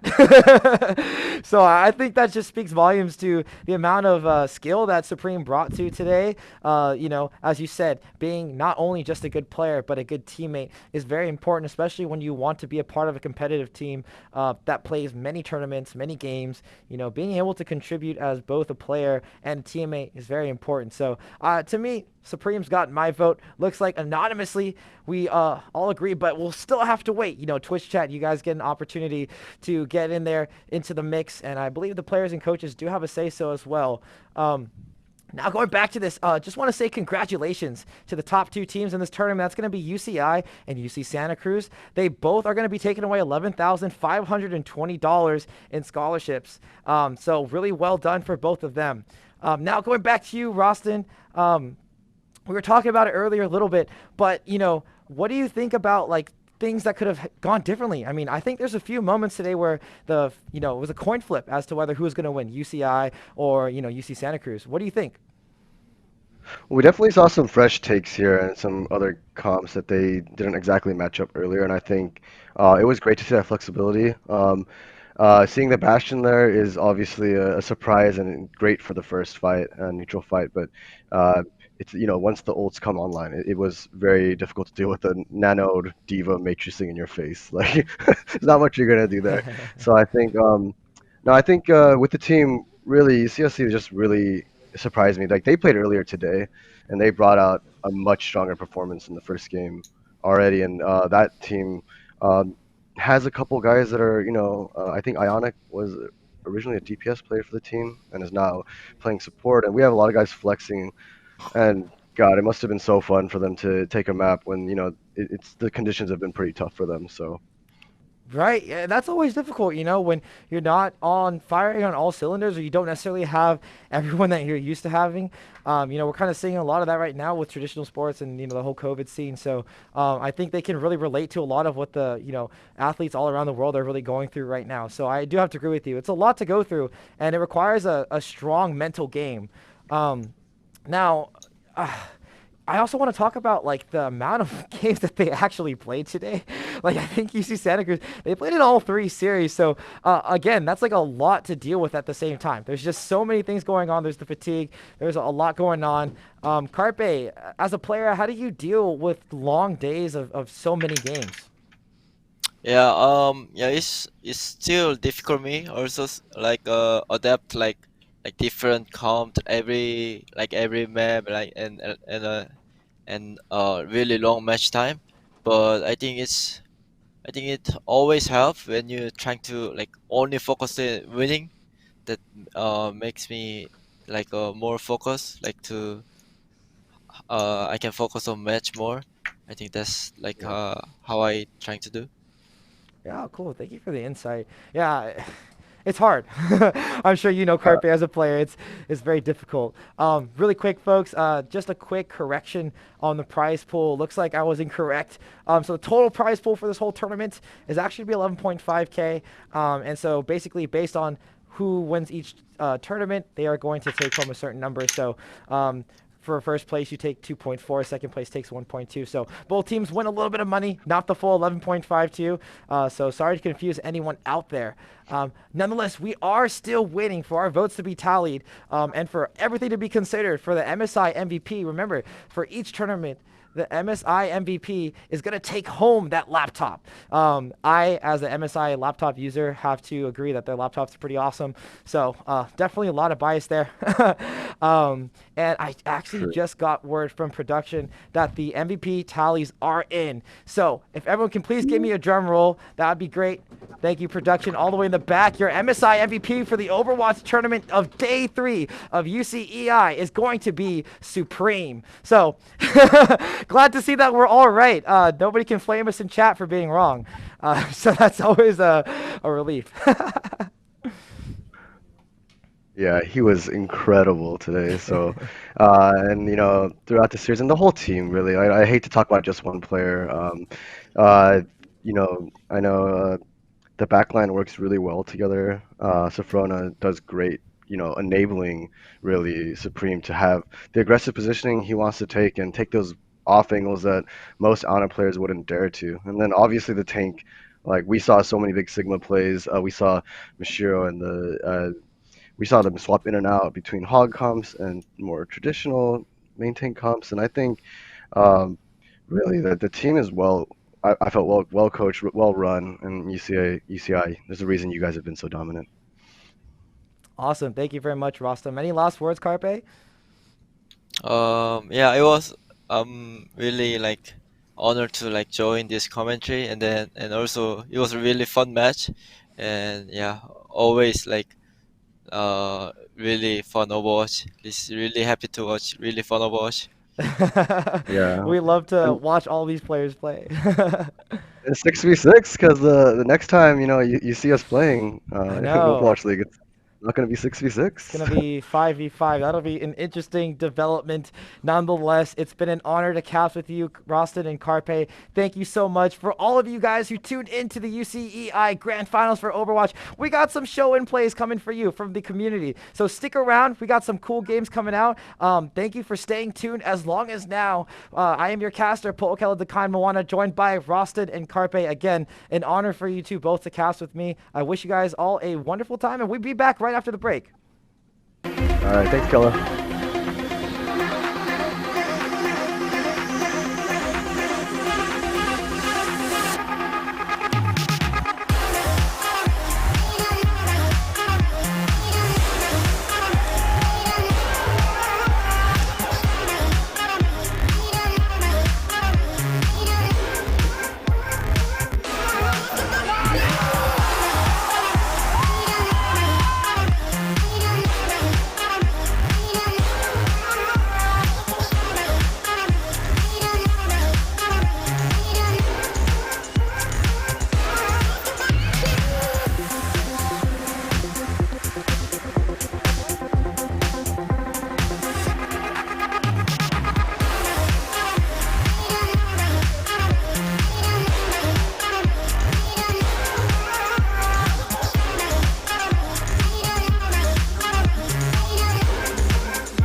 Thank you for sticking around, everybody. We are now back here for the UCEI Invitational presented by Xfinity. Day 3. We just finished the Overwatch Grand Finals, and now we're here for the community play-ins. I'm your caster, Pokello the Kind Moana, joined by my co-caster, Andre Algo Go. Algo, we're back at Overwatch now, so this is the game we used to play. You know, we're gonna have a little bit of fun here. What are you kind of expecting? I mean, I feel like we're gonna get a lot of cheesy stuff here. These are just community play-ins. You know, people are just having fun. I don't think it's gonna be too serious. Yeah, for sure. I think a lot of fun here for a lot of the players. They're probably gonna be playing whatever they want, so we're gonna just see a bunch of different compositions, like, or maybe some new ones. You know. Yeah, you know, I think we're gonna have a lot of like things the coaches don't let them do. Oh yeah, of course. Totally, like we'll probably get like I don't know, a bunch of like Bastion crazy stuff or Genji stuff. So now that we're in game, we're gonna get. And here it is. Okay. One of your favorite characters right now, Pokello. Yeah, it's gonna be the double diving Genji and Doomfist on the side of NorCal. Oh, that's right. These are NorCal versus SoCal. So it'll make this really interesting, bragging rights and all that good stuff. Oh, and here the Doofus is actually doing quite a lot. I actually don't know what's going on, Pokello, as too much things are going on at the exact same time. Well, if you don't know what's going on, then I'm at more of a loss. But here's I'm pretty terrible picture. at this game. Light getting the kills to start things off. Yeah, it's going to be basically a fiesta of Overwatch players taking ego peaks and trying to go for kills. So I think that's what we're going to get a lot of confusing things happening here. And I guess we just got to wait for some sort of like highlight play to develop for itself. Yeah, for sure. So here's going to be a lot of who has the better mechanics here, Pokello. And it seems like there's a lot going on, and I'm just unsure how to cast this because there's just too many. There are too many different compositions, too many different things that I'm actually unaware of, Pokello. Yeah. Like I said, if you're at a loss, I'm at more of one. We have Light up here. Yeah, but here, Spidey actually has the Lucio B here, Pokello, and it could be a winnable fight here for NorCal. Yeah, that's the beat down for NorCal. I mean, I'm kind of biased. I kind of want SoCal to win, so we'll see what happens here. Light dealing a lot of damage. Oh, drops the ultimate. That's a nice little play over there for SoCal. They are able to convert one kill, but they're still down in members. There's Kawani and Spidey dealing a lot of damage, but now we have the beat coming out from the SoCal side. The SoCal squad can't do too much there. There's a D with the self-destruct that gets a kill in the midst of everything, and NorCal remains on top with a 22% lead. Yeah, but the Echo ult comes out here, Pokello, and it actually could be winnable for SoCal, but it's actually such a big scrap fight here. So many ults going on at the same time, and the Mercy ult does convert out. But here, NorCal actually has 2 more ults to convert here. Yeah. They have the Minefield and they have the Coalescence coming out right now. Oh my gosh, this is a mess. SoCal and NorCal just fighting and fighting and fighting. So many ultimates are thrown out from each side.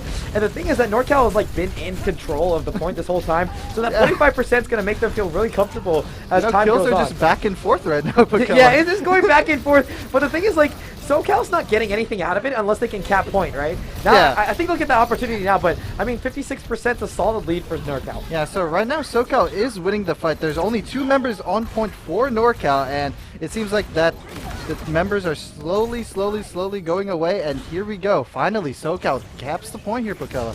Yeah, I mean, I'm kind of looking at Light and PG1 to make something happen here. I remember Rowe was pretty solid in the other game with UC San Diego, and honestly, I'm kind of surprised that they waited around all day for these games. That's quite a long time. Lots of waiting and stuff, but nonetheless, we're going to see if anyone can pull out any fun, flashy plays as the fight begins to develop. Now we have Light up in the sky again. Yeah, here, Pokello, here, NorCal actually has the advantage with so many ultimates within their back pocket. The Doomfist comes out and the Minefield here, but yeah. Oh, Light actually gets shut down right there, Pokello. Yeah, so that's both sides trading kills, 1 for 1 on each, and we have Megju right here, over here, trying to get a lot of value out of the positioning, though it's going to be really hard to challenge that Spara up in the sky. Give a self-destruct out for both sides, ECal grabs one, no thing for Rowe, and NorCal actually manages to flip the point back over. SoCal's got to make something happen soon before they hit that 86% mark. It's going to make it really tough if they don't get anything going down. There's the beat out from SoCal and a big push. Actually, there's a beat in response from NorCal.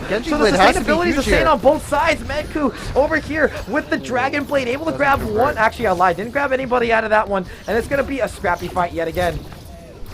Yeah, here, SoCal needs to convert. There's only just 12% left, Pokello. Yeah, as you said, 12% left. That puts the pressure on the SoCal side. So it's going to be up to Light with 90% to get an ult, drop down, and kill somebody. But you got to be careful that Coalescence. It makes it so easy to die. Oh, Coalescence versus the far ult. Justice is not served from above. And now it's going to be SoCal on the back foot trying to make something happen. But there's not really much left. There's not really much resources for them to use. They're just trying to wait for their team to come back in. There's an ulting Echo on site in the form of a Wrecking Ball. And now the mines are up. So it's going to give SoCal the opportunity to zone throughout the rest of this fight. There's Mexu getting another kill again, and it's just going to be so hard. Oh, Light actually swaps to the Widow here and gets Mexu. Yeah, it's going to be really tough for you. Oh, he gets 2! Oh, wow, okay. I guess Light had something to say about that. The overtime bar still ticking away. It's going to... Oh, and he gets the 3rd! Okay! That's going to be 3 kills for Light. And the 4th. And the 4th. My gosh. Okay, Light, I see you. I'm seeing a little bit of flashbacks here. You know, Fade? Oh, my goodness. Yeah. You know, watch out, Fade. Light's coming for your job. What do you think NorCal has as an option? I feel like it's just a scrap fight, though. They're just trying to kill as many people as possible. So far it's just, you know, it's going to be really hard here for SoCal, especially if PG feeds like that. Oh, that's Suarez going down as well. And I can already hear UCI flaming PG1 in chat. That's going to be a really tough ask for SoCal to hold on to this point. There's the beat coming out from NorCal in the push as well. Point and flips the over. cap comes through for NorCal here. Oh, okay. Diva self-destruct. Zoning potential. Spidey goes down. Kalani gets killed in the meantime. And now it's Mekju on point. Bunch of mines and a few SoCal people on point to fight him. Dragon Blade up now as well. And here's a potential highlight play. There's 1 kill. Make it almost 2, but Ro has something to say. Theodore from the sky is going to get a kill as well. Ro again! Oh, that's big for SoCal. And the recap comes here, Pokella. Yeah, and the recap comes in, and with Kalani in the backline, that's going to be potentially throwing play for NorCal right there. SoCal definitely has the opportunity to regroup and hold strong for one more fight. Oh, the Widow comes you know, the Widow nerf there. If there was no Widow nerf, Light would be dead, but... Yes. But here, NorCal, actually, it's going to be really tough for them to retake.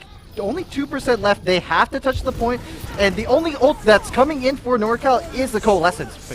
Yes, now here's the beat out for SoCal. Lots of sustainability up for those members. The red team's holding on to the site. There's not much NorCal can really do. Overtime bar now ticking away, and the resources just look too good for SoCal to lose this fight.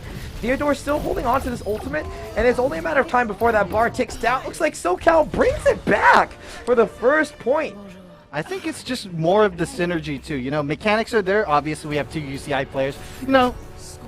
But it's going to be really easy for SoCal to come back because we have the existing synergy between Light and PG1. Yeah, that makes a lot of sense. You know, the more chemistry you have as players, it makes things easier. I mean, Overwatch is a team game.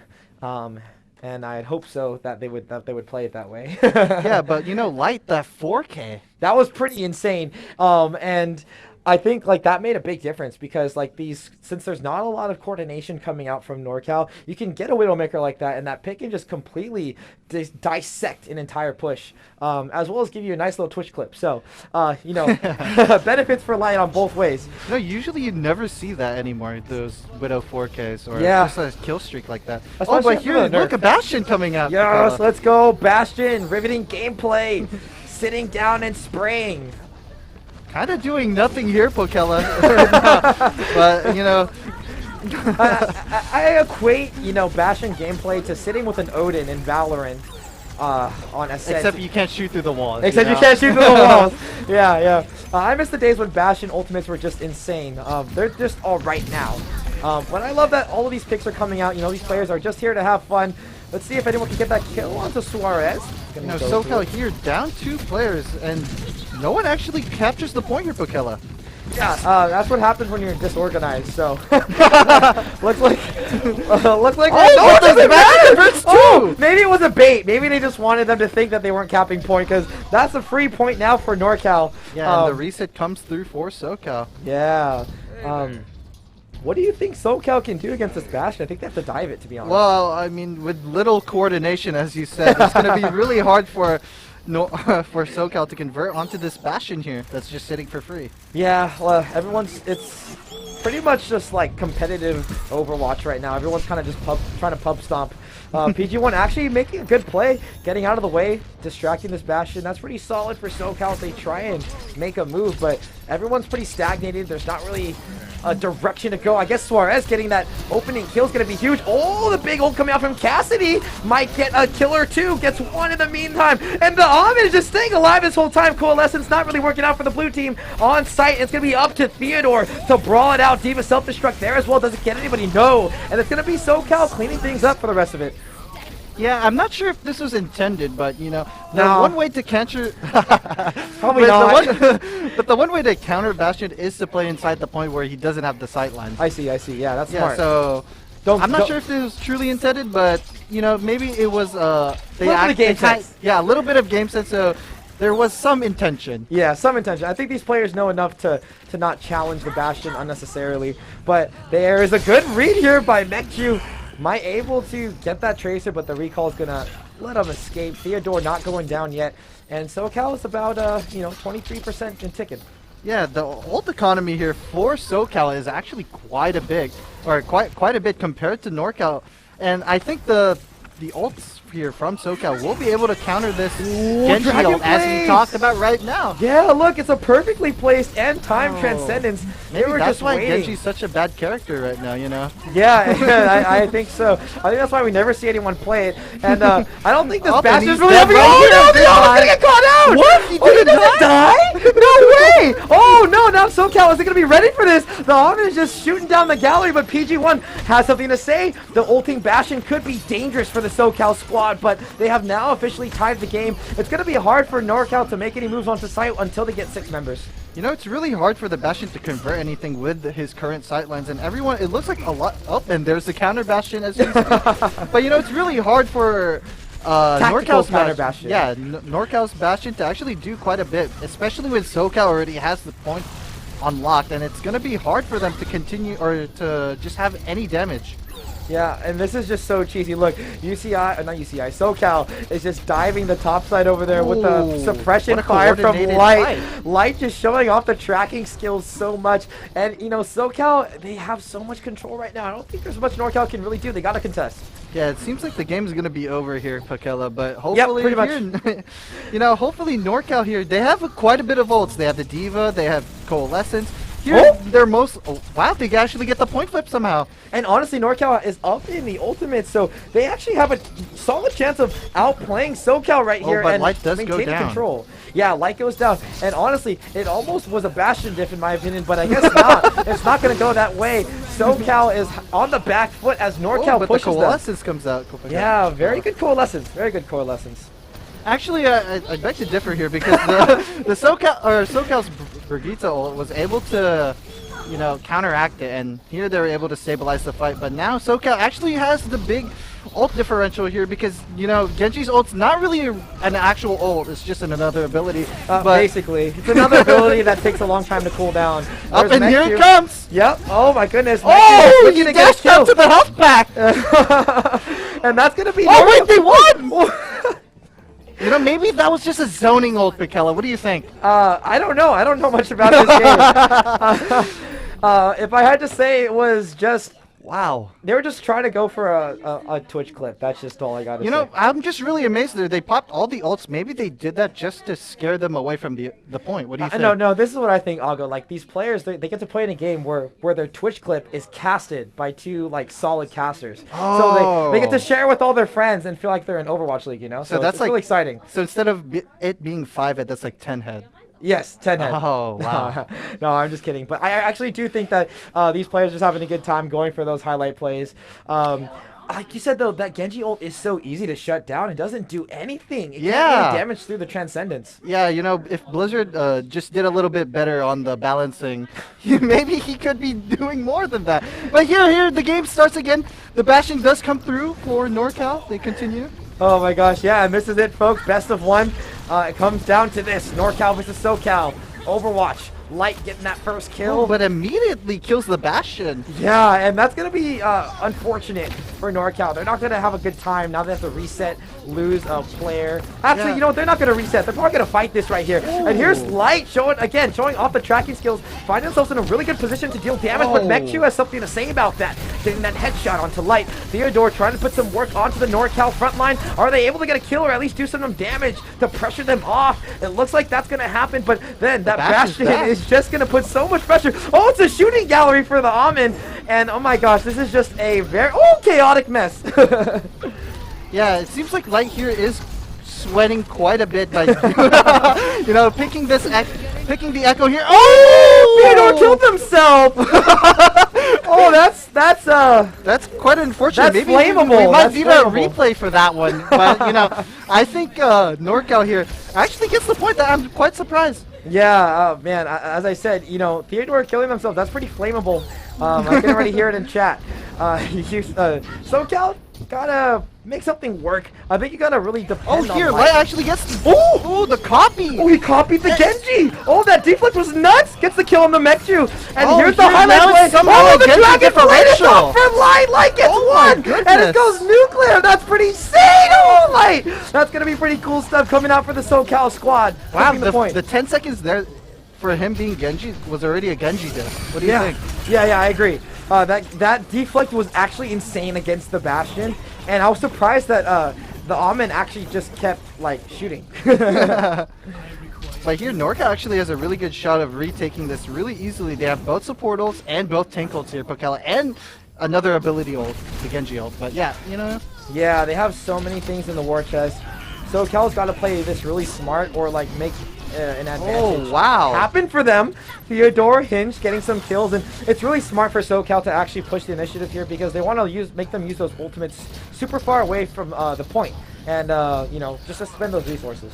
Oh, here we go. So the swap comes through away from the Genji, and now SoCal is just defending the point. Yep, Theodore looking for some kills, trying to work something on this inside area. I think NorCal making a move for this small indoor area is really smart. Beat now comes out for the NorCal squad as they decide to let this develop. This fight is starting to go in the favor of NorCal. They haven't been able to get, SoCal hasn't been able to get any kills, and that's gonna, there's gonna be the flip. Wow, I was surprised they were able to actually flip that, especially when they're up, you know, one person. Yeah. And here the trade does come through, even though we're not talking about Valorant. Theodore actually gets a really good pulse bomb there.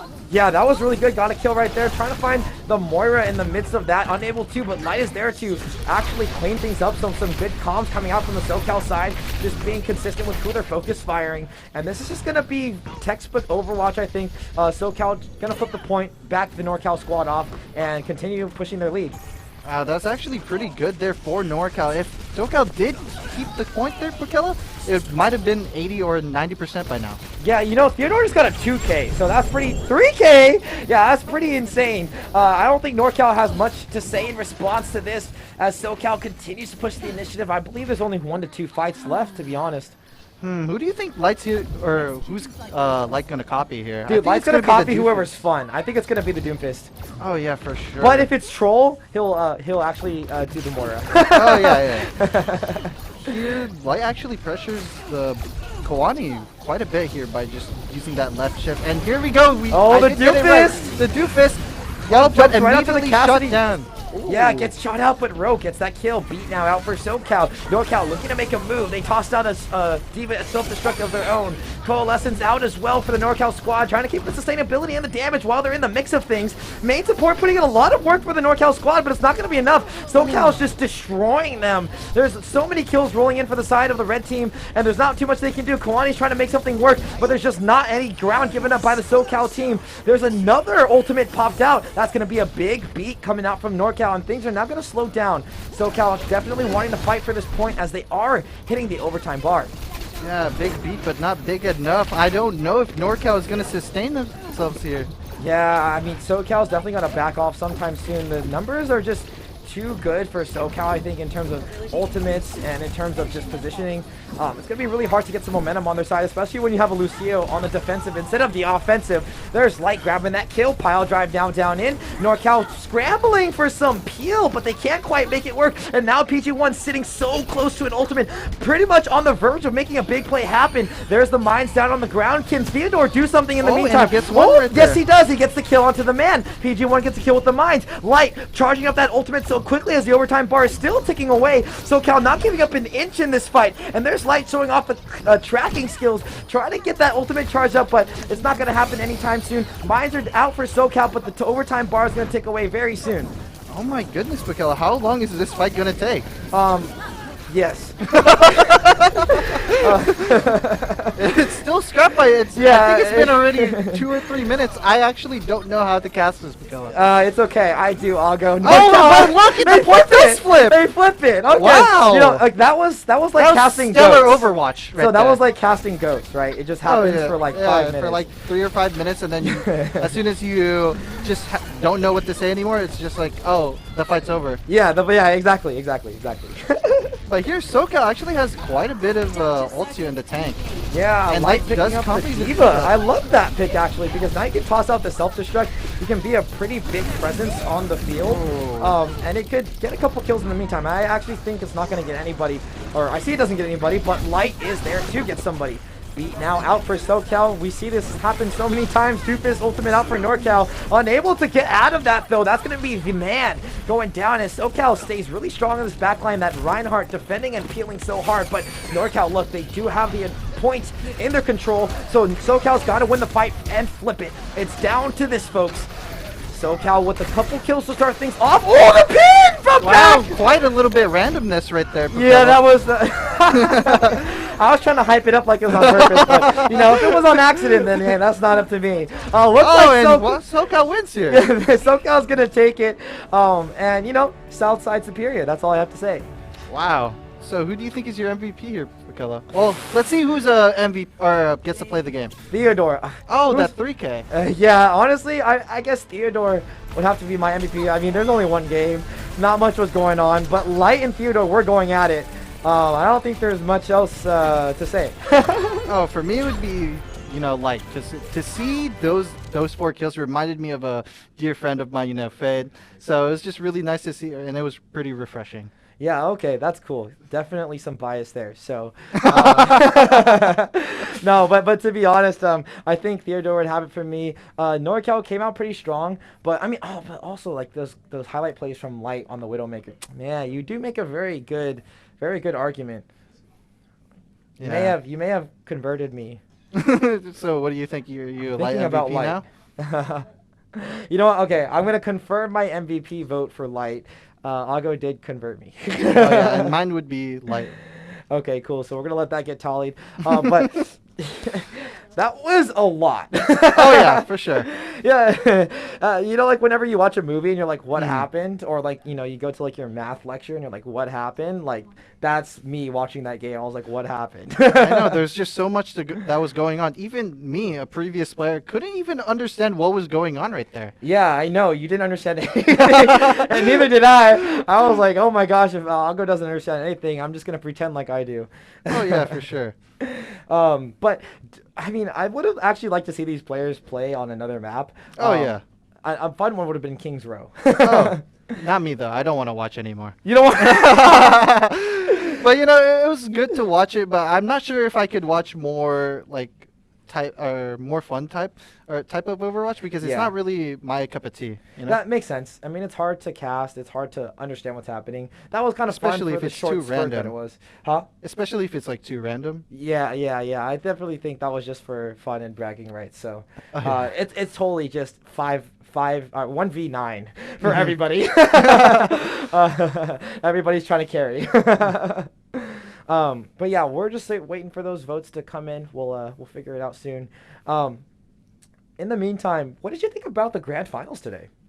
Oh, the grand finals for Overwatch? Yeah. Oh, I knew for sure UCI was gonna win. Really? Yeah. Yeah, that I mean, seems to be your obviously I sentiment played. about everything. You know, if you ask Ago who would win, like in Overwatch UCI? League, like Ago would say UC Irvine. Oh yeah. Like Ago, who's gonna win? Like Philadelphia or SF? And he's like, nah, UCI, they're gonna win. You're just like, okay. But I mean, what about you?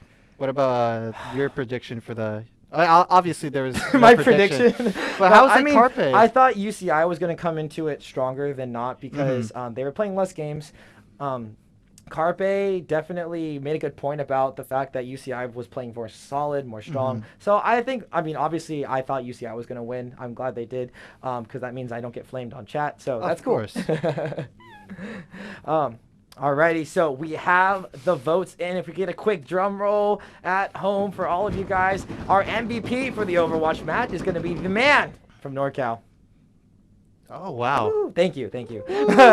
Woo. Ooh. Did not expect that one. I didn't expect it either. So that's very interesting. Nonetheless, congratulations to the man. That'll do it for the Overwatch portion. We're going to head to a quick commercial break. Stay tuned for Valorant and League.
Hello, everybody, and welcome to the UCEI Invitational presented by Xfinity.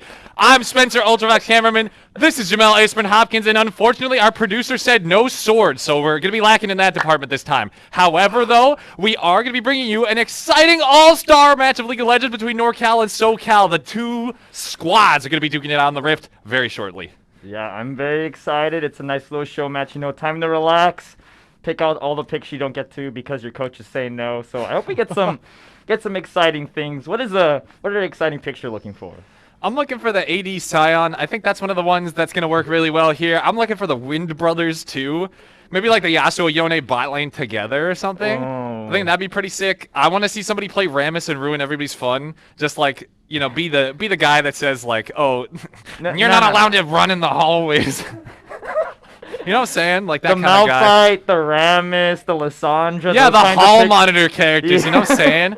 No, Loser characters. No. I'm insecure, and I just want to make sure no one else has fun too. Kind of. Exactly. That's Yeah. exactly what I'm saying. And I want to see some matchups in the top lane. You know, some like Fiora Camille or something. Some like really spicy ones that we would normally see too. Yeah. Dude, I'm more partial. The River Shen would be pretty interesting. Yes. Yeah. The APZ maybe get some of that going. Okay. Not those. That's it.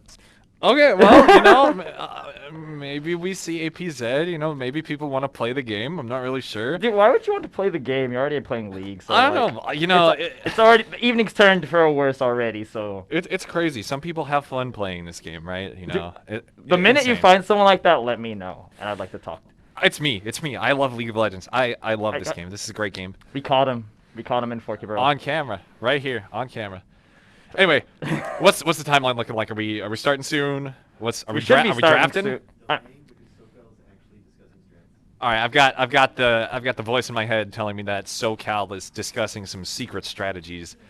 They need some more prep time, you know. They're like Batman. You know, exactly. So, you know, it gives us time to delay and try and analyze what their secret strategies will be. You know, I think that they're trying to come up independently with the Yasuo Yone bot lane. You know, I think that they're cooking that one up. If we see a Yasuo Yone bot lane, I'm gonna really hope they get smashed. Should I DM them on Discord or something? And like should I be like, hey guys, can you pick this so I win a bet? I'm pretty sure you can message one of the TAs. They're in the lobby right here if you wanna. If I want, really, I can like request picks. Well, I mean, I don't think I'll listen to you, but I think you can do it. They're going in the okay, they're going. It's too late. We're going champ select right here.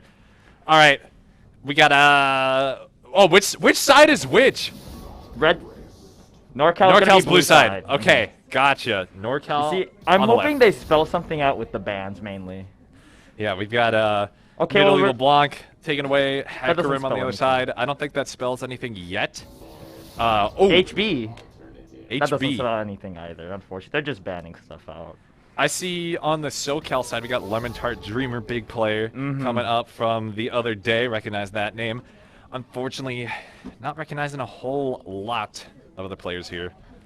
Yeah, we did get to see. It was made, you know, SoCal Pride. You know, there was a lot of SoCal teams in the finals. So we're going to be recognizing Lemon Tart, signature assassin mid lane burster player. Very, very confident. But the Heimerdinger is going to get locked in. Where do you think that's... I think it's going to be a bot lane Heimerdinger, just to be extra annoying. But it could go...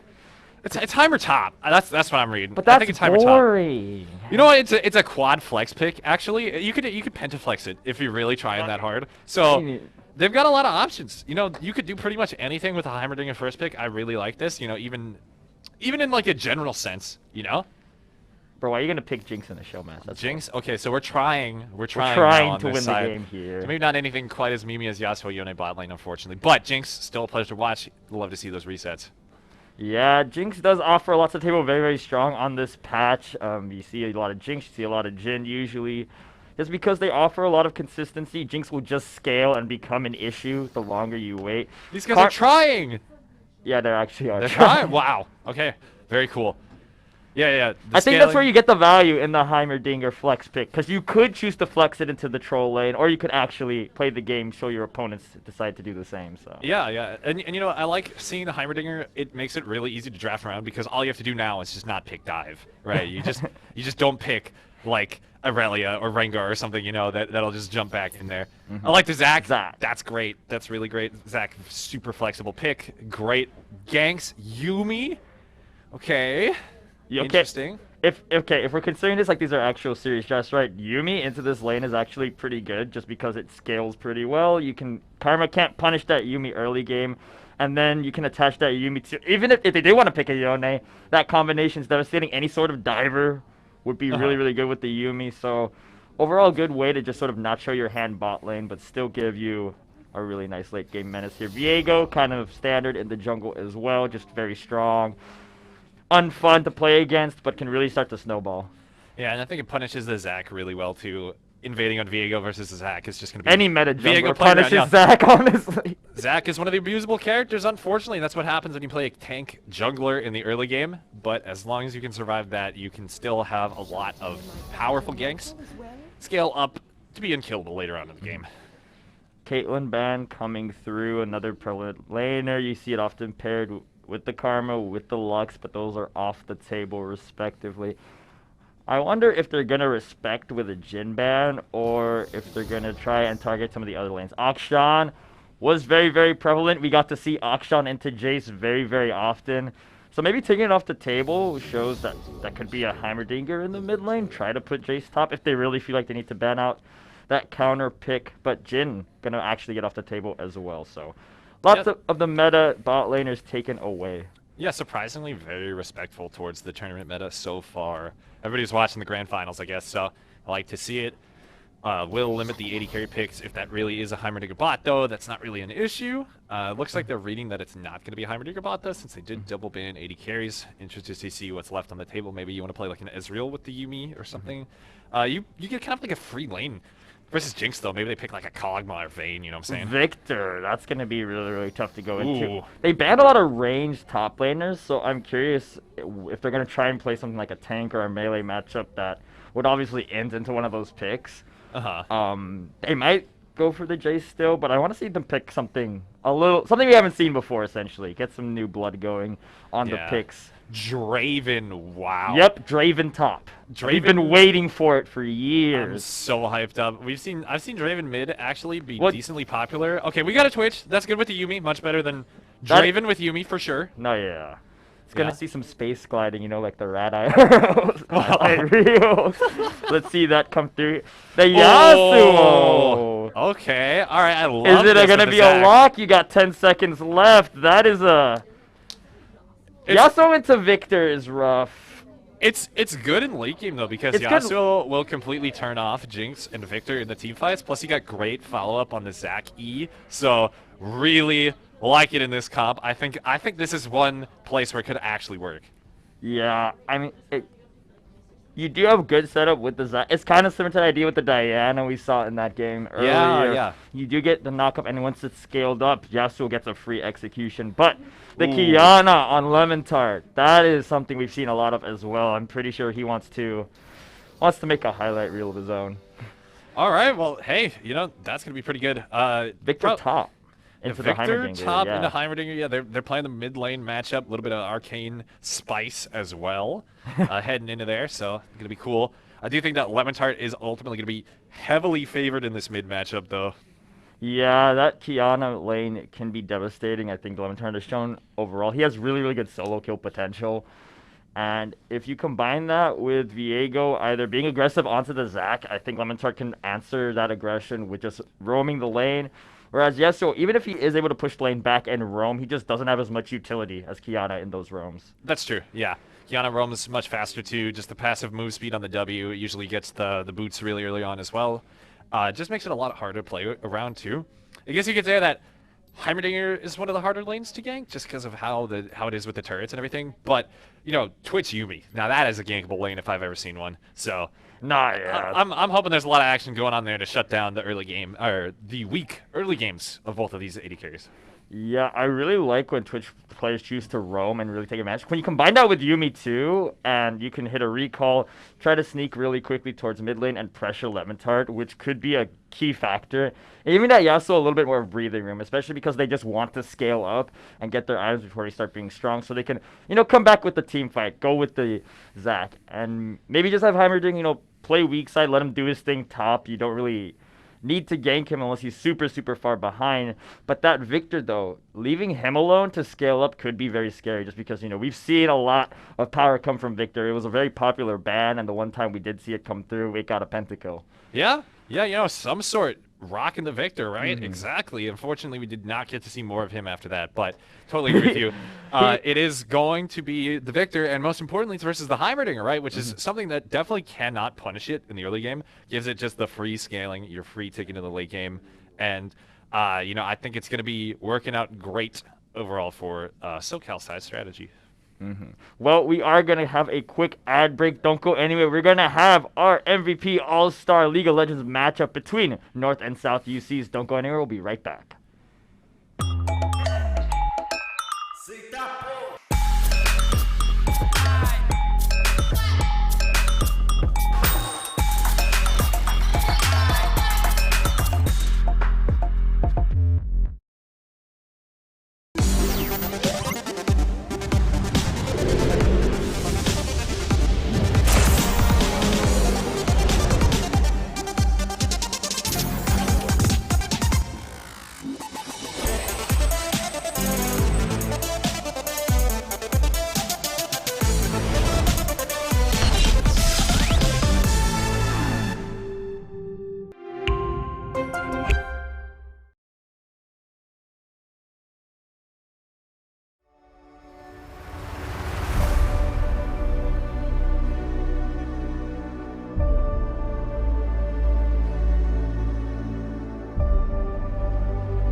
I think it's especially cool that there's like an internal community within the UCs that while we are also able to be competitive, it kind of makes us feel more cohesive in the grander scope of collegiate esports. As a player myself, when you get to know the other teams on a familiar level, you get more banter, more fun. It's just a really cool way to bring together all these UCs, and there's already been that sort of rivalry between what UC you go to, and now there's just an esports way to have a rivalry about it. Competing against people in the same same state is better ping, so don't need to complain about ping diff anymore.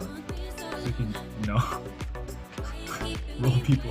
Mostly just interacting with other UCs in the first place. It's not even just trying to win or anything like that. It's more so trying to build more of a community / getting to know each other more of other UC students. UC schools are all connected. All of them are elite institutions, and so it's really exciting to see really smart students all compete in the games that they love.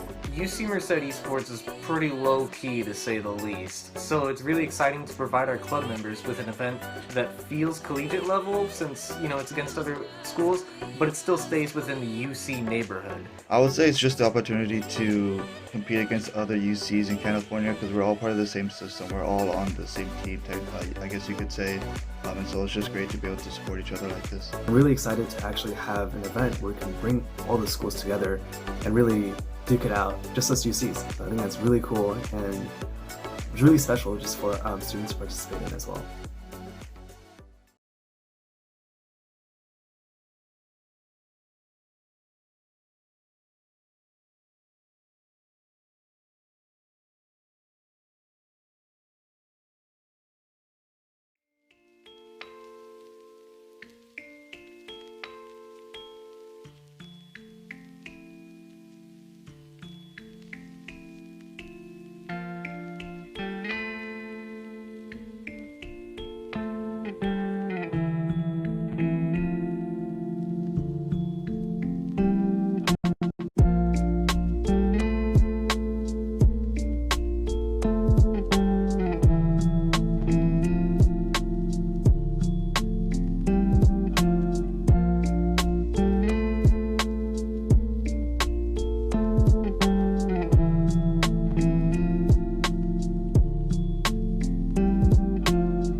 Hello, everybody. Thank you for your patience. We had, unfortunately, encountered some brief technical difficulties.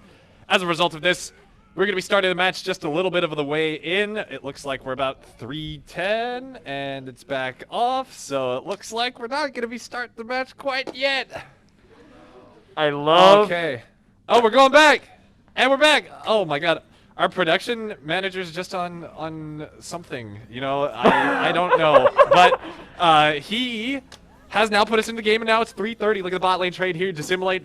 He can't move backwards. The double exhaust committed. So much damage going out. Shvi barely going to be lived, but the first blood will actually go over to the rat character. Dissimulate. Taking it home.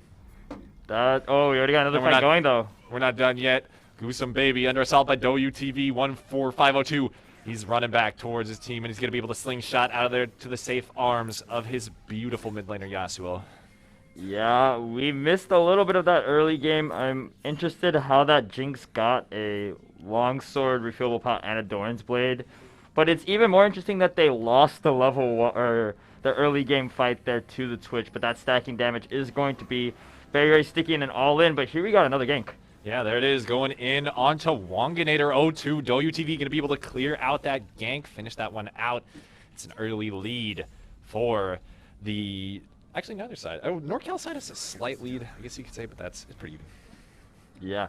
In the mid lane right now, it's roughly even. Both sides just farming it up. Non-Toxic has a level advantage for right now, but that's just because you need to grab that cannon minion before you can even things up.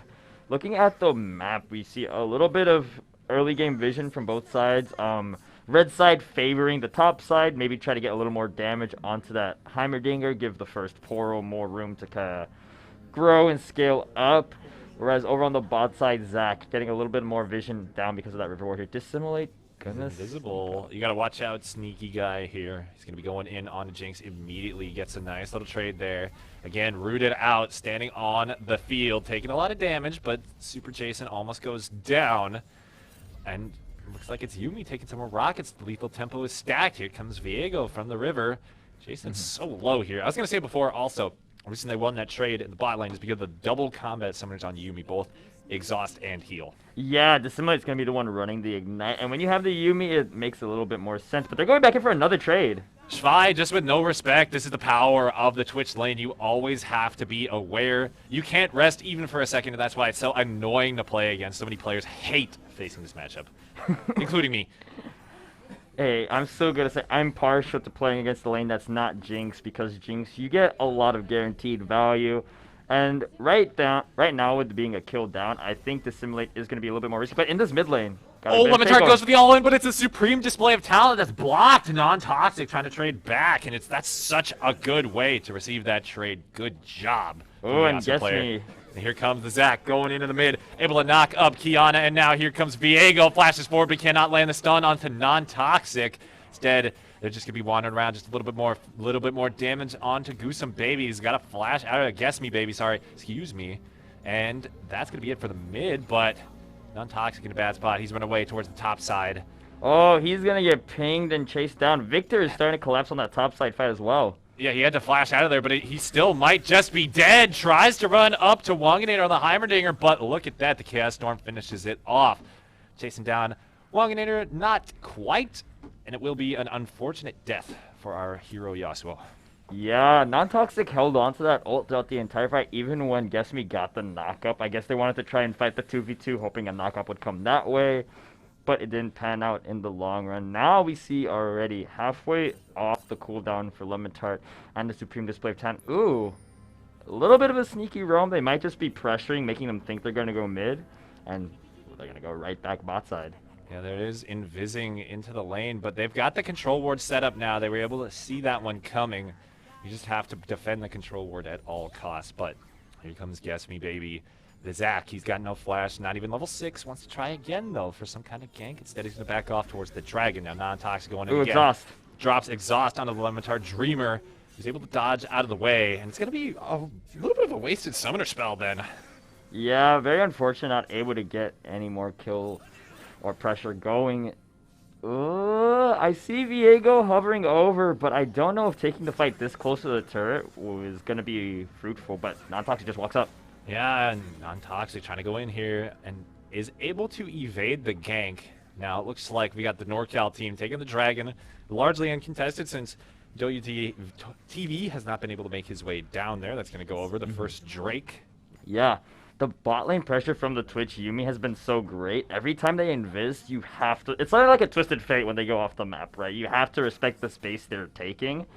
Combine that with how much times the bot lane for SoCal has been chunked out, and they can essentially give Guess Me a nice time getting that Drake, which is very important. I think Viego has the capability to outpace Zach if he doesn't, or if Zach doesn't get any more assists or help from his laners. Yeah, Viego should be the one dictating this matchup. I'm surprised it hasn't been more pressure as well, but I think it's just mostly, again, because of the Twitch Yumi, like you were saying. You have to respect it. So yeah, I have to see how Doyu wants to play this. I would actually like to see Doyu play, since the Drake is already off the table as well, play more towards top side. I think First Pro has so much carry potential with the Victor. And although you don't want to gank necessarily into the Heimerdinger, playing towards Rift Herald and cracking open that top side turret with it could be a lot easier than just trying to kill Heimerdinger outright. Just because he has the turrets, they can just stay on the turret if you dive. You really need to use those outside resources to crack it open and allow First Pro to finally influence the rest of the map, maybe roam towards mid. Yeah, I do like that a lot. It seems like First Pro is pushing a lot to putting some priority on the Herald. Definitely doesn't hurt, like you're saying, so would like to see it. But Guess Me Baby moving up towards the top side as well. The game is starting to slow down a little bit as neither jungler's really making a move. I think that Lemon Tart in this lane is going to start winning very soon. Just unfortunate that they had the ultimate block the first time. Yeah, that is a very, very dangerous lane. And, ooh, a little bit skirmish in the top side jungle. I don't think Doyu has to worry too much, though.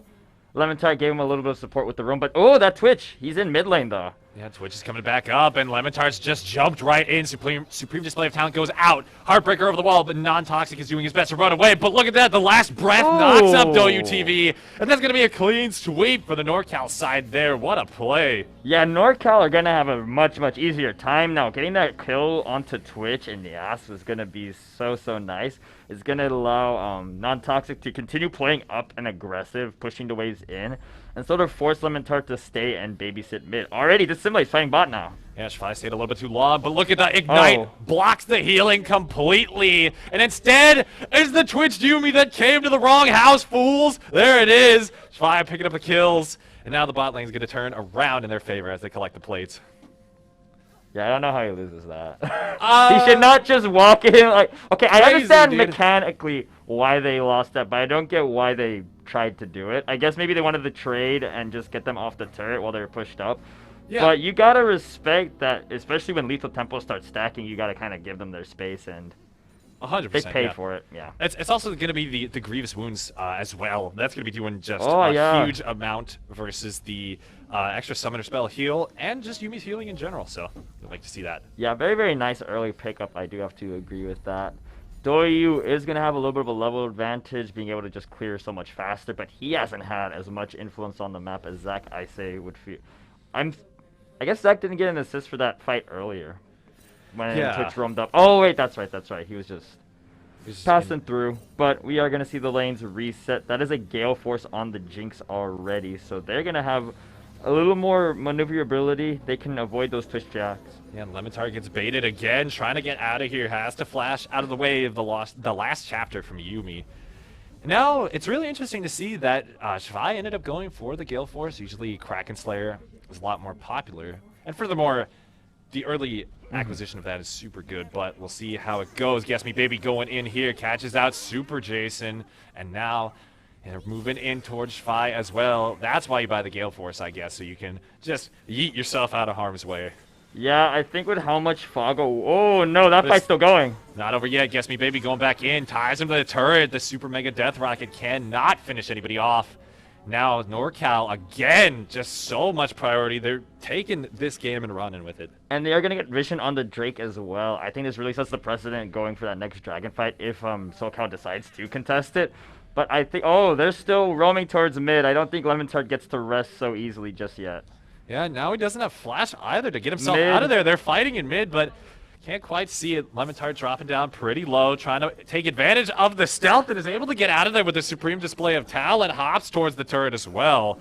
luckily is able to keep themselves safe. Very well played. Now, it's going to be Dissimulate under assault here. Heartbreaker straight onto him, and he's not going to be dead quite yet, but takes a lot of damage from the Mantra Q. Finishes him off as well. Super T Jason going to be cleaning that one up. Just trading back and forth. It's a slap fight, to be honest. Yeah, and that early game Dragon priority has kind of tossed over. I think Doyu can just essentially take Drake for free here after killing off Twitch. He doesn't have to worry about any stealth threats. No smite from Zac either. That's a nice little side bonus in combination with their small gold lead coming forward. Right, yeah. The gold lead is pretty surprising, too. You have the Twitch Yumi roaming around and getting the kills, but there's just so much CS being generated by Shvi, who's doing a great job just farming out the waves, trying to get these plates here. Also, First Poro going to be having a significant farm lead as well. Will keep the gold up for SoCal. Oh. Speaking of First Poro, he all-ins Woganator, but can't find him. Just quite. Yeah, that's going to force a back, and with only one turret plate remaining, I can see, oh, you can't really sit under that turret for too long. I think one more wave, and that could do at least another turret plating for First Pro and continue the snowball. But his 14 minutes turret plating has just fallen, unfortunately, I think, right? Yeah, it just fallen, and you're also getting Unleashed Teleport going for you as well. So, a little bit more mobility, going to be freed from the tyranny of topside really, really soon. Not too many objectives coming up yet. We are probably going to see a little bit of action in this mid. I see Twitch posturing towards River. Yeah, let's see if Lemon Tart runs into it. Luckily, the sweeper will scout out any wards or invisible rats. So Lemon Tart doesn't have to worry quite as much yet, but it's Viego who's now walked in the wrong neighborhood. Doyu trying his best to get out of there. Heartbreaker over the wall, but a wrench thrown with a limp wrists of Heimerdinger will finish him off. The CS lead from Non-Toxic is actually fairly nice. I think Lemon Tart's been shut down as attempts to either solo kill or find the roams, and he's actually going to get pressured from Zac once again. I don't think they want to commit too hard to that dive. They're going to wait and let that wave build up a bit more. Yeah, that's definitely a lot smarter. Lemon Tart's still holding the Supreme Display of Talent too to try to self-peel a little bit more. Now it's going to be the jungle and mid moving towards the bot side. Yeah. As this game progresses, I think we're going to feel more and more of the strength from the Kraken Slayer that Twitch has. Just because you're going to be able... You don't really need the Gale Force, I feel, just because you get so much healing and shielding from Yumi. And the only real lockdown you have to avoid is either Supreme Display of Talent or maybe the Viego stun. Whereas with the Gale Force from Jinx, even if they do avoid the damage, like they avoid the Zac E, are they going to have enough damage to deal with Zac in the late game unless they start, building LDR if they get that much time? I think with Victor on the team, they're definitely going to have enough damage there. Victor, yeah, that's very nice insurance, especially because you have Kiana just, as an assassin, in addition to the scaling DPS mage. I think that's pretty cool for SoCal's team. At the 16-minute mark, we're still kind of stuck in laning phase. Disassimilate is trying to get some nice vision in the jungle, but they have to keep matching the push by Shui, and I think the CS lead is really, really going to have an effect on the bot lane, just because 30 CS is that's a pretty significant goalie. I believe it's like 40 or so. That's when you start to get about a kill or two's worth. You can see Victor actually roaming down. He's towards the bot side this time. Yeah, let's see what's going to happen here. We got Twitch Yumi in the area. Guess Me Baby trying to follow that up, see if he can find his way on the first pour over here. He's still got the Crown of the Shattered Queen up, though, to keep himself burst resistant. Doesn't look like anything quite will happen there. They're just going to see each other, say, I don't want any of this, and walk away. This game is very, very slow compared to the previous games. Yeah, we're still stuck. I feel that First Pearl is going to be the one to kind of initiate, transition us into the mid game finally. Maybe it's a Rift Herald take, maybe it's this fight mid, but actually First Pearl is going to take over the reins of mid, allow Lemon Tart to have some fun roaming around. He could get a really good pinch here on bot side. Yeah, ooh. Lemon Tart blasting over the wall, going to be going around. Let's see if they can find the Twitch Yumi. Supreme Display of Talent connects, and that's so much damage onto the rat and the cat. They will be going down. One turret shot will finish off the Karma Super Jason, unfortunately, but that opens up turret to be taken by Shvi. And again, the gold lead widens. Yeah, and with Dragon coming up soon too, that's going to give SoCal a little more safety in taking it. Although they still have to worry about the Twitch invisibility, they don't have to worry about a turret. There's not as much safety for NorCal to approach that Drake. And you can see that entire side of the map is dark for them, whereas SoCal have set up vision, at least in their own jungle. So they can approach the Drake, pull it out, and have a relatively safe experience. They're going to be waiting on Wonginator for a while. He can't push too far up himself. They already see the missing pings on the Rift Turret because they just don't have the vision to really contest it right now. Yeah, it's so interesting to see a Heimerdinger being pushed in like this, so much so that their turret has just been completely obliterated too. But look at mid lane here. Yes, Me Baby trying to get in on some action, but unfortunately he cannot make it happen. Super Jason now under assault by the Twitch. He's got to get himself out of there. And unfortunately, no kills are going over quite yet. It's just going to be a very tense game of ARAM. And ARAM. We have the Drake up as well. They might try to continue this fight just so they can take the objective cleanly here, but Super G Jason is really, really low. But he is a support, not really a high burst target for the rest of NorCal, who are kind of... They can't decide whether they really want to commit to the fight or not. They're just going to stare at the Dragon Take. Yeah, oh, here goes Guess Me Baby, though, diving straight on in. Look at the damage of the Chaos Storm as first pour tears apart the back line. Guess Me Baby, though, one-shots the support. Will be going in on their Limitar Dreamer, trying to finish off Non-Toxic, and Wonginator Heartbreaker, meanwhile, is able to burst Zac into a clump of blobs. Wonginator now running for his life, drops a turret, but it's just another target for Kiana to dash you. So much damage. Will Leon just be able to finish it off? That's the burn from the Heimerdinger, unfortunately for Kiana, but now Heartbreaker going back in will finish off Wonginator, and that's a lone Yuumi. Look at the moves. Look at the jukes, though. Mr. Jimmy OG staying alive for a little bit longer than expected, but ultimately will fall to the Viego for an ace. That is a beautiful series of events there. That fight is going to result in a Dragon Take as well for the SoCal team here, unless this assimilate. Oh, that Dragon's half health that reset in that time. They might try to go for a play, but no, that smite is going to finally confirm it. Dirk is in the inventory of Shui as well soon. That's going to be a nice little damage spike. I'm interested to see how this macro will go forward. I feel both teams need to start establishing vision around the Baron pit so they can just start knowing when the other team is on it. And since they have so much DPS on the NorCal side, like the Twitch and the Yasuo, there's a very high possibility they try to rush it down if they're given the opportunity to. Yeah, the Baron DPS is definitely something to respect here. I like that the early vision is being set up by the SoCal team. They're quite significantly ahead at this point, and that's great after such a rough early game. The Twitch Yuumi just not able to be enough to transition them into the mid game, but look at this. That's a fast Viego there. The Ruined King sprinting straight ahead, but they do not decide to pull trigger all the way. Instead, we'll disengage this.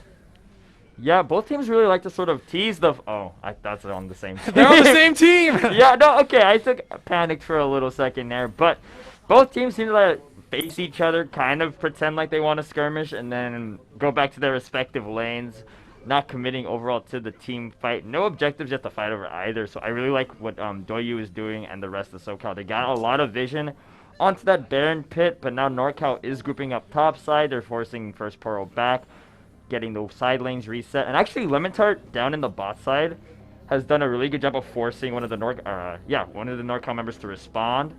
Now, if Lemon-Tart posture starts mid lane, finds a kill, or if they just catch a jungler bot side, SoCal, I think they could at the very least threaten the Baron. Lemon-Tart, though. Ooh. Look at this guy. He's just waiting here. Wonginator knows nothing. Lemon-Tart, he's sneaky. Wait. Wonginator respecting this very well, actually. He knows that the Kiana's not showing anywhere on the map. Doesn't want to get one shot. I bet even the Victor could do it to him, actually. Yeah, very, very scary stuff. They just narrowly missed each other here. Neither of them had vision, except for when Heimerdinger saw Lemon-Tart run into the bush. But beyond that, Lemon-Tart had no idea where Heimer was pathing. Instead, Wonginator's going to sit in the little bush and just collect waves over and over again. I think that's the best thing for him to do. It forces SoCal to keep a member containing Heimerdinger, essentially, just collecting waves. And that's on the opposite side of Baron Pit. Ooh. Dissimulate. He's in the invisible. He wants to look for something. That's true. And the Elastic Slingshot won't be coming in quite yet. Bottle thrown onto Shvai, but fight will not be engaged. And yeah, Lemon-Tart going to be wasting a little bit of time there. You cannot dive the Heimerdinger, and Wonginator also has the teleport advantage. Are they going to be able to find him? Regardless, though, he's so low in the bush. Supreme display of talent just for the overkill and gloating purposes. Going going to be a clean kill for Lemon Tart there. But last chapter popped. It's going to be Guess Me Baby going in. They're tearing apart the SoCal team here. 2 clean kills, or 1 clean kill, excuse me, on the Victor here. Now, here you go, Zach in again. That's the power of the Gale Force, keeping Shvi safe here. Super Mega Death Rocket to try to finish him off. Pulls him back onto the ward, but no kill going over quite yet. DouYuTV might want to try to go in, but he cannot. And it will be a 1-for-1 on both sides. First player also picking up the shield breaker. Oh, this could still be a fight going on, though. Yeah, Super Jason stepped up way too far there. 1 expunge and he's gonzo, but it's going to be Shvi that takes the brunt of it here. Going to be ticking down. Refillable pot, or some kind of potion pop there to keep him alive. The red turret will fall. SoCal losing the structure. Yeah, and now with that that turret being taken, I feel mid is one of the worst turrets you could lose first. You could lose so much map control inside your own jungle. Now, if NorCal wanted to, they could pressure either the red buff bush or maybe towards blue side if they want to catch their jungler pathing bottom. And then pressure Baron. It's really, really scary, especially with Wanginator being able to sit in the side lane on their own. If they get 1v2'd, it's still really dangerous to go for that kill. And then you can just go straight confirm into a Baron. Yeah, Baron's going to be the name of the game here. You have so much push resistance with Heimerdinger, and you force SoCal to respect you just because of the powerful engage from Zach and Twitch, really, even though Twitch is just, that squishy 80 carry. So to bust these structures down, they're really going to have to get the Baron, get the worm going here. Almost the same thing on the opposite side, too. NorCal has a tough time busting through the wave clear of Victor and Jinx, so they're really going to be relying on winning a team fight and finding an objective to close this game out. Yeah, and those are 2 really good characters that can stall out and scale into the late game. That wave clear is going to be really tough for NorCal to match beyond just having Heimerdinger here. Spencer, you seem very disgusted by the Collector on Jinx. What? I just don't understand. Why are we building Collector Jinx here?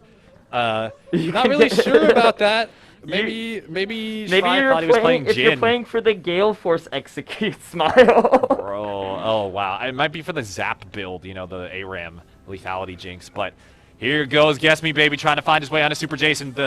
All the move speed is popped here, and the Chaos Storm goes down.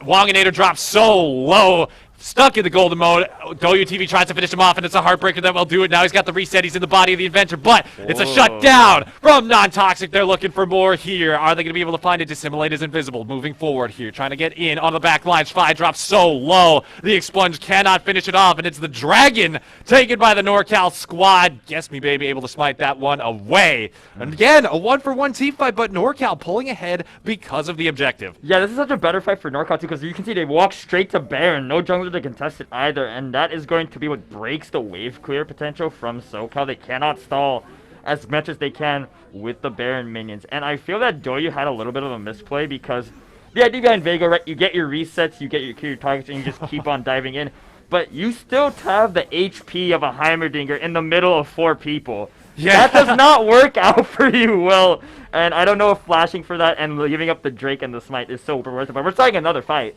Yeah, Super Mega Death Rocket goes wide. It's Guess Me Baby trying to find his way on the Victor, and first Poro will fall with the Last Breath combination. Now they're on Shvi, who has to kite away, but they're taking the bear damage as well. Elastic Slingshot goes in, finds 2. It's a double kill for Guess Me Baby, and he's not done yet. DouYuTV doing his best to slow him down. All the meanwhile, Non-Toxic cuts down Lemon Tart Dreamer, and once again they set their sights on the Baron. Yeah, that's just going to be a free Baron at this point. For SoCal, they need to just push out these waves as much as they can right now while they have the chance, and hope that the damage from NorCal's Baron take isn't too big. That should be... Oh, he's going in! Oh, it's so close there, DouYuTV.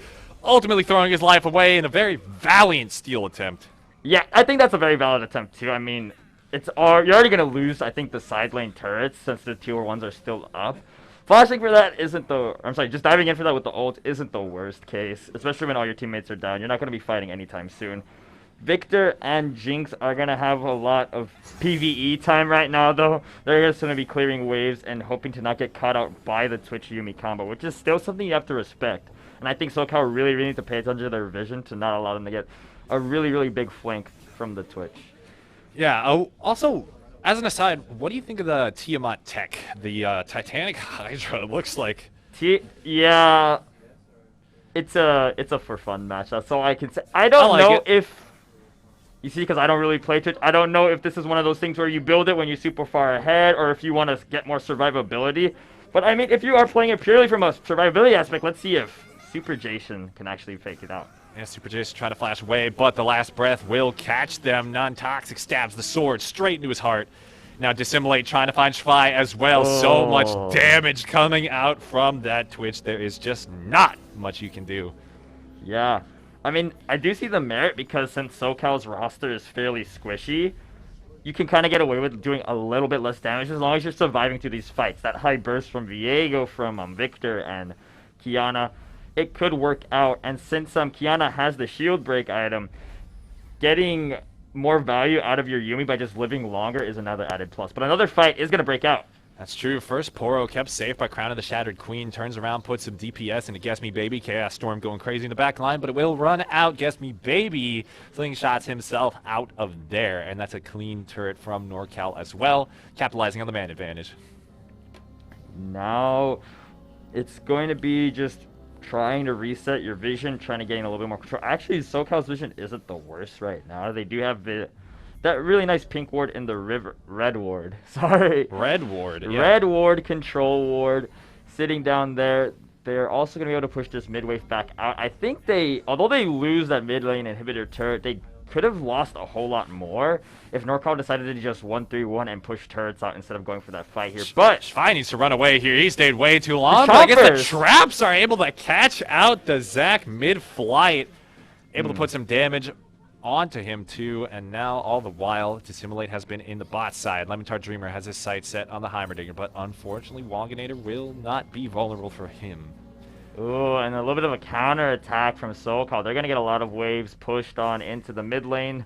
Lots of damage under the tower from the poke, but I don't think NorCal should fight this. Guess Me Baby going in, but he had a third of his health. Non-toxic is able to get an ultimate off, but there's only so much he can do. Supreme Display of Talent able to stun up, Dissimulate, and everybody's piling in onto him. The Twitch falls, followed by the Heimerdinger. Then there goes the Yumi as well. Non-toxic, the last one on the chopping block. He's getting rockets to the face. He's gonna get rooted out. He goes golden, but how much longer can he survive? Stunned up, and that's the shutdown. The ace going over to Team SoCal, winning the fight, turning the game around.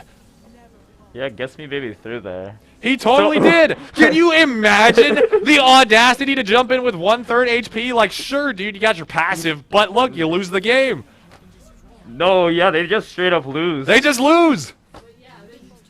Damn, it's crazy. It's unbelievable there. Doyu even survives the Nexus turret because of hysterics, and I would like to attribute that to the turret taking power of the Jinx pick. At the end of the day, that was one purely because the Jinx is able to just such a machine at knocking out those objectives. Yeah, and not because the whole team was dead. Well, you get excited too. You get all the attack speed. It really just snowballs. So the fact that they were able to ace there, it really was the nail in the coffin. You know, you can't sneeze at Victor's turret damage either. The AP scaling. No, so, that's true. That's true. So yeah, you know, it really just goes to show you that no matter what the game state, one play can spell the end for the entire game. Well, you know what they say about League? It's not about you finding the way to win. You just wait for the enemy team to lose, throw away a lead, and find your way back. It's like that old Scar quote, you know, they're winning right up until they lose, right? Like sorry, NorCal buddies, but that's going to have to go up there on the board for that one. Yeah, I do believe we have to select another MSI MVP. We do. Another MVP.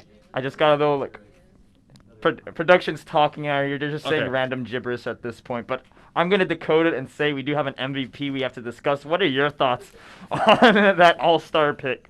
Oh, that's tough to say. You know, I want to give it to somebody on the SoCal team. I'm thinking maybe the first Poro for just being so consistent there. I really like that. He just didn't really mess up, you know? I think that was pretty good. I think also you could potentially give it to Lemontar Dreamer for being so gank resistant and then also finding the big ults that were able to close out the game too. You see, my personal choice was actually going to be Victor up in the top side as well. Just because, like you said, he didn't feed his lane. He literally pushed the Heimerdinger off of the turret through one as well. Didn't do anything wrong. And sure, in that last fight, Jinx was taking things over, but Victor didn't lose, and at the end of the day, that's all you want.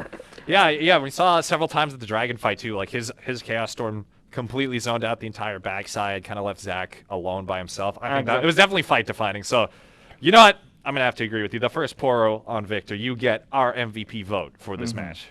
Yeah, and now we have the Magic caster stalling while we tally the votes here, so we're gonna have a little bit. We got 5 minutes. What do you want to talk about? What excited you about today? What excited me? Honestly, I was really excited to see, kind of like the Smash Bros, the Avengers Endgame of all the different schools coming together. I thought that was a really cool concept, and it didn't disappoint. The game was just a nonstop slugfest. It was fun to watch. I felt like both teams had a realistic chance of winning, and I thought it was pretty good.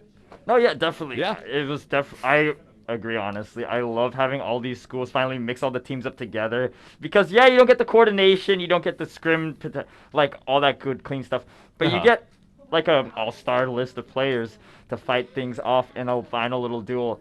We have the results of the MVP vote tallied in, and if we can get the obligatory drum roll from production, I don't even know if you hear him or not, but it is in fact going to be Lemon Tart Dreamer, selected by everyone in the Twitch chat. So kudos to them for being all-star MVP. We're gonna go to a quick ad break before we finally close things off with our last show match of the night, Valorant. So don't go anywhere, we'll be right back.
Hello, ladies and gentlemen. Welcome to our last show match of the evening of the UCEI Invitational, presented by Xfinity. I'm Jamil Aceman Hopkins, joined by Andre Ago Go. And Ago, you know and love all these teams. You love collegiate Valorant. What do you think about the picks as we jump on into Ascent? Well, hopefully we're gonna see some fun picks coming out today. But you know, just one thing. I don't enjoy collegiate Valorant, but you know that's just besides the point. Here, hopefully we see some really nice picks. Maybe come in with like some funness, you know, like the Yoru yesterday from UCI. Yoru was not fun. I hated that. But you know, interesting pick from Plat. But it seems like here from the defender side that they're all hovering around Killjoy and maybe just having that randomness. Oh wait, that would actually be. I would like. Wait, they're letting it time out. It could actually go to that. Yeah, so if the time does Ooh. run out, they could just have any character, and let's just see in the next 5 seconds. Yeah. Jamal. You can see on the opposite side, we got a full well-rounded. Now they're gonna start filling in their picks here at the last second. I wonder what Suju. Oh, that just perfectly works out into a team comp there. Wow, they're both trying really hard. You know, if it's for ego at this point, you know, I think they might just want to show off a little bit, try to get some nice wins going. Well, the only one that should have ego is Cowpie, but you know, just to say. Why is something, that, Algo? Why is that? Because you know, Cowpie did win the UCEI Invitational presented by Xfinity. It's not about winning; it's about having fun with your UC peers.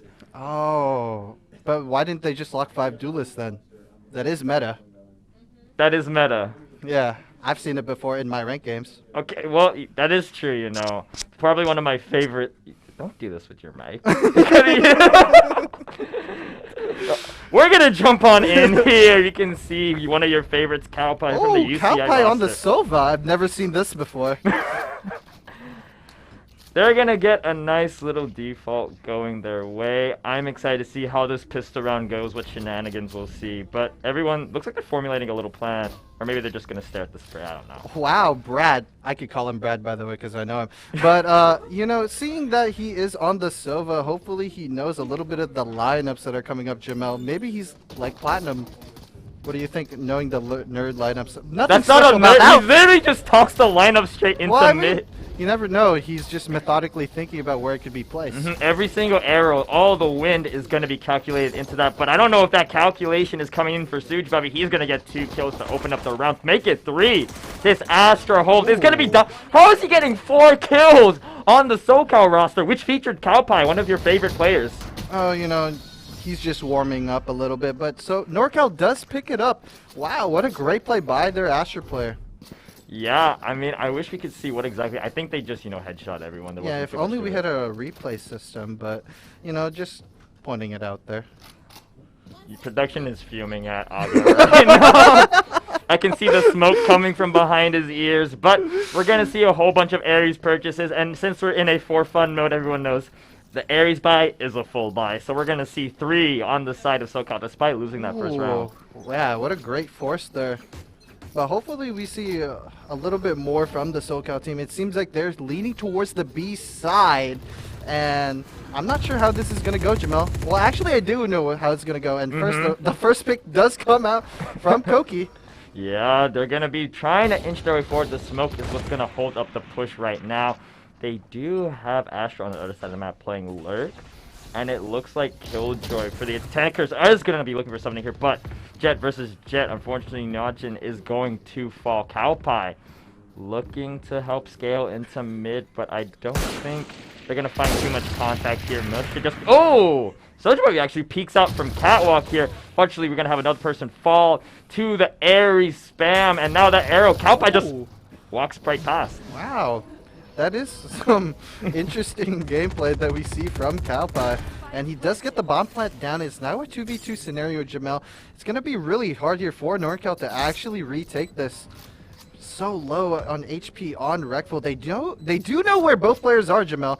And it seems like he smokes him off, and Cowpie is still holding his ground. He's actually playing in the smoke here. Cowpie, Golden Boy, not going to be able to pick anything up here. Rekful gets up 3, make it 4 with the air. He's going to dash onto the bomb and be super happy. Picking up another round for NorCal. Yeah, Rekful, they're copying a little bit of Sen10s right there, you know, flicking around and getting all those kills. Yeah, everyone wants to be the superstar, and right now we got a Jet flicking around.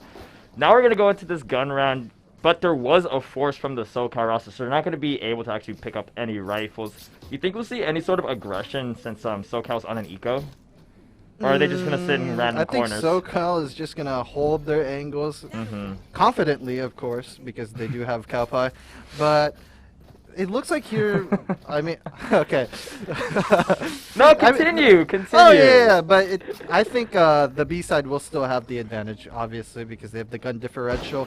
But if Cowpie, or if SoCal, right, sorry, I almost said the whole team Cowpie. SoCal there, you just actually wins this round, if they do, right? The economical damage on NorCal, because they actually did force here, will be really bad. This fight on Cat, though, Cowpie is going to get dangerously low. Instead, it's going to be Najin that finishes up the kill on Catwalk. Cowpie looking for some random flicks, but Moose on B bomb site is going to take things out. And now only 2-3 members left for SoCal, but everyone's so low, they're going to have to really force this fight. He caught him reloading there. That is a really nice critical headshot to keep things going here. We're going to see the Ares peak. Rekful is going to pick up 1. Just Cowpie underneath help. 1v2. Ooh. Very winnable situation for either team. Moose just needs to breathe on either one of them. The turret is going to take away his stare on the crosshair. Now the Sheriff gets whipped out. Even then, Jamel, like, both SoCal players are low, but Cowpie from UCI picking it up. Jamel, what do you think? I think you know Cowpie best. Why don't you indulge us in the strategic, the pure big-brained gameplay coming out right there? Well, what Brad Lacey did was just point and click there confidently, and obviously they did win the round. Look at the economical damage that SoCal did, though. I want the spectators to never go on this Sova for the rest of the game now. After how much attention you're giving him here. But he is going to start us off with the Sova drone. The economy is going to shift, and now it's NorCal on the back foot with the Sheriff. Looks like they're going to take a little bit of aggression in the B side while SoCal drones out A main. Yeah, it seems like here SoCal will be scouting out that Reyna and actually get in for free. Really aggressive play here by their Jet. Could be the next sentence, who knows? Yeah. Astro Wall's gonna get dropped here, and in a 3v5 situation, Ooh, make it Vix. 2v5. Vix, very, very strong aimer, as we saw in the previous bracket. They From are gonna UCR. be, yeah, from UCR, one of your favorite teams now. Oh yeah, but he obviously gets owned there, and there Koki did No, gets you the did not refract. say obviously gets owned on the broadcast, Akko. Rekful 1v3 does have the knives out and is only taking a little bit of damage. It's going to be Najin that gets first contact with him. Time running out. Can he make it happen? Headshot from the Phantom. Maybe that little bit of damage was enough to make the one tap possible. Yeah, Nojin actually gets a really good shot there from UCLA, actually. But hopefully here SoCal continues to push the lead. NorCal will I'm actually getting word from production that Akko's being flamed and reprimanded for toxicity. I would like to personally apologize for my employee's actions. However, I would like to add that I was recommended to hire him by Ronald Renthera, so who's really at fault there? Jumping into this 2-2 round, you can already see Najin getting a very, very aggressive play with the rest of the SoCal roster going 5 people strong. B main, lockdown initiated. Wow. Well, now they have to just wait for a little bit. It seems like the Silver Drone is going to come out here, Jamil. And wow, what a clean take here from SoCal. They get the first pick. Vix here from UCR actually picking up, but he gets the refrag, and it comes down to a 3 versus 3. Yeah, eventually Killjoy is going to jump on down to lane, and SoCal will take control of the site. Koki gets a kill on the Suge Bubby. And right now, it's a really, really difficult spot. Not a whole lot of utility for NorCal on this retake. Yeah, and if NorCal does lose this, the economical damage was actually going to be so huge. They're going to be on a low buy again, and then you can't really afford that if you are NorCal, Jamel. Yeah, they're pushing up lane right here, but there's such a difficult scenario here. Chozo finds the kill onto Helix, and now it's just up to the Jet for the NorCal team. Rekful is going to run over to lane. He's going to avoid the wall bangs here. The updraft coming out from Najin is going to help chase him down eventually, shutting down that clutch. Yeah, it seems like NorCal here just don't know how to respond to SoCal's aggressiveness. Yeah, I mean, I think both teams are playing very, very aggressive just because, you know, only thing that's at stake is people's ego, and people are willing to throw that away for much less anyway. Ares and Broken Buys are going to be dropping out for NorCal, and I think the real big contention is that off that Najin is holding right there. If they move that around and pick up a really, really nice entry versus all these judges, I don't think NorCal is going to have a really fun time. Yeah, well, I think SoCal here will actually get the picks that they need, because it seems like they're not going to be moving from their corners, right? So SoCal will easily get those op picks for sure. Oh, very, very what close. What a timing there. Yeah, wow, very unlucky for Chozo. If that was me, I would definitely be smashing my monitor. Najin returns the favor, picks up the kill, but that member in market is going to get half health, nothing more from the Sova ult. Now we're going to see Cowpie with a very, very exquisite... I taught him that, by the way. You taught him that? Yeah. UCI Ago taught Cowpie that Sova what a great lineup. crossfire here, Jamel. Look. A judge crossfire? Oh, it's gone, unfortunately. It's gone. But, you know, the thought... It was oh, thought, Vix. right? He's going to swing into it. If he dies to this, it's No, he's not. Oh, wow. Caster curse in a nutshell there. You're going to see a lot of contention here on Tree. We're going to actually... Oh, Cowpie. Yeah, everyone's hometown hero Cowpie is going to pick up another kill. Can we get pick into another judge? Oh my goodness. What a balanced gun, Jamel. Hey, if you don't want to die to the judge, you just don't swing the judge. That is true. We're going to see here Koki is going to try and take and confirm the kill versus Mus on the Killjoy here. But the real MVP, Cowpie, for planting that bomb, am I right? Well, I also think Rekful there, you know, precise gameplay. He was able to get both there with the judge, and I think the judge is actually a really good weapon to mess with your, you know, opponent's mentals. You know, that's honestly very valid. I've had people play against a Raze with a judge and they just... It's didn't not know a what to good do. time for them. They'll be like, Yeah. he's using judge 12th round in a row. But yeah, but now look, NorCal here again on a horrible bye. It's gonna be really hard. You know, it's gonna be really hard for them to pick it back up. But yeah, that is gonna be very rough on the eco. I mean, you could save a round, but why do that? ooh, Just by the Cowpie. Oh, look how he's moving. He's What do you- moving. But he immediately dies there, Jamel. The movement not there with him right now. Rekful actually gets a second right there with the judge. I'm like 2 minutes from just taking the headset off and letting you do the rest of this by yourself. Rekful picks up the Vando, and it looks like NorCal being very happy with the gains they've made. Only 3 members left for the SoCal team, and they have picked up some very valuable Vandos here. Ago, what do you make of this take here? Do you think SoCal has the tools to recover from this?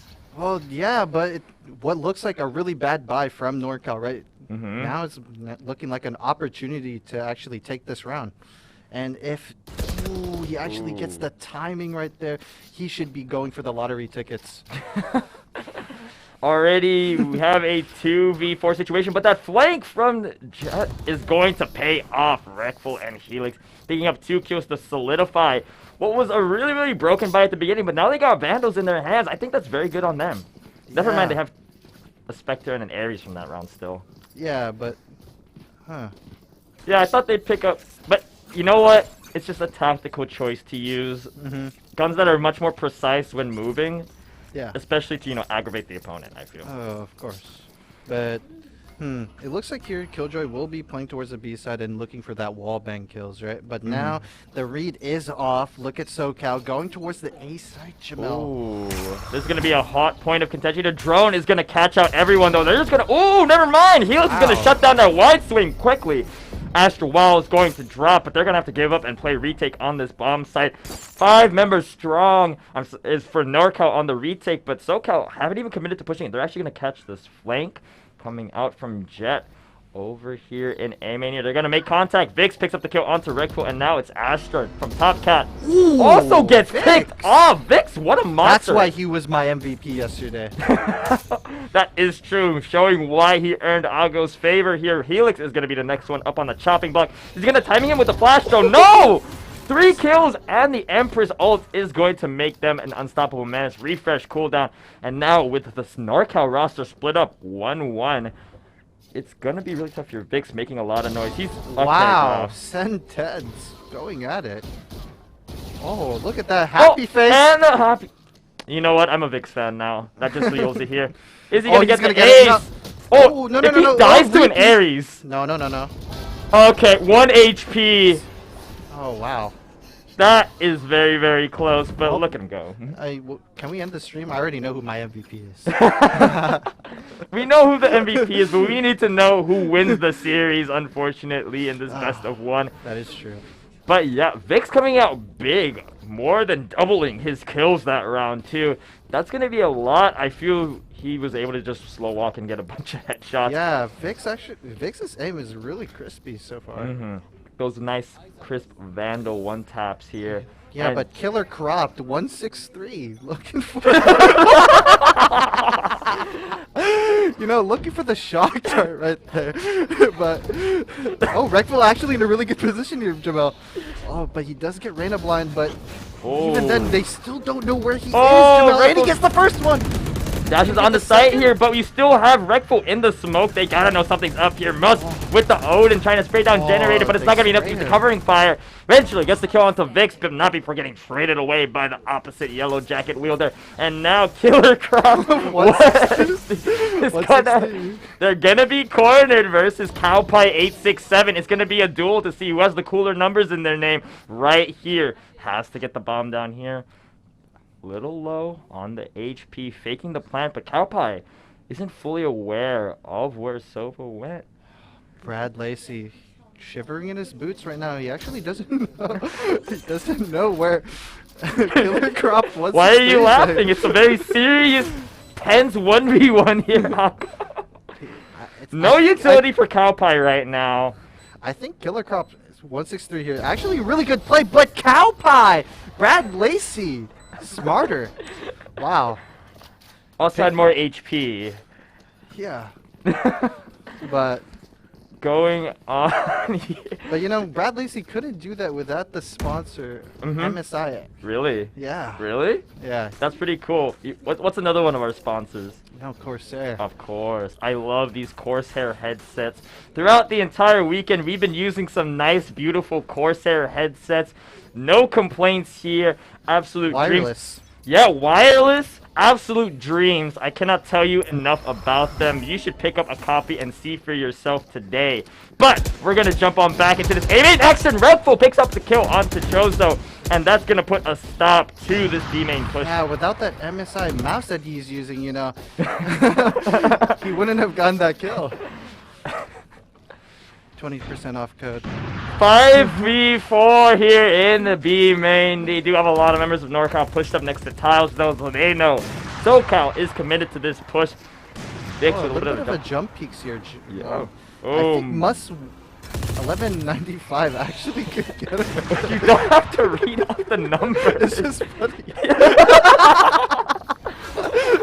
Trading up back and forth here, Suge Bobby is gonna get picked off by Vix. Killer T163 picks up 2 but not 3. Koki falls down and Rexful is gonna use the free round. Yep, that is a very, very dynamic round from both teams. Woo. Yeah. What a hard round. Definitely. I'm sure if they were playing on with a Corsair mouse, it would be a little bit easier for her, I'm not gonna lie. Oh, for sure. Alright. What about that MSI mousepad? An MSI mousepad? You know, you seem to be a really big fan of an MSI mousepad. Does that mean, like, if you could, like, go home and take a picture of it immediately? Oh, yeah. I'll definitely put that on the Twitter. By the way, Twitch. Okay. Anyways, 4v6. This is about... Oh, not even gonna toss the arrow. That's a really cringe shock dart angle. Yeah. But they're gonna... Ooh, he actually tags one right there. KillerCrop163 droning out here. And he spots the 4 members of SoCal. He actually only been on an Ares series, just forcing all the time. I feel like Suge Bubby just gets a bunch of kills and we never get to see them, unfortunately, because you don't expect them from the Astra. KillerCrop T163 picks up the Ares kill. But they're going to get detained and shot down in the street by Koki. And now in the 3v3. One member of Cat is about to get timing here. Vix picks off the kill of Suge Bubby here. And look at Rekful just sitting with the op in hand. They're still not going to get caught out until here. What an unlucky timing there. He jumped up and then Rekful was able to peek. Yes. 1v1. Oh my goodness. He's freestyling B-hopping. He has a shorty in hand. Versus Rekful. Let's see what Vix can do. He actually doesn't know he's there, but Vix, you know, the MVP yet again gets the 4 kills there that he needs. Jamel, what do you think? I don't think anymore at this point. 4-7, and we are gonna have a Spectre, a little bit of a force buy coming out from NorCal. Just the eco is a little bit devastated from forcing Ares every single round, but they're just going to force another Ares to make up for it. And I think that's a very, very valid solution. Let's see how they handle this final take. They do have to deal with the lockdown coming out from Moose. Yeah. 1960 or 75. Yeah, but now Cowpie8675, I actually don't know the numbers that it's in his name.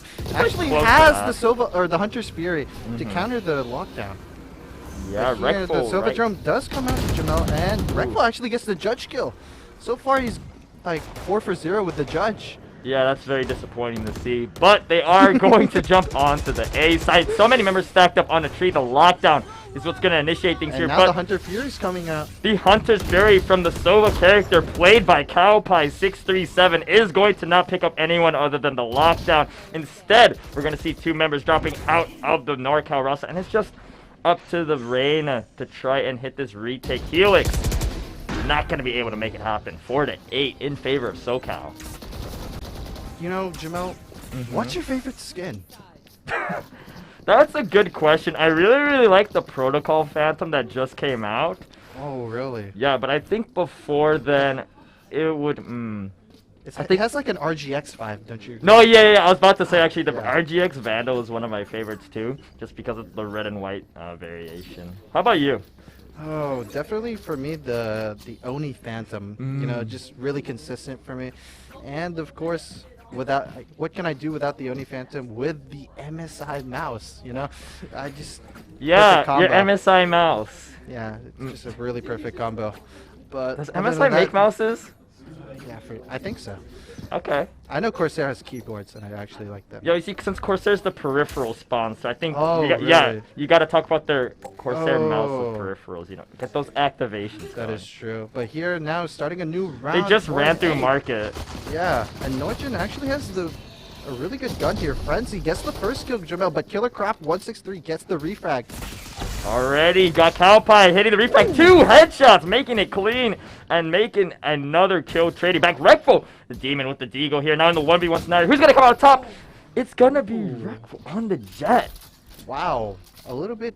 How could that happen versus Cowpie? The man of steel, the ice in his veins aimer. Well, if we look at the scoreboard, if we look at the scoreboard here, Cowpie actually had a abysmal 5 kills compared to Rekful with 20. So if you do the number comparison, of course Cowpie has a worse chance of winning. That is true, unfortunately. But the math might add up, but it just doesn't make sense to me. I could never expect such not a a math horrid series major. of events. Yeah, true, real.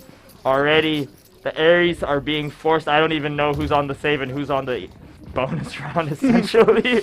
It's just going to be a whole lot of guns here. The Shock Dart going to connect and bring out some chip damage, but Hau is going to confirm it. The Molly buying some more time.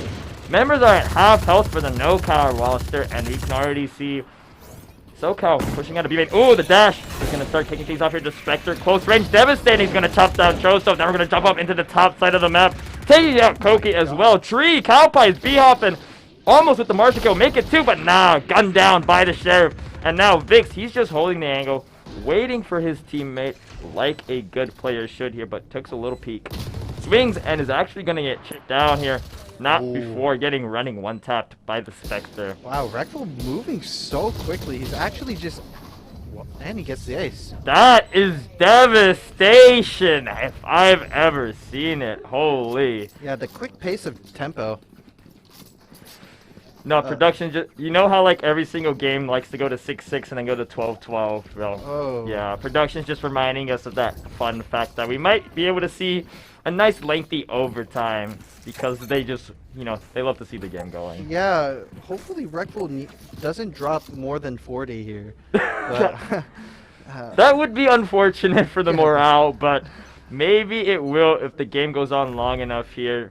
What are you pointing at? You can just say it. oh, I was just looking at the scoreboard for NorCal. No, yeah, I see it. I see the skill distribution is less than even, but Killer Crop 163 gets the frag here on Vix, but Choza actually gets the refrag onto Rekful. And Cowpie picking up 2 here, Jamel. yeah, the star of the show, obviously, picking up those Marshall kills.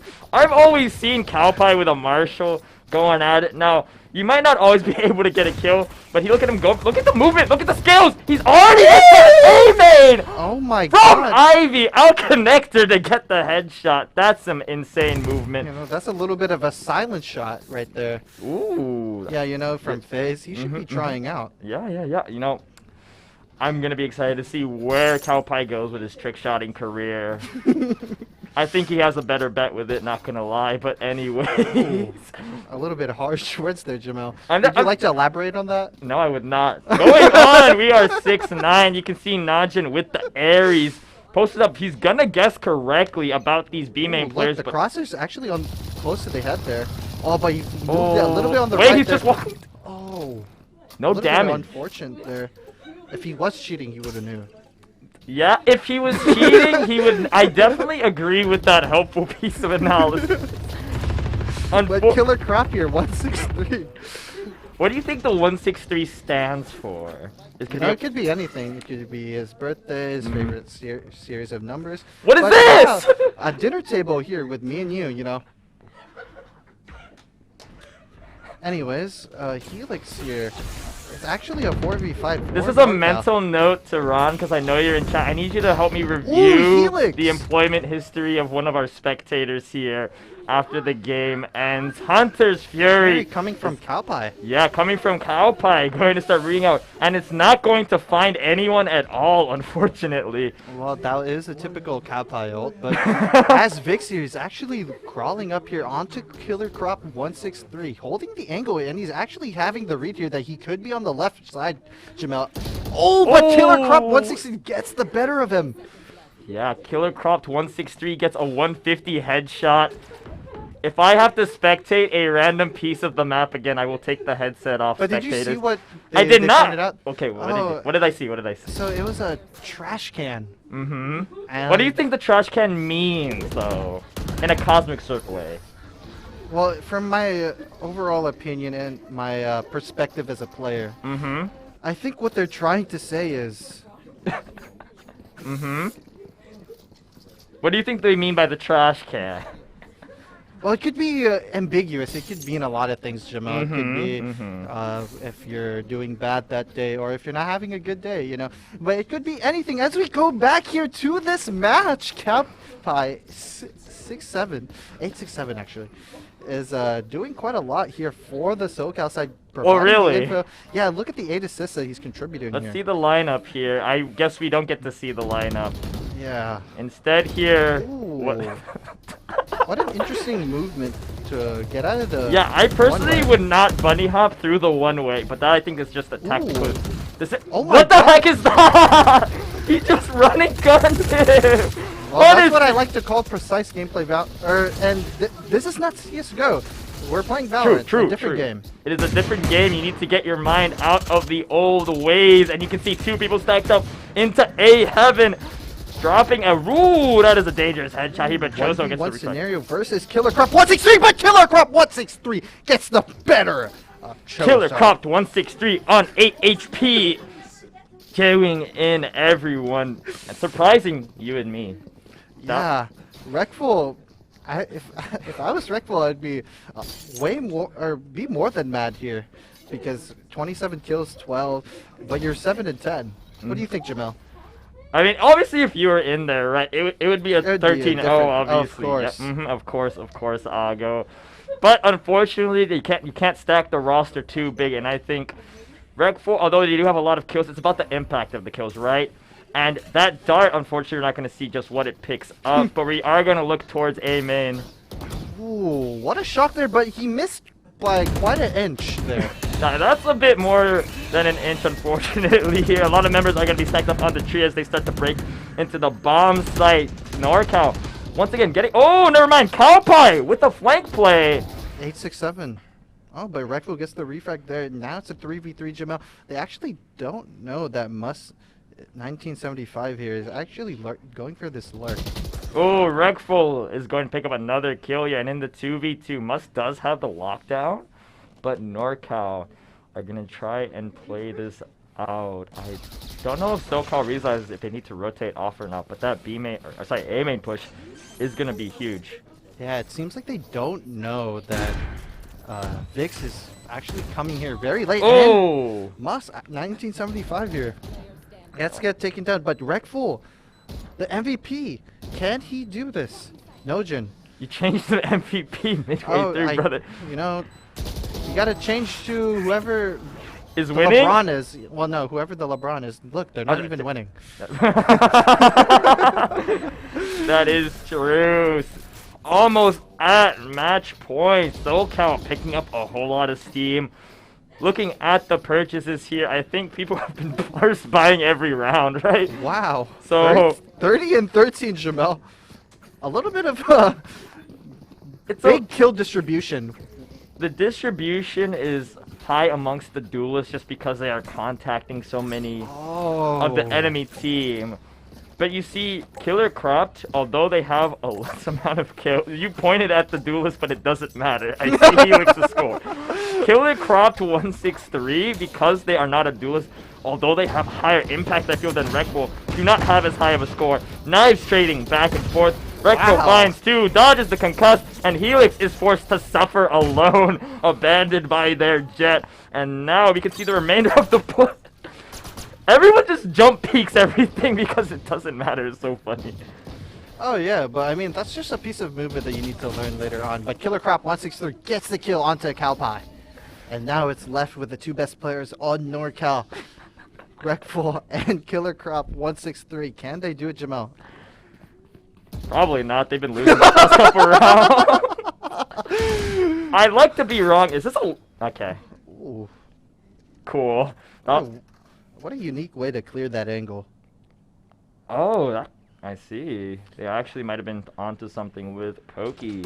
Oh, Koki's actually locking them in there, Jamel. If you Yeah. think about it. It's actually really hard, but what a great, unique smoke here by Reckless. He actually blocked the turret there and the sightline from SoCal's Killjoy, but the Oh no, lockdown here Killer is Crop doing 163 quite is gonna run into the but he gets headshot. caught, and what's even worse is that he had the bomb. Wreckful, can he do this in a 1 versus 2 scenario? I don't know. He could be the LeBron of this game, or, you know... Entire chat's telling him to swing right now. 15 seconds left though. It's not gonna look like SoCal is gonna give up the win for free. Wreckful is gonna have to work for it. Clearing every single corner. Not enough time to plant. Not enough time to win. They're gonna swing, and they're gonna hit onto Wreckful. Now we are a 7-12 match point in favor of SoCal. Yeah, really rough here for Wreckful and Killer Crop 163. It's really Goodbye, Vix. Oh. Yeah. And now there's a pause coming through. Yeah. Interesting. You know, it gives us a lot of time to think. Talk. Yeah, think, talk, and analyze the intrinsic values shown by both these teams. The diverse... IVs. Yeah. Exactly, Okay. exactly. What are your... They're just gonna... Oh. No, they're still on the pause, I think. They're just... Oh, I see. So we're just like... We're not going to the Yeah. casters, or what do you think? No, it doesn't. It's time for us to talk. What are your big favorites coming into this series? After you've watched... Oh my goodness, why? Oh. Okay. Ooh, cheese. Okay, what were you saying? Yeah, I don't even know at this point. What are your favorite parts of this show match? Oh, well, I really like Cow Pie, you know, Yeah? playing today. Really? And I also never seeing would the have different guessed. players, you know, coming in together and uniting as a UC, you know, as a University of California campus. So it's just really nice to see. And wow, look at that dinner date. True. You know, there's a bunch of those little like plushes all over the maps. I remember one Yeah. person was like literally no clipping and showing me around. There's one like if you look into B Heaven on Split and go all the way up into the roof, you can see Ooh. Oh, he's Chipmunk. holding a grenade. Wow, I don't think that's safe, honestly. I personally have not given any grenades to squirrels though, so I don't know.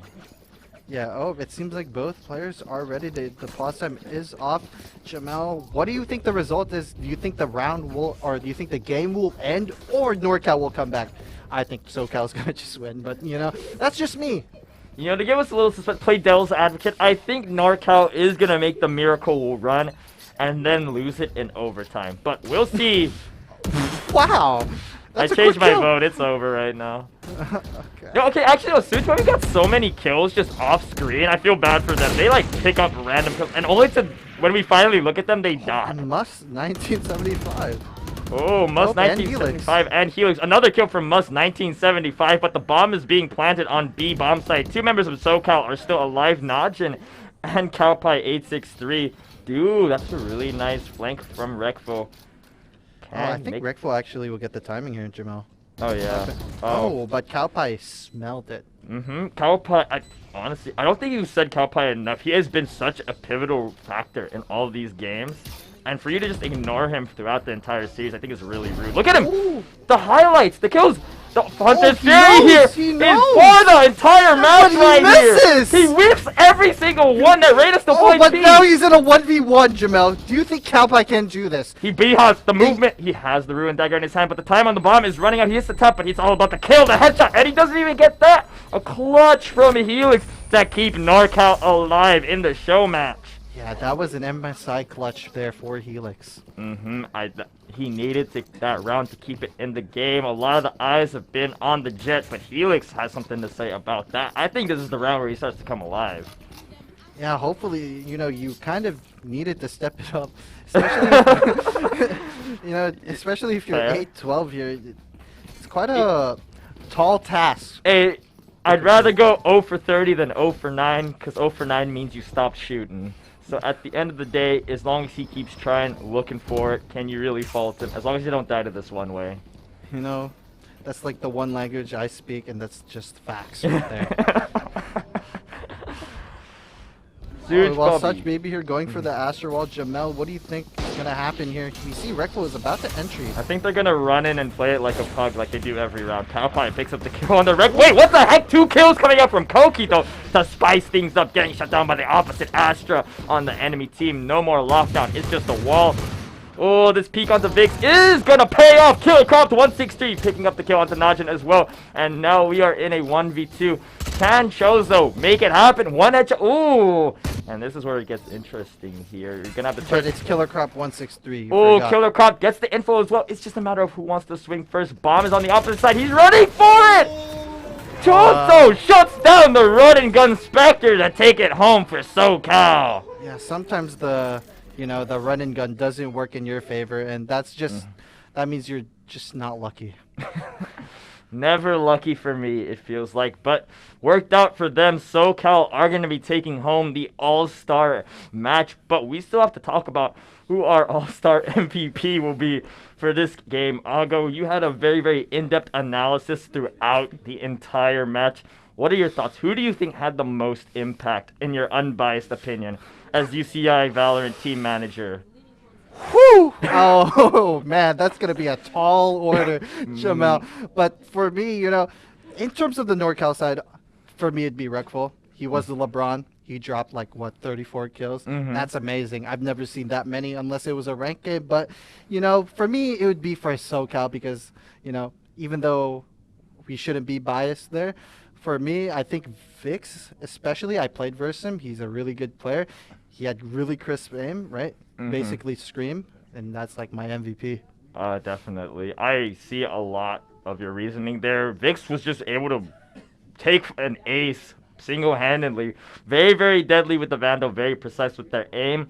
I'm going to go a little different because, we don't get a lot of attention to the more supportive carries of the game. And I think Killer Crop to 163 with the info, with the arrows. What are you laughing at?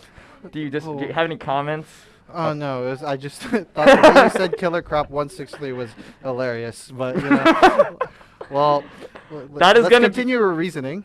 My reasoning is just his name was funny. But also, he performed really good with the arrow and the info gathering. And I think that he was the second frag behind. The MVP vote is actually going to ring into my ear here. We're not even getting a chance to dive any further. Obligatory random drum roll. We have it announced. It is going to be Koki from the side of UCSD. They're going to be our all-star. What's up? Who would have known?